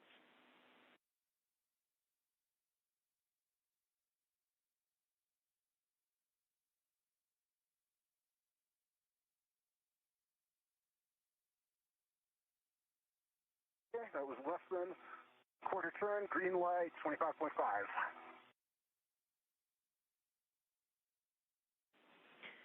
Okay, that is a good bolt for EDF 2. Jess, you can drive EDF 3, and then retrig till less than half a turn on the PGT.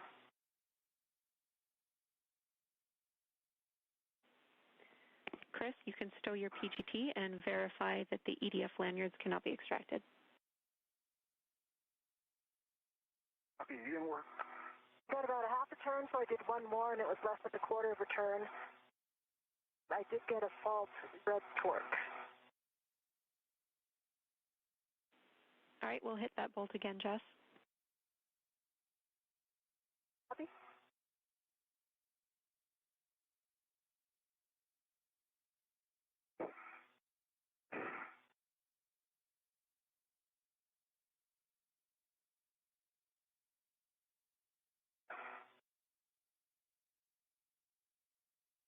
Okay, again, that was less than a quarter of a turn. Green torque, 16.1.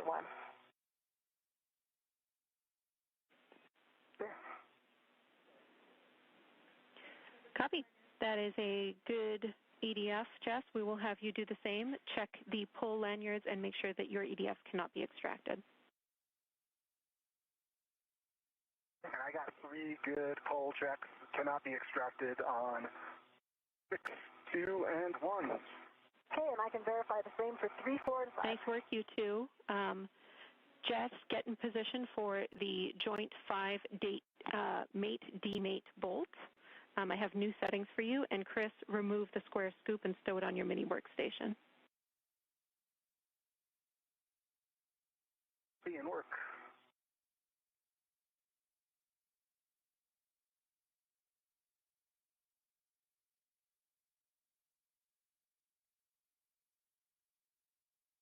Can you give me those new settings first before I get into position? Alpha 2, clockwise 3.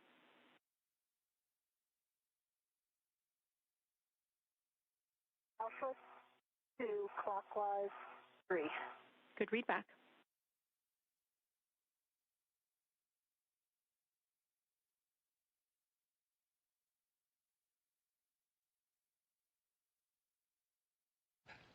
And we have now surpassed the 4-hour, 30-minute mark into today's spacewalk by NASA astronauts Chris Williams and Jessica Meir.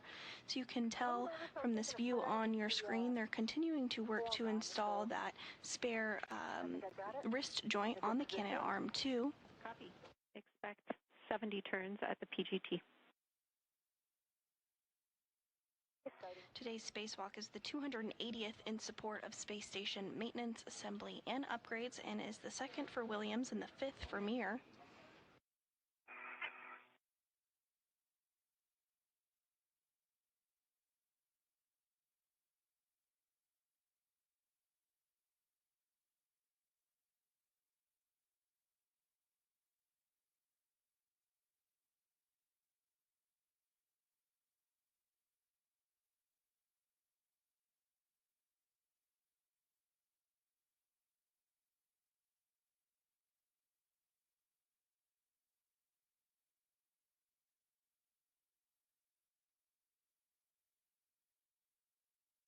And this view now from NASA astronaut Jessica Meir's helmet cam, looking across the way at NASA astronaut Chris Williams, who's serving as EV1 during today's spacewalk, wearing that spacesuit with the red stripe on it.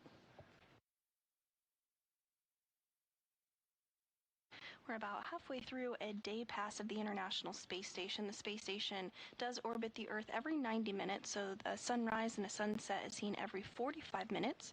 The space station flies about 250 to 260 statute miles above the Earth at a speed of 17,500 miles per hour and has been continuously crewed since the year 2000.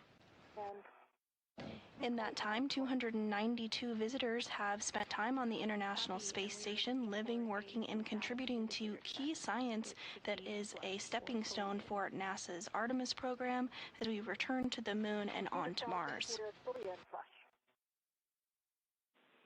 All right, excellent work, Jess. You can tend your PGT back to the bag, and then you'll be removing your square scoop from the spare joint and stowing it on your mini workstation. Okay, copy.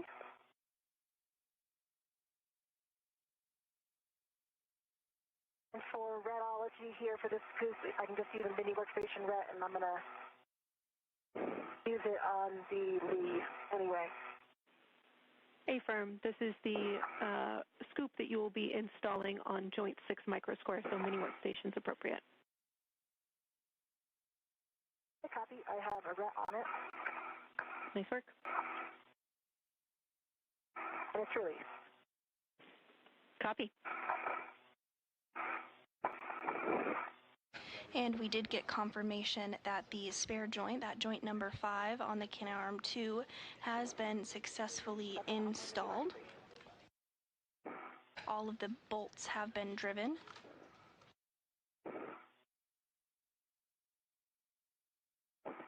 Chris, we'll think about how we're going to pass this failed. Given my body position right now, passing behind would actually be easier. Okay. But I don't know if you would need to roll to do that. Yeah, I think I would definitely need to roll to do that.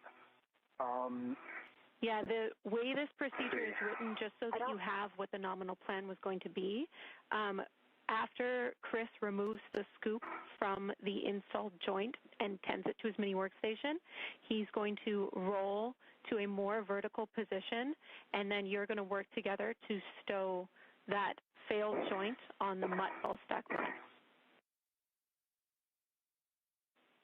Okay, so that will make the pass-off quite difficult because I'm in this forward position. And I probably don't want to take a foot out to try to get more distance when I have the sails on me. Copy. Do you agree with that? Short handover.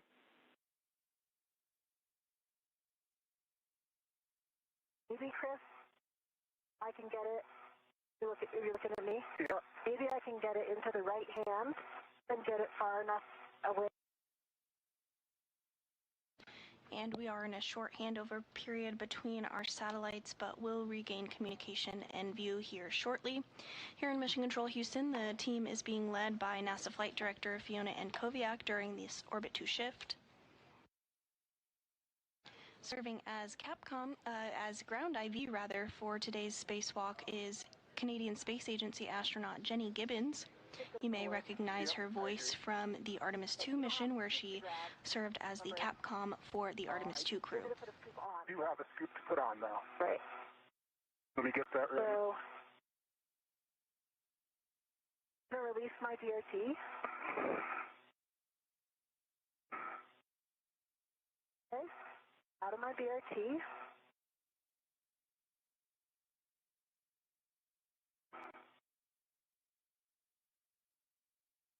I stand by. My scoop ready.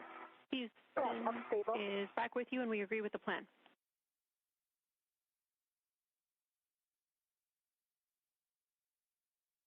You just let me know what direction to move it toward you. Okay, let me just get this knotted.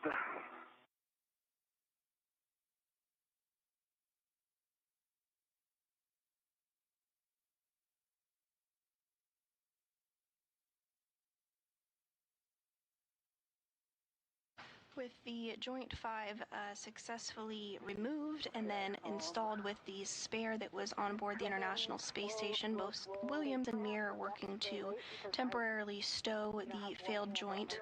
I can arrest the rate. This joint will be brought back inside the International Space Station with them to be sent down to the ground for analysis and possible refurbishment. Yep.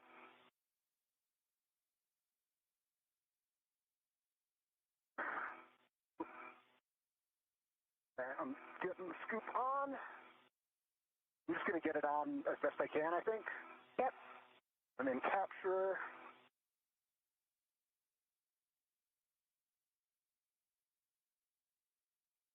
All right, scoop is on and locked. Okay. I got control with the scoop. Okay, and you have a ret on it. I have a ret on it. Okay, so let's leave it where it is right now, so I'll remove my ret. Copy, you remove your ret. I got it held. My ret's removed. You have control. I've got control. Leaning back with it. Nice work, you two.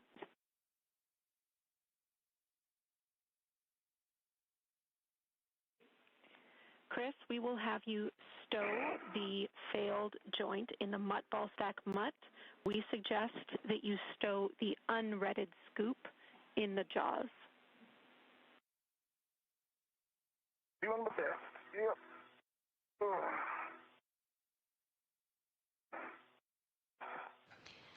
Once this joint is temporarily placed by our crew members, the next task for them will be to head back over to the work site where the lee, or that latching end effector, is temporarily sewed in order to grab it and be able to reinstall it on the end of the cannon arm 2. Okay, I'll give you that before I get out. Half is dry.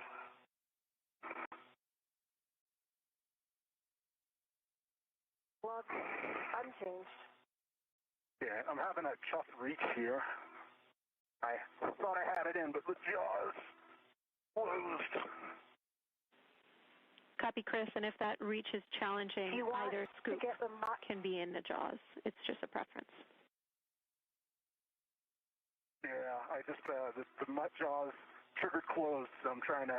So if you want, I can take control again if you need for me to reopen them. That would be great. Okay. Coming back to you. Okay, the scoop's facing the wrong direction. Okay, I've got control. You've got control. All right, I'm leaning back. I've got control. Just remember it's read it to you, Yeah. so to you, Yeah. so.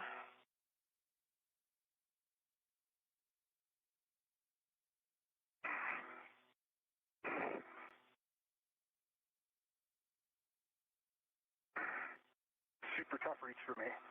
I'm just gonna go slow. I got the scoop again. All right, you have the scoop, you have control? I got control. I'm taking it.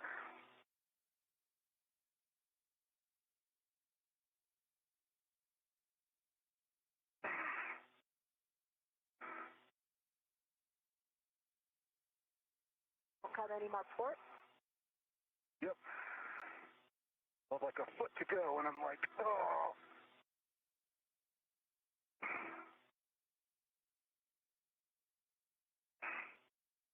Try reorienting this way. I can't see. I might be able to guide you in, but actually I don't know, I don't think so.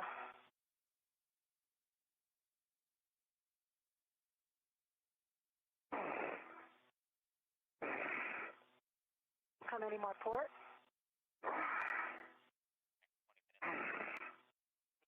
Can you think this through? Pull the mach closer to you. Trying. Super, thank you. Looks better.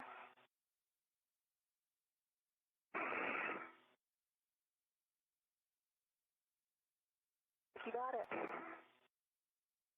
Oh no, not quite. That's what happened before.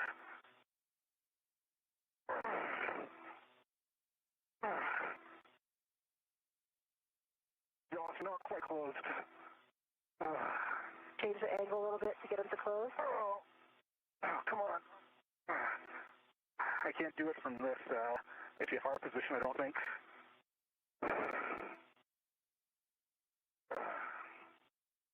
Do you think it would be easier if you come out of the APFR and do it free flow or with a VRT? Here we go. Got it?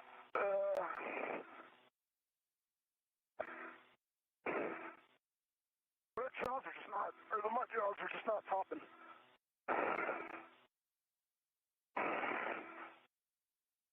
It's like in the jaws, they're just not closed.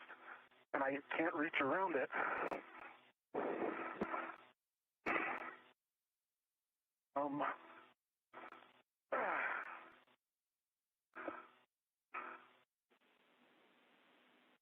And Chris, we know this reach is super tough.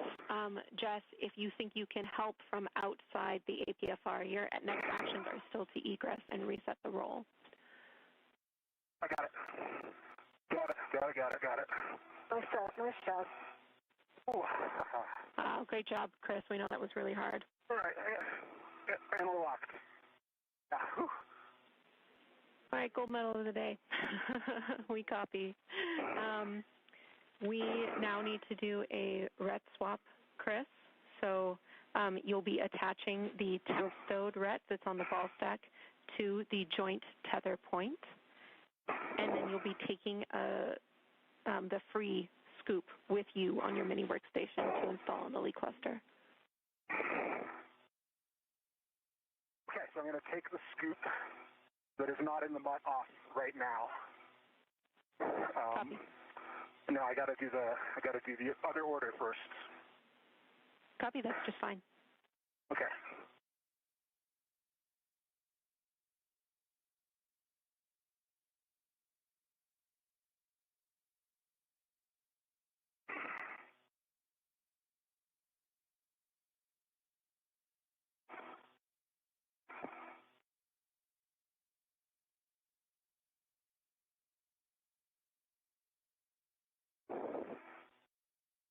And with that, we did have Chris Williams successfully get the failed joint temporarily stowed. Confirm that you rolled your APFR to Lima. Negative.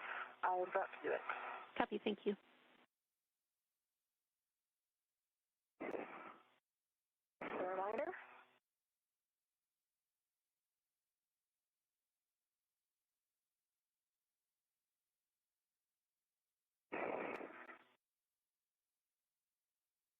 And I'm in Lima. Copy. That's a good APFR config.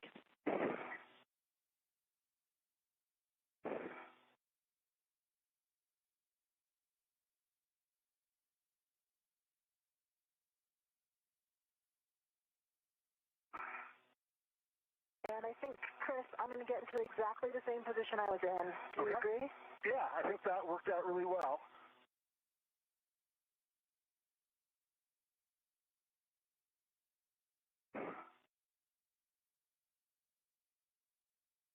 And Jenny, I have to put this scoop on joint 6 first, correct?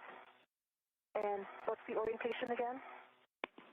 The orientation is the handle pointing forward, and you will leave your mini workstation red attached so that you are the first tether to the lead cluster when we remove it.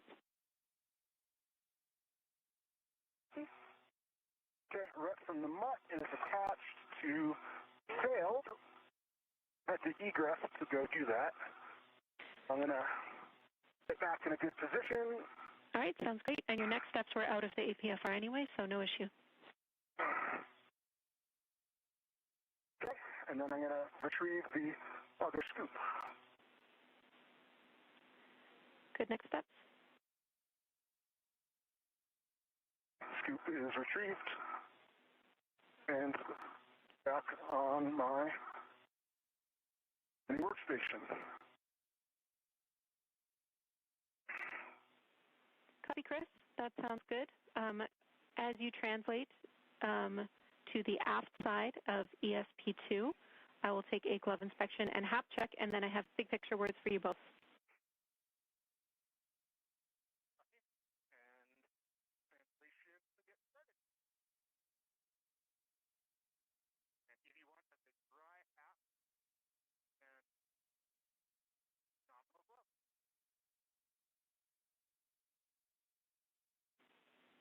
Copy. Good checks for you, Chris, for HAP and gloves. You guys ready for an update? All right. First of all, nice work. You guys really smashed that. We are just over 4 hours and 45 minutes into this EVA. We have 2 hours of content remaining to reinstall the Lee cluster. We have talked down here, and we will extend the EVA time for this category of task to 7 hours. We want to get your concurrence with that, with the remaining tasks before we continue. Otherwise, I can tell you that you are 35 minutes down on the timeline, and limiting consumable is EV2 battery, 7 hours, 30 minutes.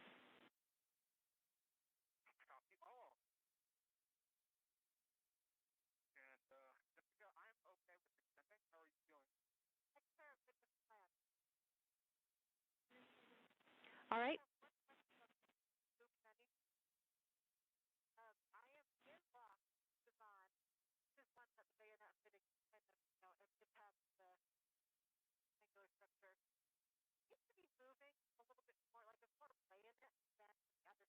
And with the failed joint successfully removed off of the Canadarm2, our spacewalking duo of NASA astronauts Chris Williams and Jessica Meir are now going to work to reinstall the latching end effector onto that joint of the International Space Station.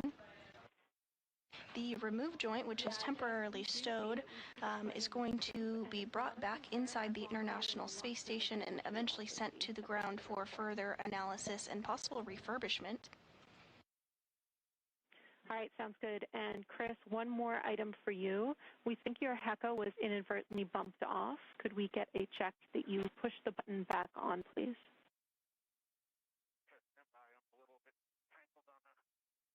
A-firm? That is whenever able. Thank you, Chris.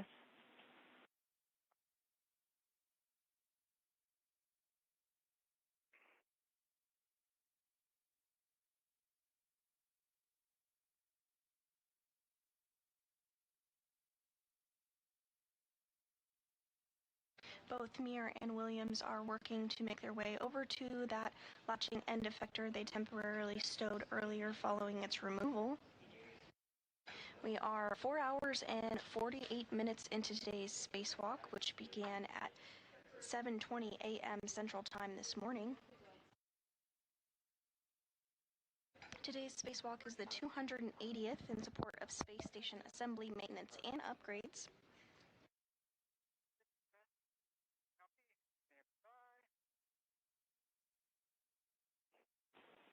Houston copies, Jess.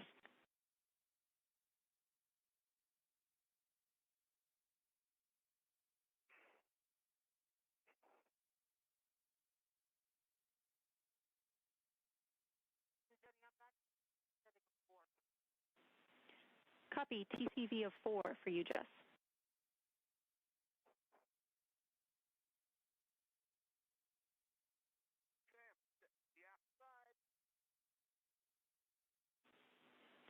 Nice work, Chris.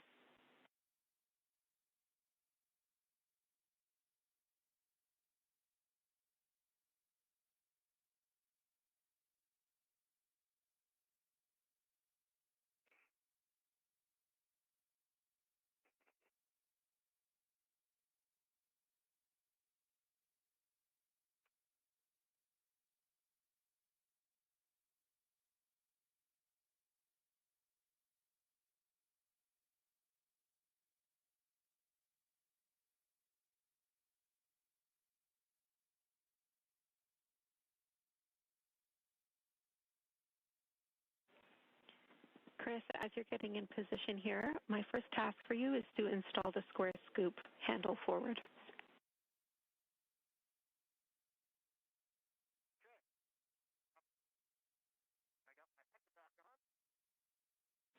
Copy, thank you.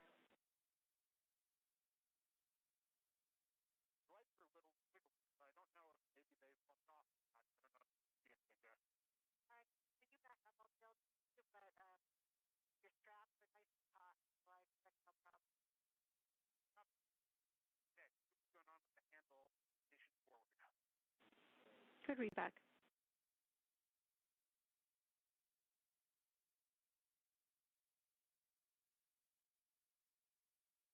I'm going to get my DOT down first. Copy.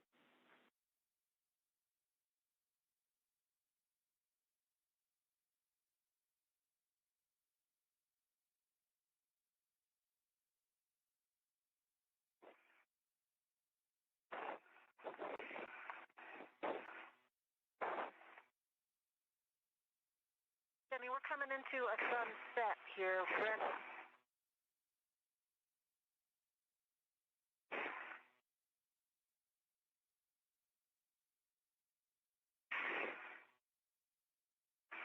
Sunset is a firm. I just wanted to get a read on how long it was, just so I can figure out the right visor settings before we have.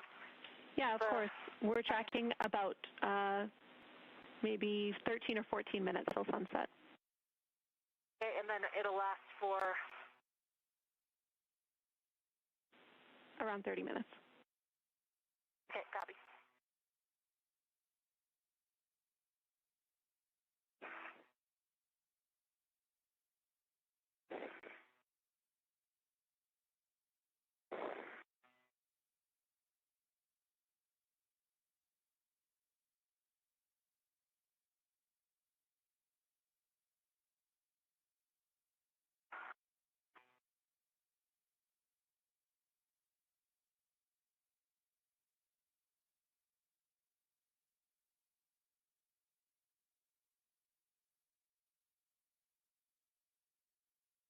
A view from inside Mission Control Houston here at the Johnson Space Center in Houston, Texas. As we approach the 5-hour mark of today's spacewalk, we're now at 4 hours and 53 minutes. So far, NASA astronauts Chris Williams and Jessica Meir have stepped through a number of procedures in today's spacewalk, including retrieving the spare joint from outside the International Space Station, removing the latching end effector cluster and temporarily stowing it outside the space station, removing the failed joint, the joint number 5 on the Canadarm2, and installing the spare joint on the arm. At this point, the duo is translating or making that way to the area where the latching end effector was temporarily installed in order to place it back on the Canadarm2 following the successful installation of the joint number 5 spare. This is the last major task for our crew members today.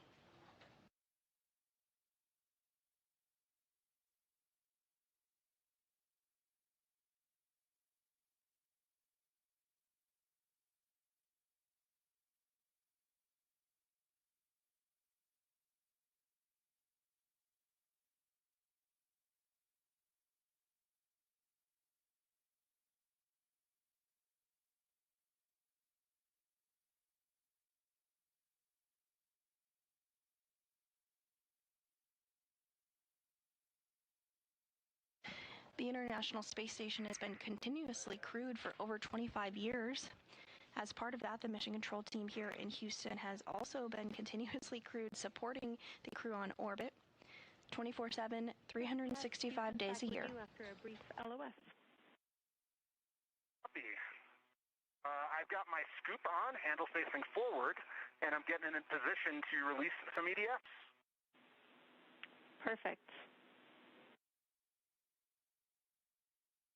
And I am ready for just settings and confirmation of steps.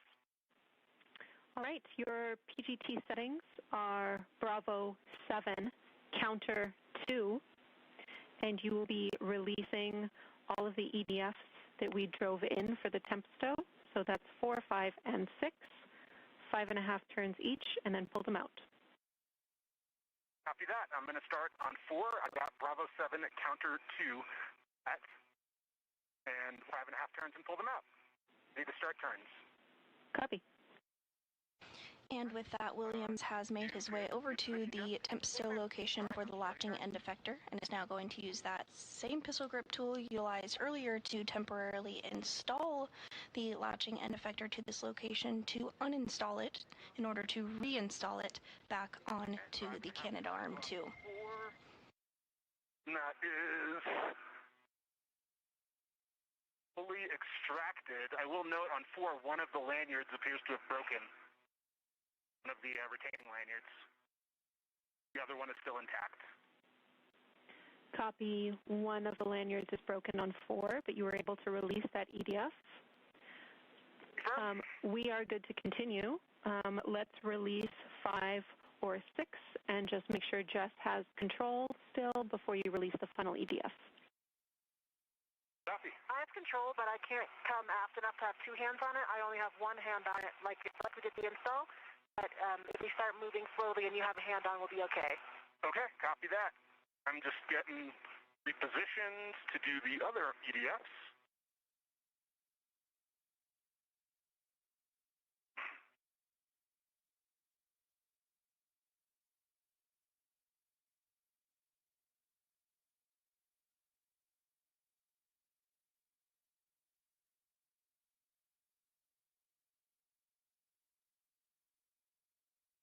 Okay, doing 6 next. Copy. 6 next. Bravo 7, Counter 2 is set. Good settings.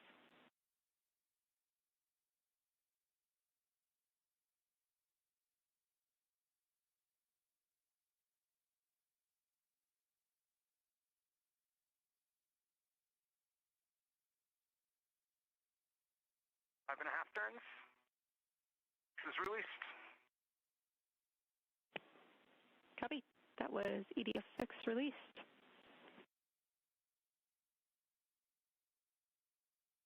And 6 is pulled. Copy. EDF 6 pulls out. You are go for the last EDF when Jess is ready. Copy. I'm ready. Gonna reposition my BRT here. That I can control somewhat when we pull this out.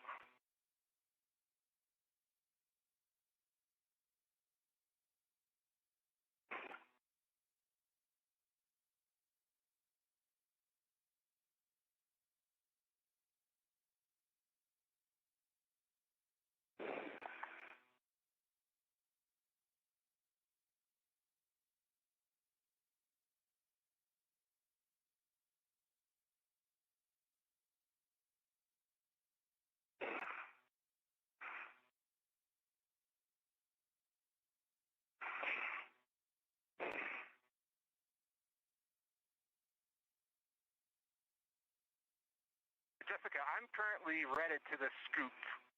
Oh my, you can release me I that. release my red, sorry. Affirm. We agree. I have your ret handy for our spot. Yep.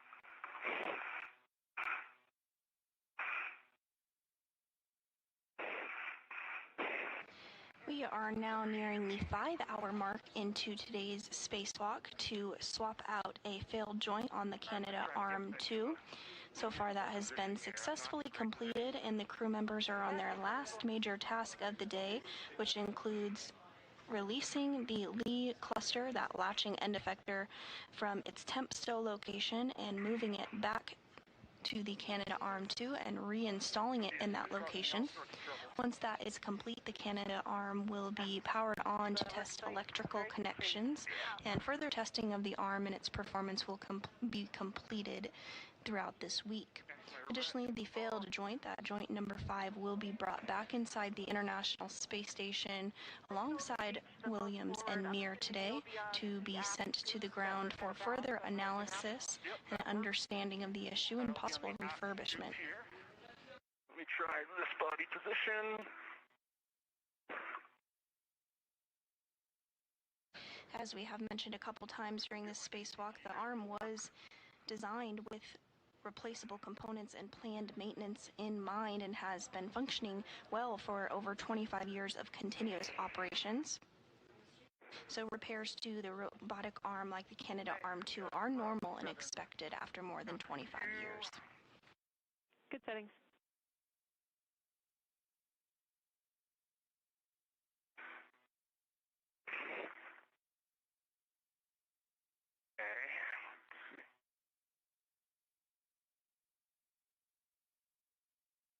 Now, can't get wobble socket, it's too long.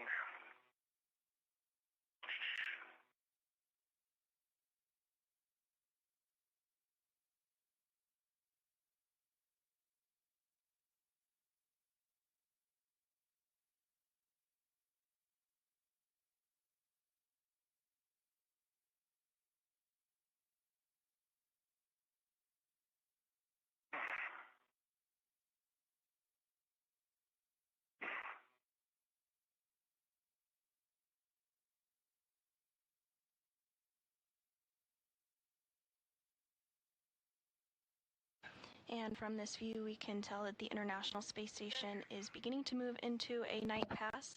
The space station flies at 17,500 miles per hour and orbits the Earth every 90 minutes, seeing a sunset every 45 minutes and a sunrise every 45 minutes. Are you going to be able to just hold it and play some soft talk while I shimmy around it? I can't reach the second scoop. So, well, yeah, I just can. Yeah, I think so. I think I can. Okay. I should be able to... I need your help getting it up. Yep, I can do that. But after that, I think I'll be okay. Okay, yep, I'm ready to turn. Okay.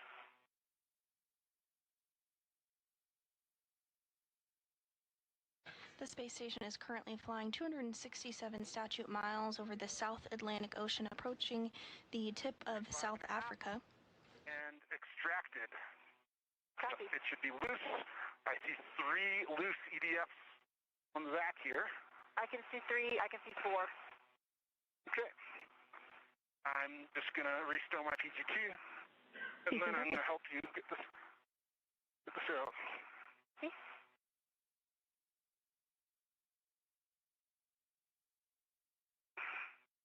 If you're interested in watching the International Space Station fly over the area of the world where you live, you can check out our Spot the Station app as well as our website and enter in your coordinates to see when the space station will be flying overhead. Control. I have good control. You have good control. Yeah, you can stop there. All right, I'm stopped here. Okay. I'm in a good position. You got it held. You have control. In control. I have control. All right, I'm letting go, and I'm coming a bit forward. Locking my PRT in. Okay, I got another hand on it. Okay. Are you going to go around to the front? Okay, do you want to move it forward at all, or you want to keep it where it is? All right, stand by. Do you have control? I have control. Or one hand? I got Let one me hand. just tighten this up a little. Yep. I am comfortable where I am. Okay. So I'm just going to hold it here. All right, you hold it there. I'm going to come around forward. I'm letting go. Okay, I got it. You got it.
everything.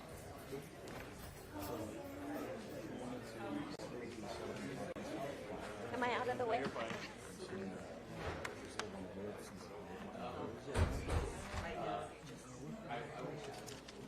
So he's setting the trap, but I wanted to do the same thing as I so I don't know if you remember, that's where if we had a third-party judge, I'm not interviewing the case, the toxic bodies to see if they can get to an agreement with the company.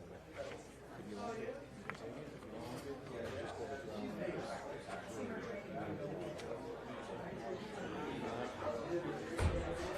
Go ahead and right-handed. That one is just saying you know it's voluntary. Any part of this little process is right. So it looks like January opening, Cybertron, every single month, up to January. So, How are you?